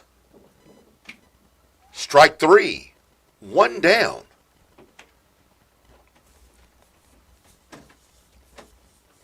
Up next, another batter for Tuskegee.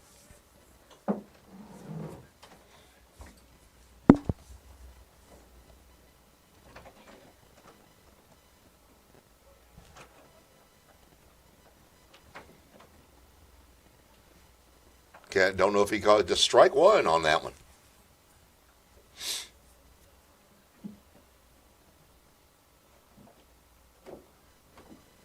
Another great pitch right down the middle. Fastball down the middle. 2 strikes.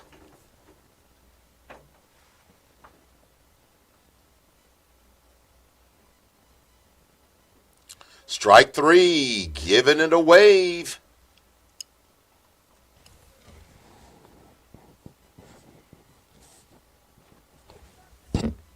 Juan Cruz doing his thing.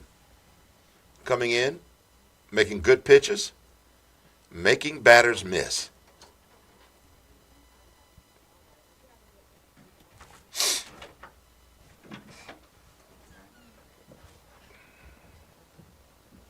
First pitch, down and outside, 4-1. Hey, Lindo, is that microphone in your bag?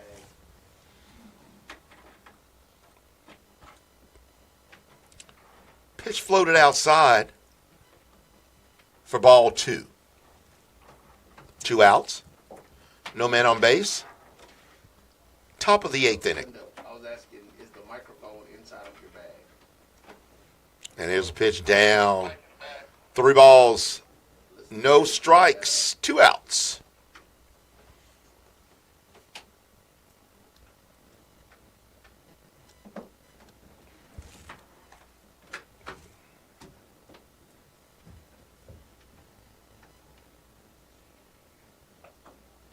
Ball high, he earns him the walk, and he is making his way on down to first base. Almost fell. It stumbled right there. These guys all traveled here today. The ladies traveled here today. It's been a big day for everybody, and with the weather, we've had a lot of quirky things going on with travel, but people have made it here, and we're glad of that. We got a huge weekend. Here's a windup in the pitch. Swung on, missed. Strike 1. 2 outs.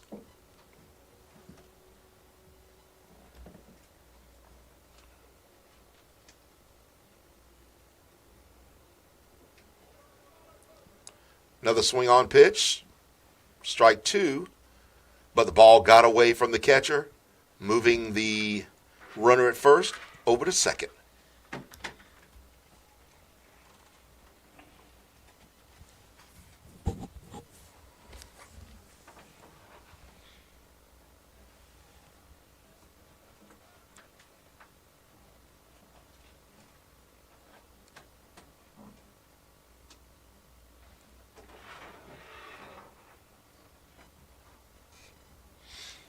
Got a very speedy runner on second base, creating a little bit of havoc out there for the catcher and the pitcher, but the pitcher's been holding steady.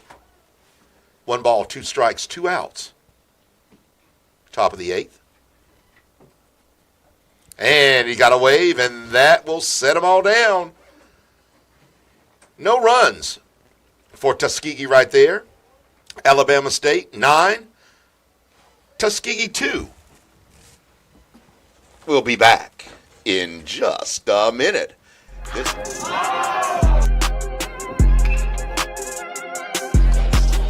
Alexander White, CEO of Minority Baseball Prospects. This is our second MVP HBCU Home Run Derby, and guess what we at? We at Truist Park. What's up? My name's Gabe Vasquez, and I just won the Home Run Derby. You know, it's every little kid's dream to, be in a Home Run Derby and win it. And Minority Baseball gave me the platform, gave me the opportunity.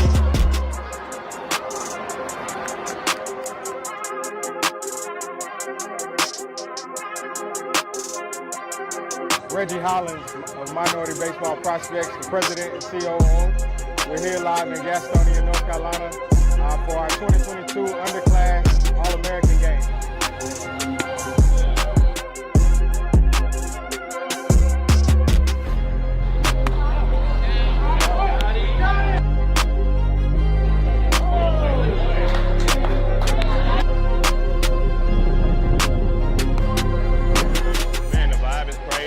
Especially being in this beautiful park, ballpark of the Palm Beaches, man, with the best players in the country.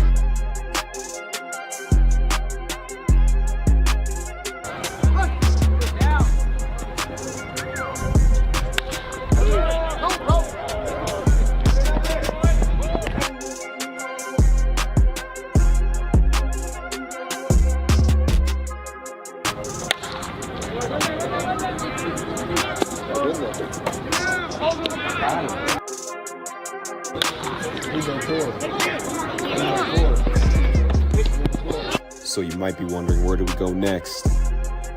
Well, stay tuned, because we're just getting started.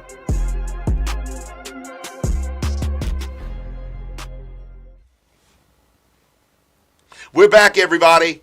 This is the FlyBall Jubilee. Jeff Johnson here with you, bringing you the action in this really unique kind of scrimmage game between Tuskegee and Alabama State University, all part of this incredible FlyBall Jubilee weekend. We got baseball, softball, education, inspiration, all going on right here, courtesy of our good friends from the Players Alliance and Minority Baseball Prospects. Up now batting for Alabama State is number 4, Alex Esplat, infielder freshman from Seminole, Florida, Seminole High School. Strike 1.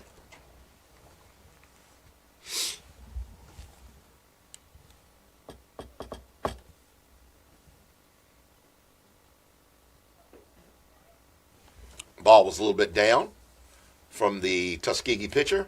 1-1.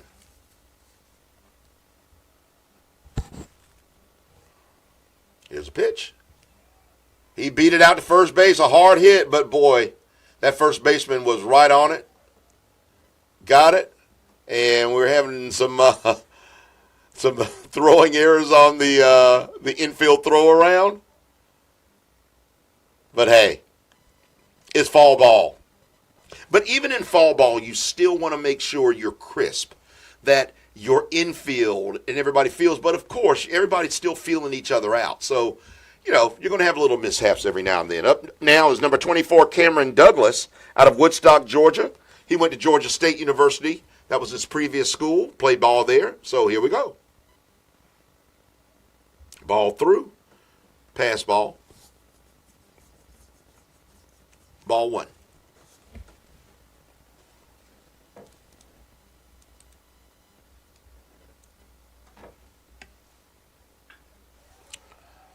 That was a mighty swing he put on that ball, and it is out of here. Home run, left center, right over the leveling the playing field. Well, he leveled that baseball all the way around,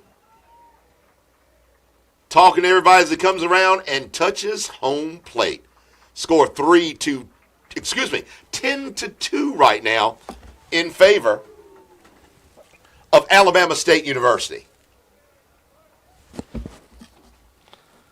Now batting for Alabama State, Andrew Wells out of Midland, Georgia. Columbus High School was his last school. You know, you got a lot of freshmen that are in here, and they're trying to show they want to make the team. They want to make sure they can play, and that's what they're doing. They're trying to show the coach what he's got. Another great stop by the catcher. That catcher has been working today for Tuskegee.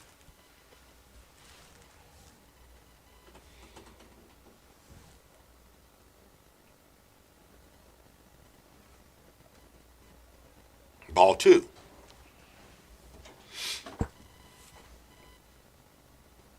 And here's the windup and the pitch. Got him that time with a nice crafty little strike, a little, I don't know what you call it, slider maybe. But it worked. And here's the pitch. 2 strikes, 2 balls, 1 out.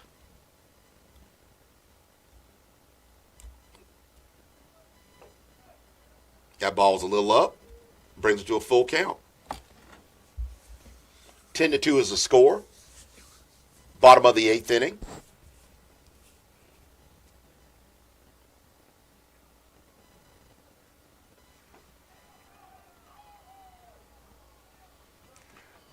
That catcher tried his best to frame it. It was just a little outside. Tried to bring him back in, but couldn't do it.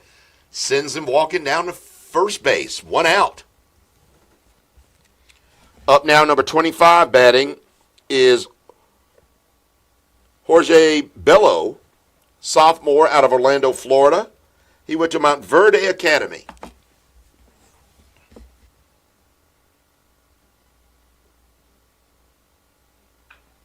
And he puts it on the ground over to third base over to second base. They're going to try to go for 2. And did he do it? No, he was safe. He was off the bag. And the ball came loose, as a matter of fact.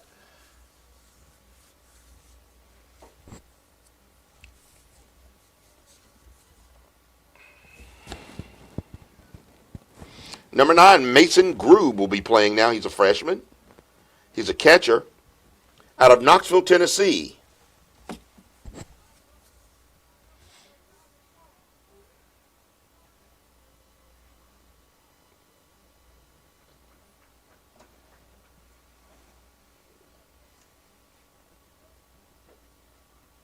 Ball up. 1 ball.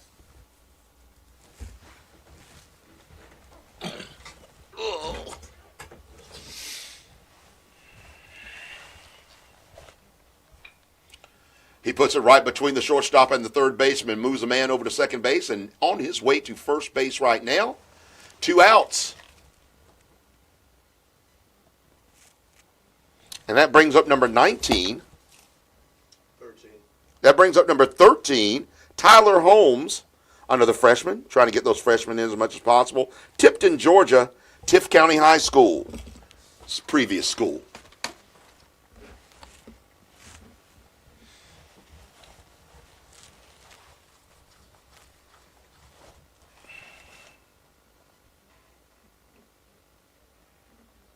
Ball one.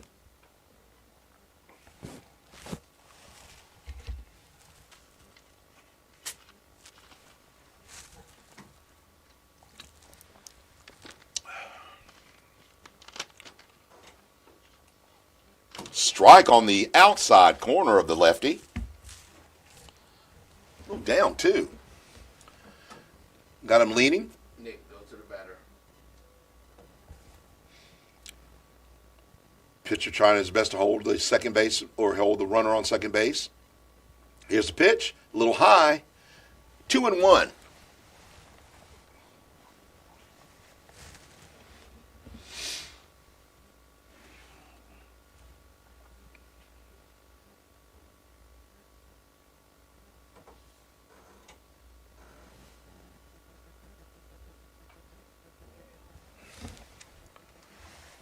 Third pitch is fouled back, and brings it to 2-2 with 2 outs.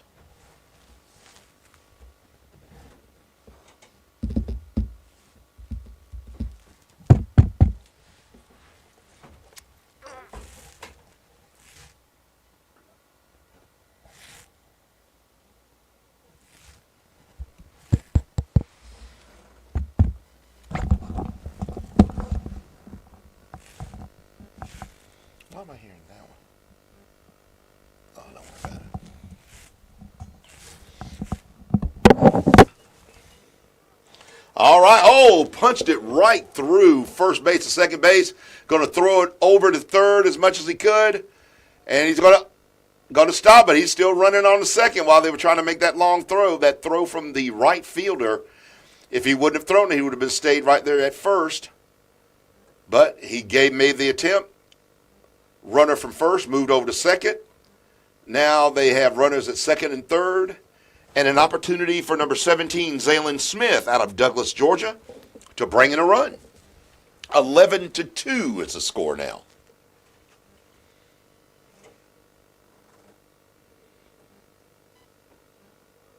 Ooh. Ball one.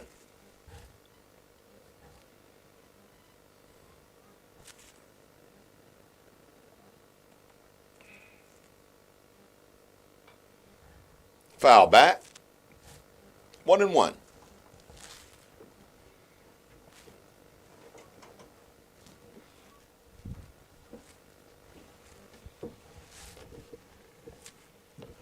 Pitcher out there contemplating what he's going to pitch.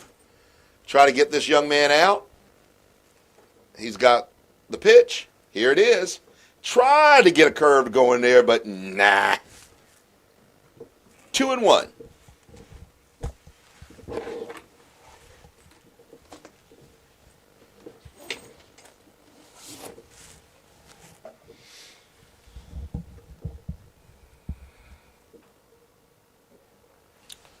Another swing at it. Fouls it off. 2-2 still.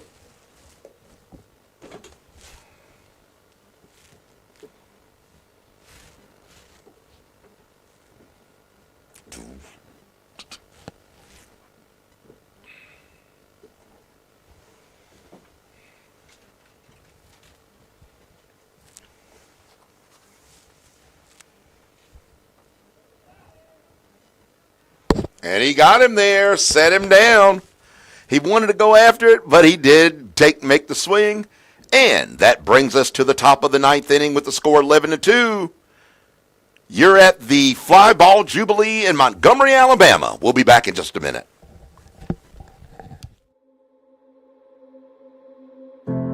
Community Catch is a new activation that we have here at TPA where we just want to share the love with a ball and a glove.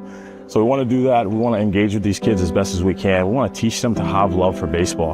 There's a lot of people in this community that stand up for the kids here, and we want to come in and show the representation that they look just like us and they can be just like us. There's a lot of people here today. We got My Brother's Keeper. We're doing a partnership with them. We got people in the community that show up for the kids. We got former big leaguers and current professional baseball players. There's so much knowledge and so much love to go around. The biggest thing for today with the Players Alliance being here today is, one, of course, you have the kids, but then you also have the adult presence. And one of the things we started seeing right now, as we try to get more kids playing, kids that look like us, we have fathers and brothers and uncles that are saying, okay, I haven't played catch with them, or I didn't play. How do I get involved with it? So we're showing you that you can come out even not having any baseball experience and still have a good time. If you look at most baseball movies historically, there's always a father and a son playing catch. We want to make sure we replicate that. And it doesn't have to just be fathers.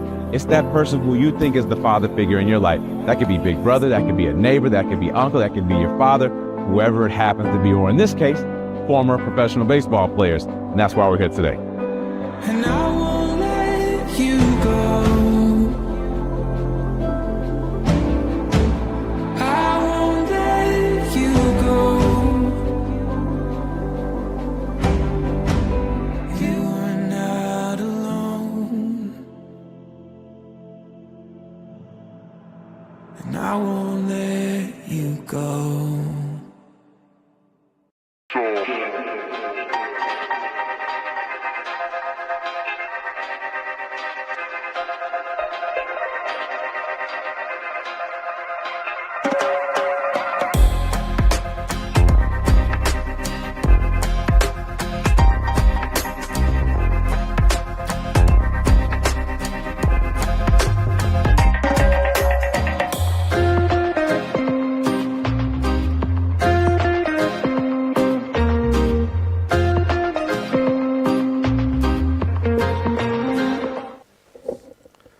Well, folks, back at the top of the 8th inning here at Patterson Field. Jeff Johnson with you. The new pitcher for Alabama State is Jackson Christensen from Pocatello, Idaho. Went to Parkland Community College. Now here on the hill facing Tuskegee University.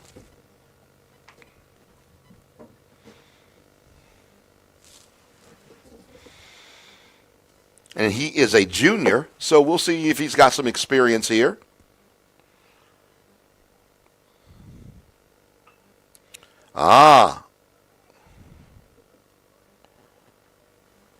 Swung on the first pitch. Hit a sharp grounder to the first baseman, picked it up, took care of it himself. One down.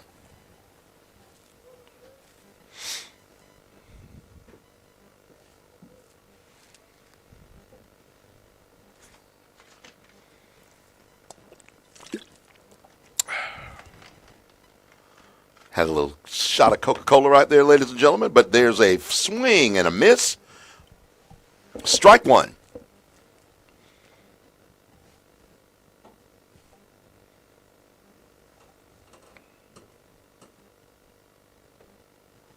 Ball's up high for ball one. 1-1 is the count. One's across the board.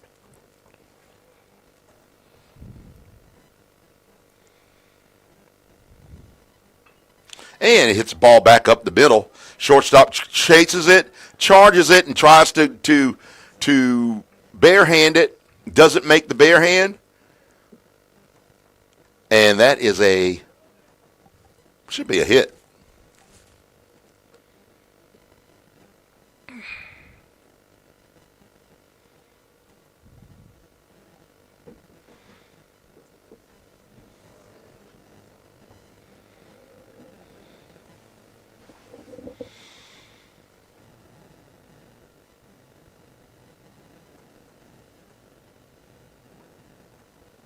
Big cut right there. Strike one.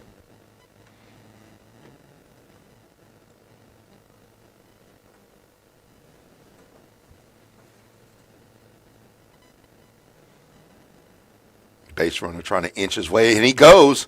We get a throw from the catcher, but right on top of him. Oh, great throw. Maybe a little outside, maybe a little down. The second baseman or the second baseman had to kind of come over a little. But he makes it into second.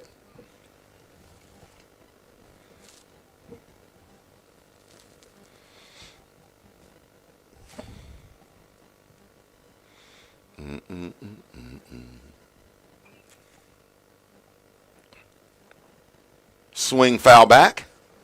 2 balls, no strike. 2 strikes, no balls. No balls, 2 strikes. Same thing no matter how you say it. Here's the pitch. And he took a mighty cut. Came up empty. 2 down. For Alabama State, Jackson Christensen on the mound.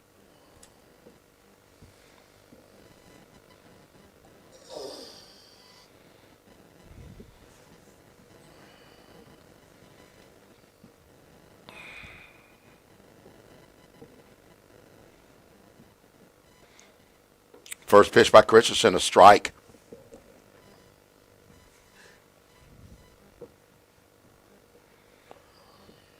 Tuskegee has a man on second base, trying his best to get over to third. Pitch by Christian, a big cut on it, foul ball back. 2 strikes, 2 outs.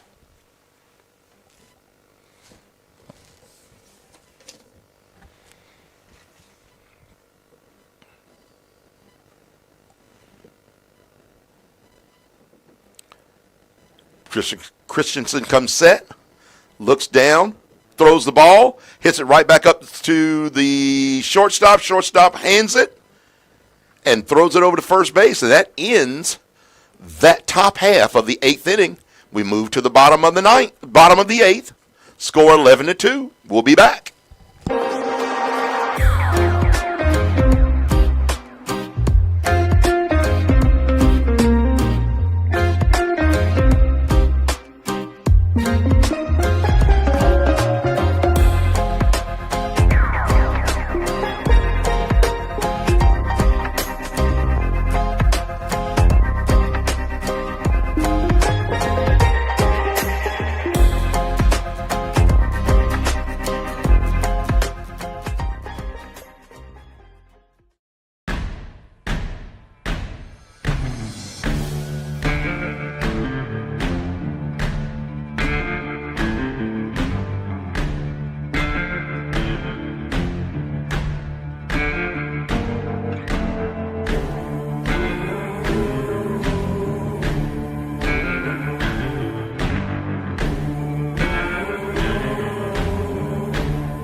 Where we should ride swangers and put diamonds in our necklace. Pour drink inside my lemonade till it look like a Pepsi. See, I come from the D where we got checks and we be flexing. If you ain't from my state, then you should know don't miss Texas.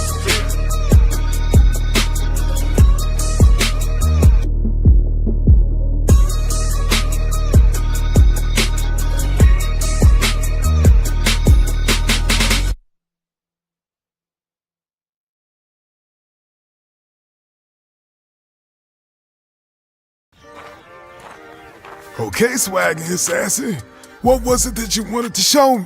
Grandpa, you said the Swaggy chain harnessed the power and spirit of the Negro Leagues, waiting for someone with the passion and determination to unlock it. Something amazing just happened. I think I activated the power.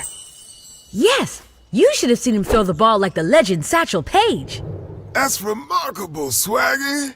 You have the opportunity to carry on the legacy of thousands of talented players. Whoa. I had no idea there were so many. The Negro Leagues were filled with talent and resilience. It wasn't until recently that over 300 of those players were acknowledged in the Baseball Hall of Fame. There was Willie Brown, known for hitting the home runs. Ben Taylor, known as the best first baseman in the game. All right, we're back. Bottom of the 8th. And we have number 11, Nigel Jenkins, sophomore out of Pike Road, Alabama, Pike Road High School. Another freshman coming up. Ball 1.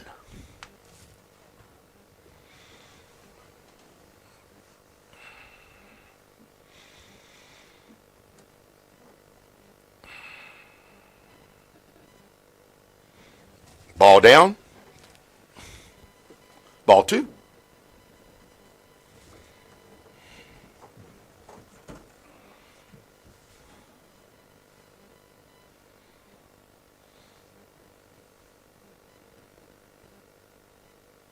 We got the ball coming in. Oh, ball's outside, so we got ball 3.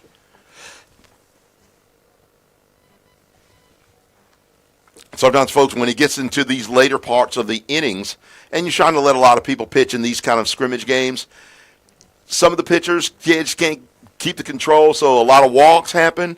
Just like, oh, that's a strike. That's a strike. But as I was saying, they would, it kind of it lengthens out the innings, is what it does. So. But they're trying to get as many of these young men in here so they can get seen. Here's the pitch. 3-1 is the count. Another strike. This number 11 seems like he doesn't want to swing the bat. Let's get on base. Come on, number 11.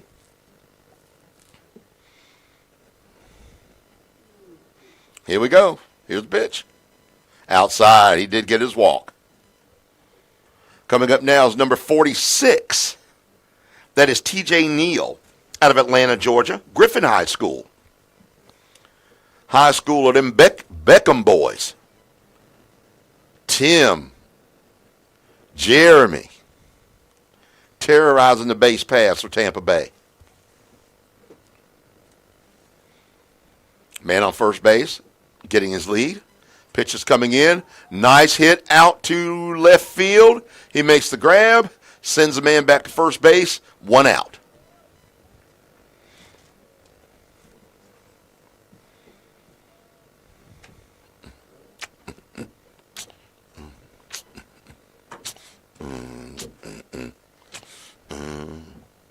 As you can tell, ladies and gentlemen, we've been watching a lot of good baseball here. We got number 46. T.J. Neal, there he is. No. Yeah. No, number 40 is up right now. That is Jackson Williams from Smyrna, Georgia.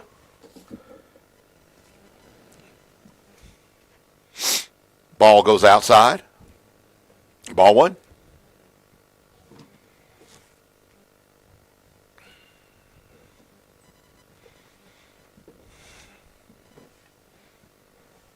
Pitcher looks over, checks on the runner.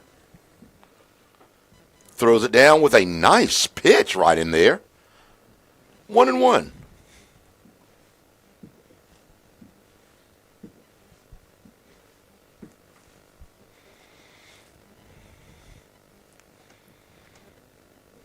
Here's the pitch. Hits it right through the hole, first and second.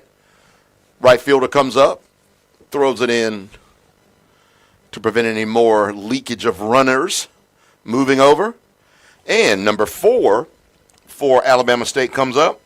That's Alex Esplat.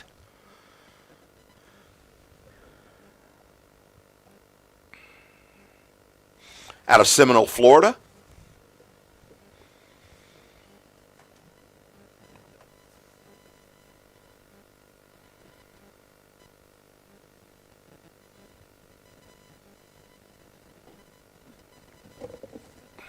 Ball 1.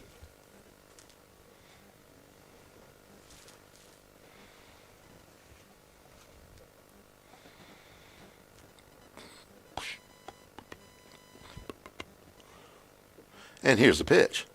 A little high. Ball 2.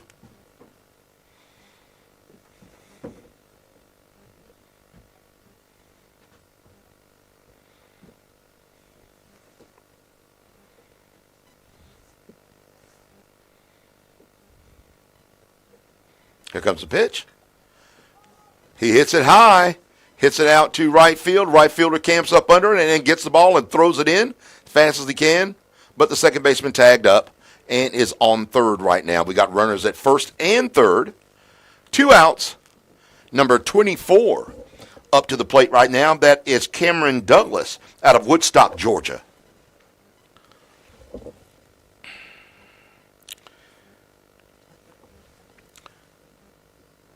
He's a tall young man, too. 6'5", he's listed at.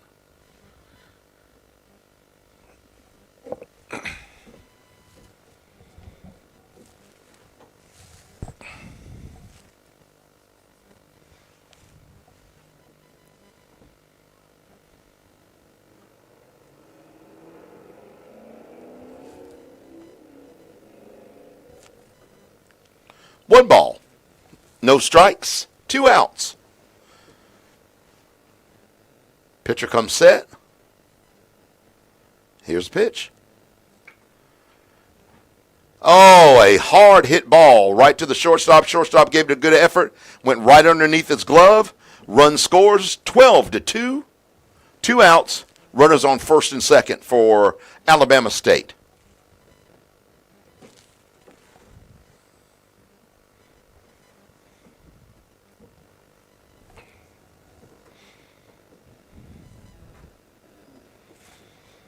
Hang in there. You about ready to go to sleep? Wish you had a kill switch on these. All right, we got a nice hit right out to center field. That's going to score another one. He could score 2, but he's not going to go. We got to jump. He's out there in the middle. Got him in the rundown. Got him in the rundown, and he's out. He went a little too far on that turn and got caught up. And but they scored another 2 runs, I think, in that inning. That brings the score to 13-2 in favor of Alabama State University. We'll be right back in a minute for the top of the 9th inning. And there's Oscar Charleston, fearless, and can steal a base with ease. Wow, that was amazing, Swaggy. Just like that, Swaggy.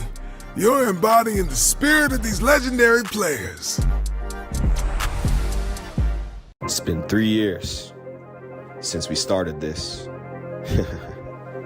Time flies.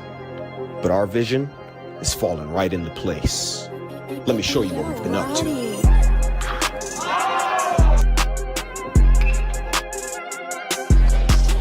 Alexander White, CEO of Minority Baseball Prospects. This is our second MVP HBCU Home Run Derby, and guess what we at?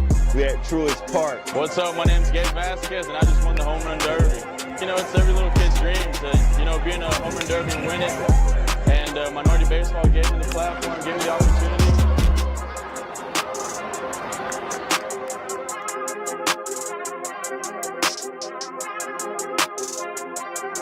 Reggie Hollins of Minority Baseball Prospects.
We're back, top of the 9th inning.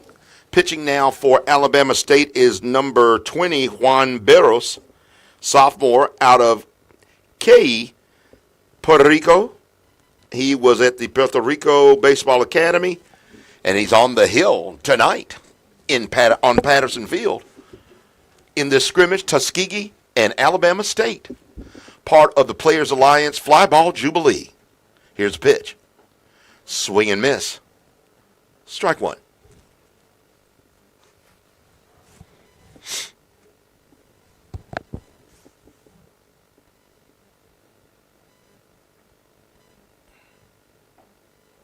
Strike 2.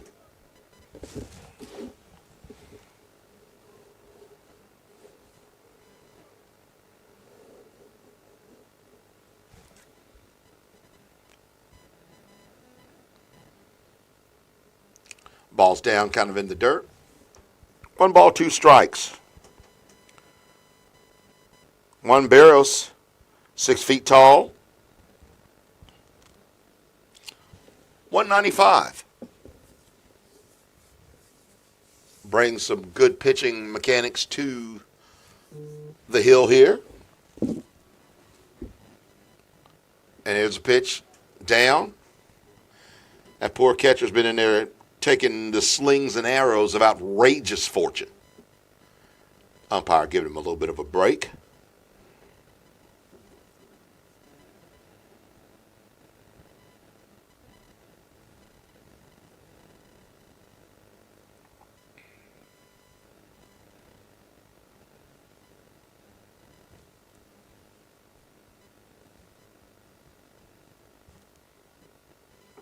And great pitch. Heavy swing, but a miss. 1 out.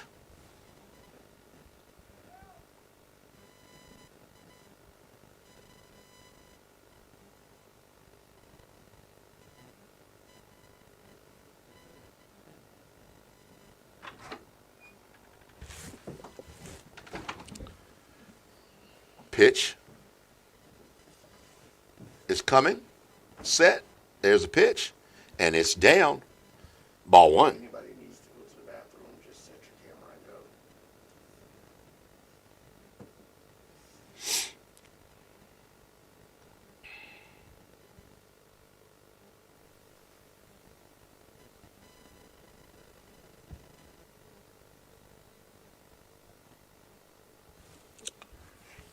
2-1. 2 and no strikes. 2 balls, no strikes.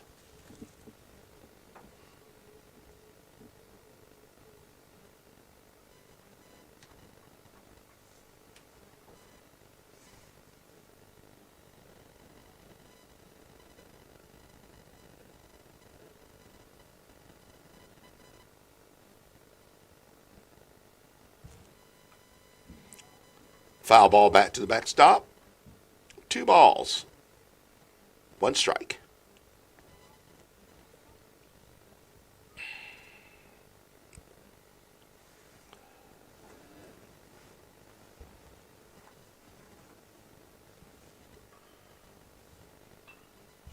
There's a pitch. It's a foul ball down the first base line, but well foul.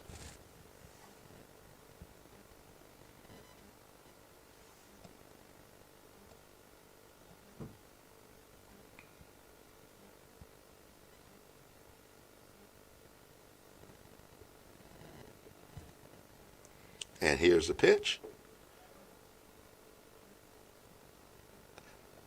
They thought that that was a strike. Went into their motions of catcher and the pitcher so the pitcher could try to get out of the way. The catcher was getting ready to throw down, but no good. Full count. 1 out. Hit it right through the hole and on to first base. That was a good at-bat.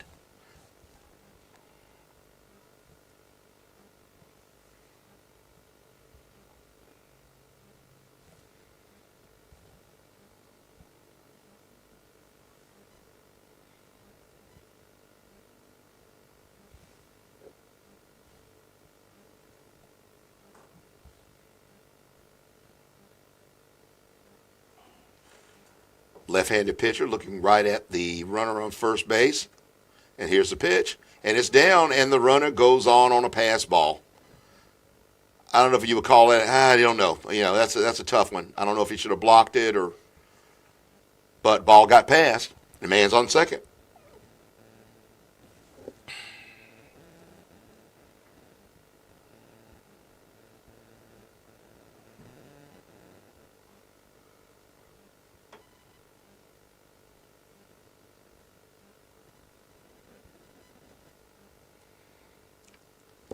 Getting ready for the pitch. Man on second base. Here it is. Big swing and a miss. 1-1.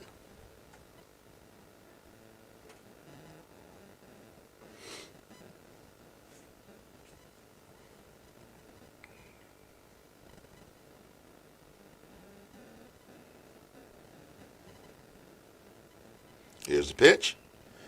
Hit it right down again. Oh, great grab by the shortstop. He was going to try to go over to third. He thought the runner was going to try to make it through, but he did not. Base hit.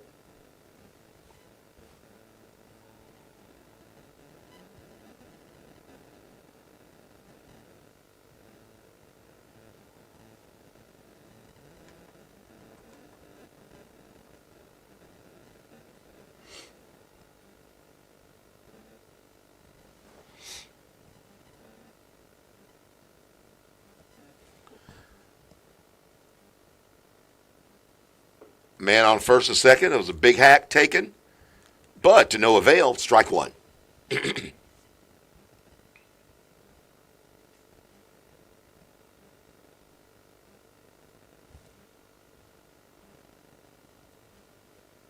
Here's the pitch. And this runner's going on down to third and made it. And that was a strike as well.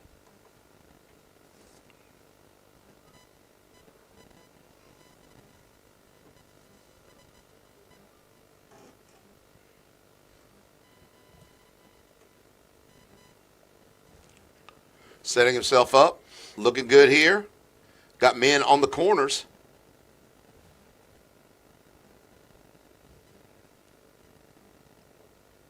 Ball goes down. 1 ball, 2 strikes.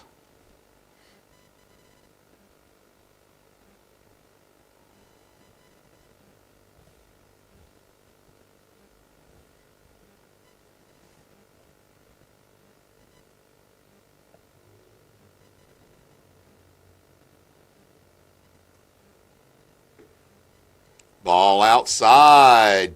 2 balls, 2 strikes.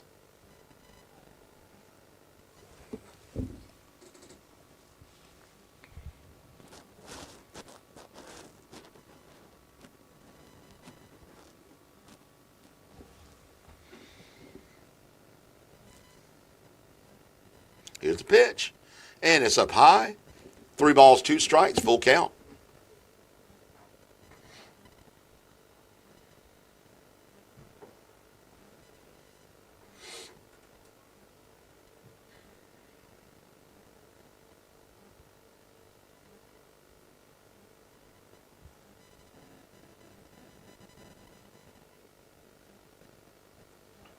And there's a pitch. Foul ball back.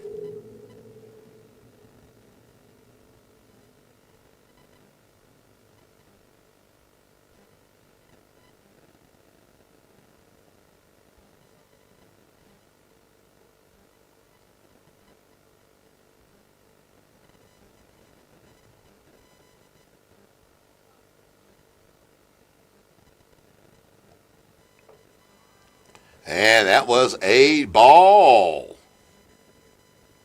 We've got going to bring a pitcher in. That's number 20, getting ready to get relief. Getting ready to get moved down.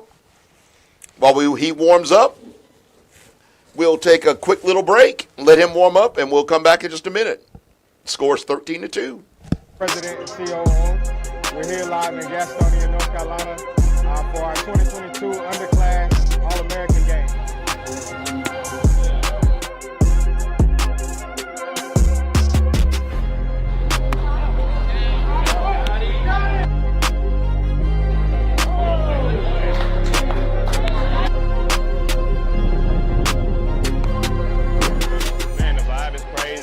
Especially being in this beautiful park, ballpark of the Palm Beaches, man, with the best players in the country.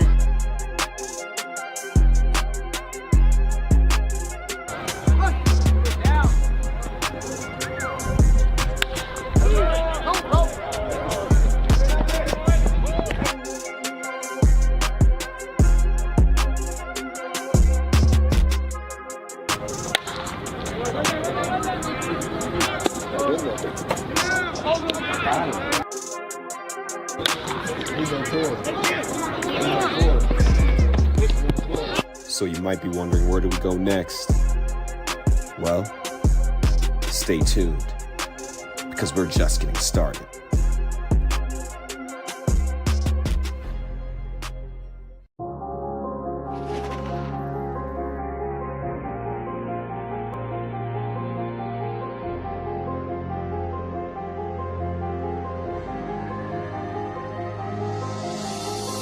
We're now into a year of existence.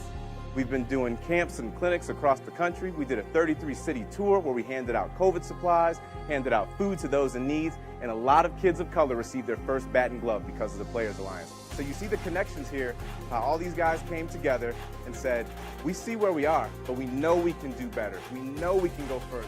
The thing that the Players Alliance is doing is offering something that's far more powerful than equipment. Access is great. Opportunity is tremendous. Hope Hope is a difference maker. We need more diversity in our game, not just on the field, but everywhere. Front offices, commissioner's office, everywhere. And those two goals continue to bring this group together.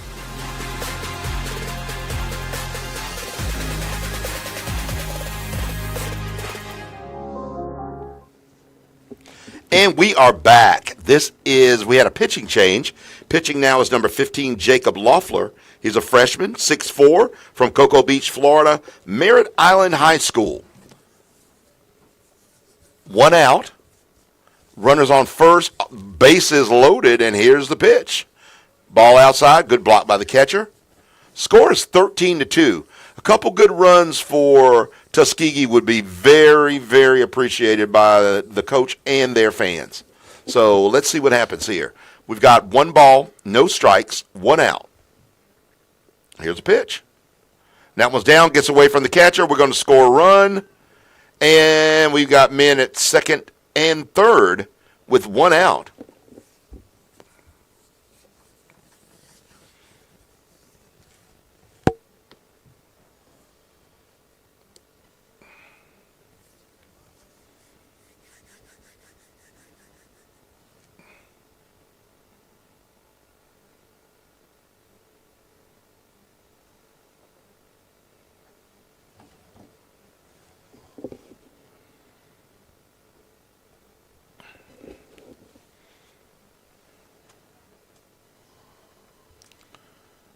And ball 1.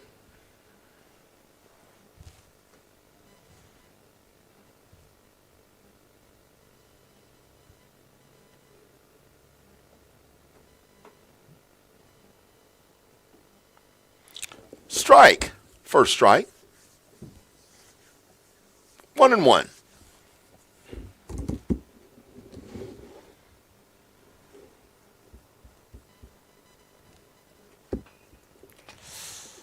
And nice hit out to center. Well, actually, the shortstop goes over. He missed it. He looked down to see about trying to throw it in and took his eye off the ball, dropped it. He knows it. Scores a run. 4-13 right now.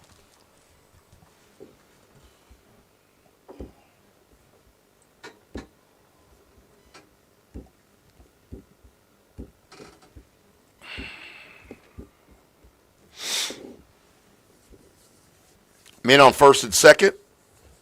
1 out.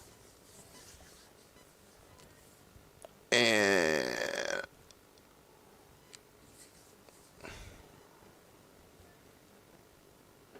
there we go. Strike 1.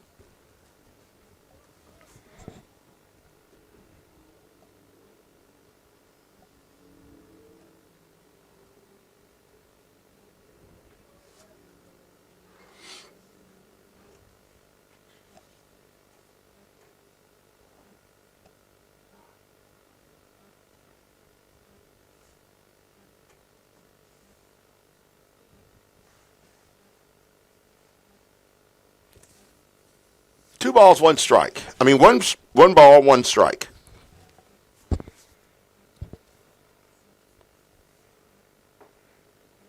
Ball is outside. Catcher tried to frame that up, but didn't work. 2-1.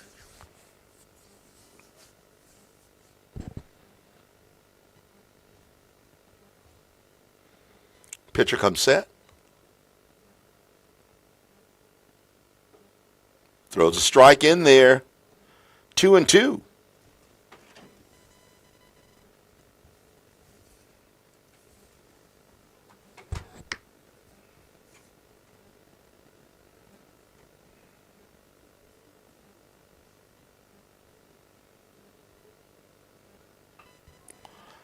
And there's one in the gap. Right fielder tries to get over there, misplays it a little bit. And we've got a full pond of ducks out there for Tuskegee.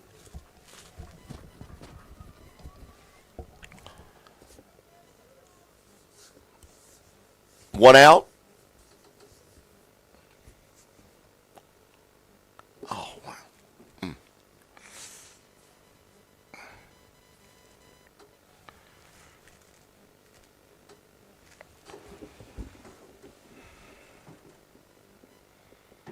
Here's the pitch.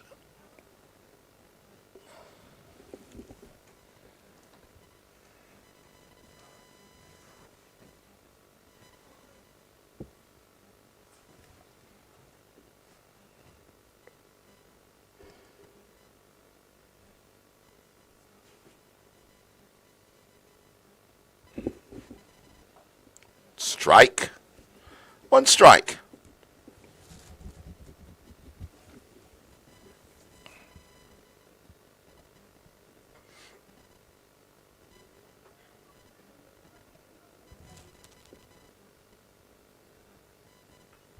Ball to the backstop. 2 balls, 1 strike. 2 strikes. Starting to say stuff.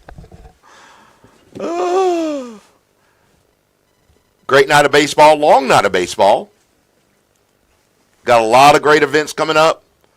Big game at Auburn on Sunday. The actual Futures All-American game. Should be fantastic. Softball game tomorrow. Futures MSP softball game should be great. 2 strikes. And there is a ball that's hit into the stands.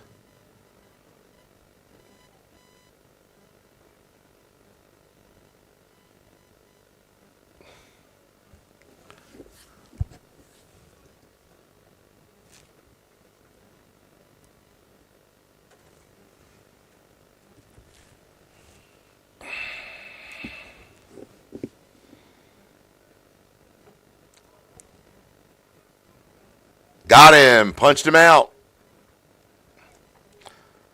I really think that was kind of a let's get out of here call.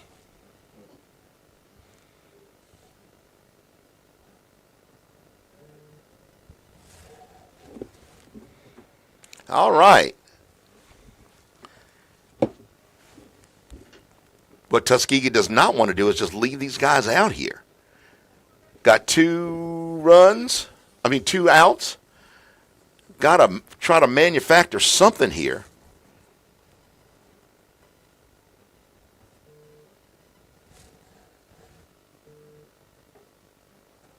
Ball's a little high. 2 balls.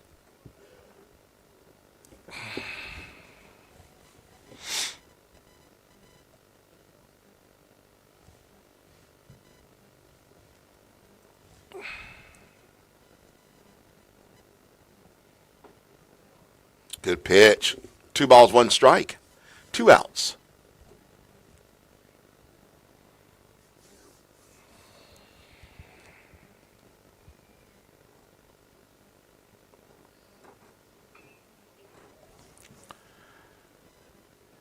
And that was a lazy pop-up to right field.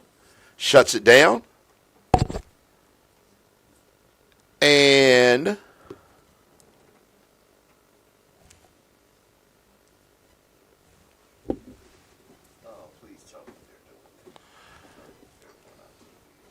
let's see. We're just kind of looking right now to see what they're doing. We are bringing somebody back out.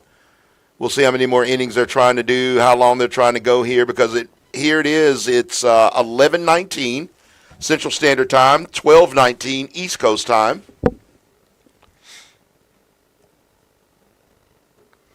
And I think that's what these coaches are saying. They're trying to figure out what we're doing here, how long we want to stay.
This brings us to the bottom of the ninth inning with the score 13-4.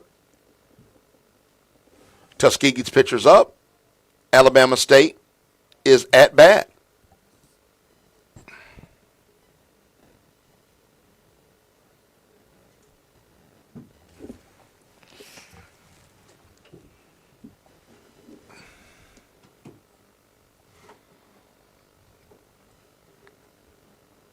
And here we go. Pitcher comes set, delivers a pitch, comes inside, a little inside.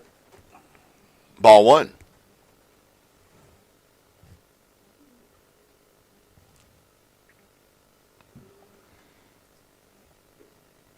Pitch outside, ball two.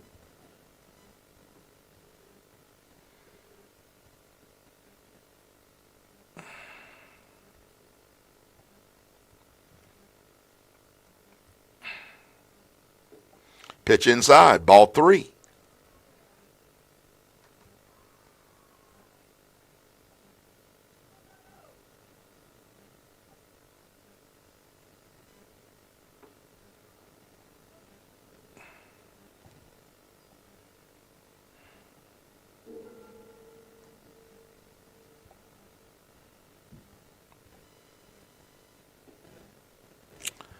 Walk. One walk right now. Coming up is number 9, Mason Grube. Mason out of Knoxville, Tennessee. Again, we want to wish all those folks that are out there in all the places affected by the flood. We want to make sure that you guys are all right, and I hope everything is good. A lot of people had some tough times there. Praying for everybody. Here's the pitch. Gets past the catcher. And we got a man on second base right now. No outs.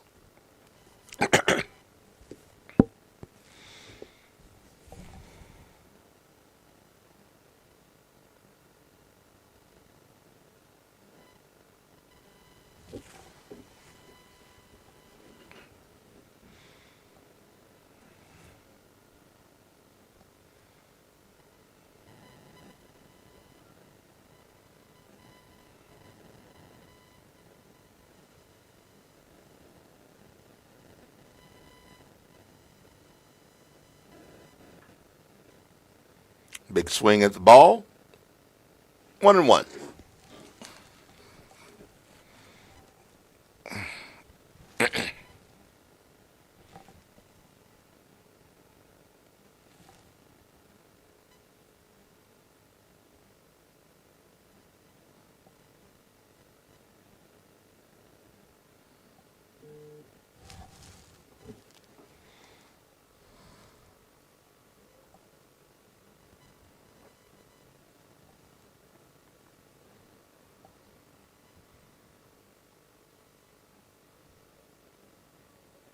Here comes the pitch.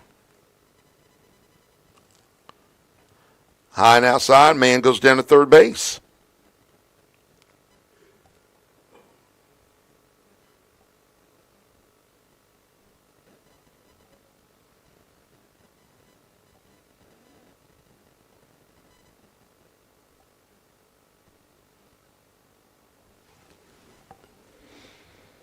Three balls, one strike. And here is the pitch. And a big cut at it. Brings it to count to full.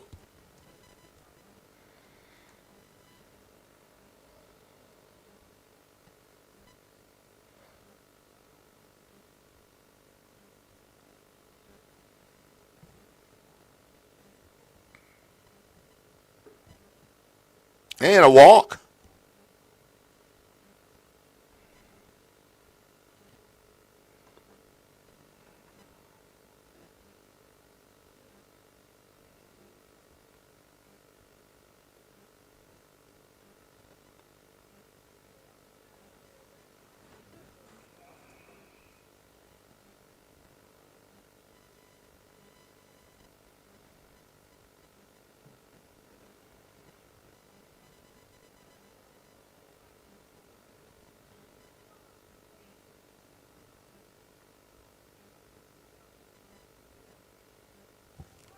And the pitch is gone.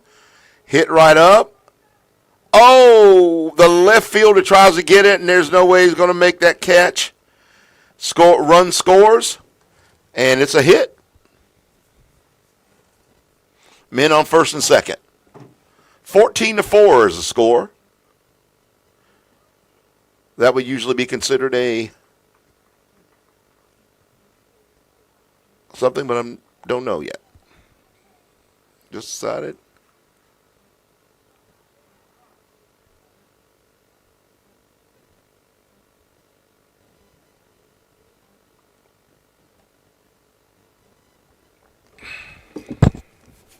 Ball one.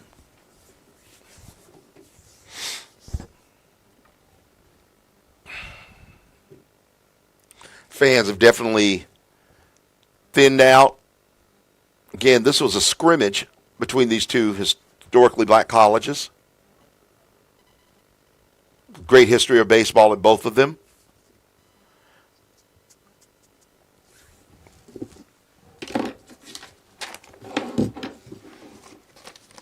And that ball gets right through. And that will be another through ball. And men move over to second and third.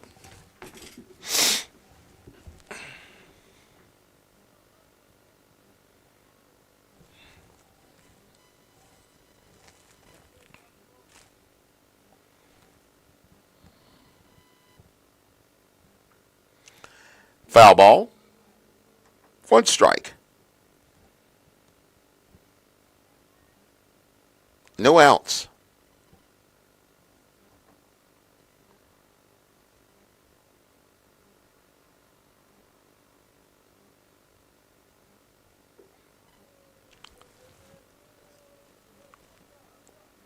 Ball, a strike 2. Full, brings it to a full count. Men on second and third.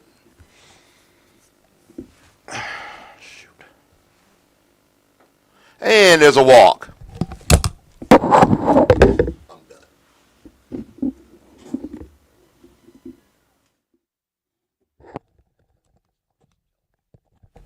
Folks, we're going to let the game continue on.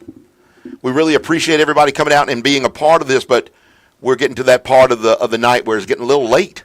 So we'll continue our best to let you guys watch this, but remember, there's so many other things that are coming up. Make sure you take a look at the stream tomorrow, the softball game tomorrow, the workouts are going to be happening tomorrow, then the big game on Sunday at Auburn. It's going to be a wonderful weekend of baseball at the FlyBall Jubilee. And here is a pitch, and it's down. Ball 2.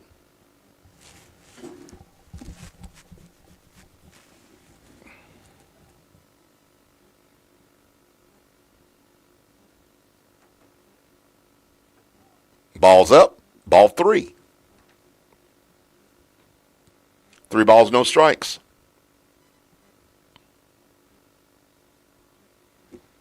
Men on first and third. And second. Full count. All the bases are full. 3-1.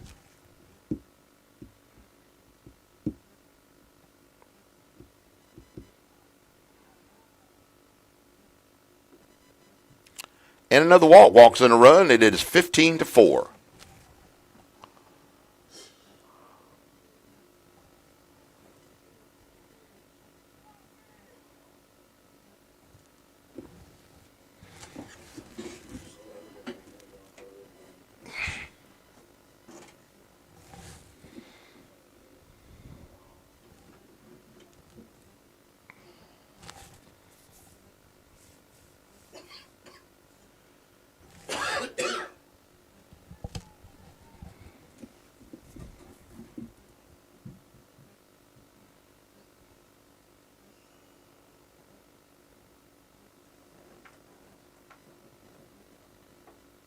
Ball 1.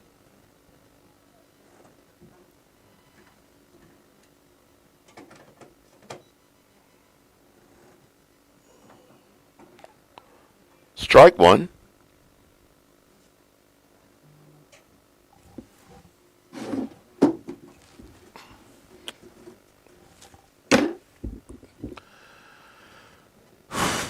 Here we go. And he got hit by a pitch. And that brings in a run. It'll be 16-4 now.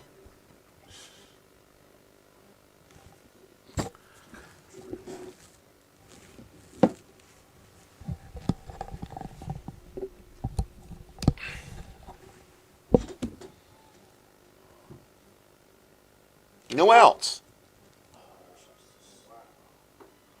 Strike one.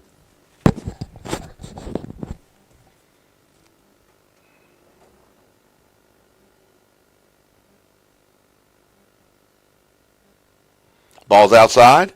Nobody's going to advance.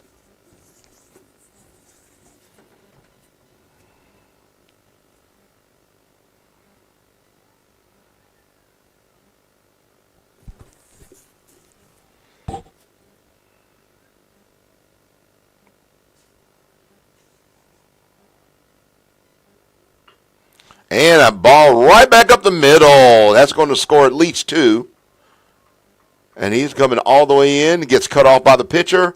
And 2 more runs scored. 18-4 is the score.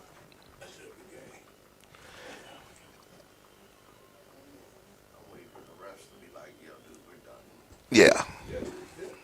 Folks, it's getting a little late. Runs are running up. And Jeff Johnson is signing off. Thank y'all so much. We will see you tomorrow, but you can still see the game. See ya.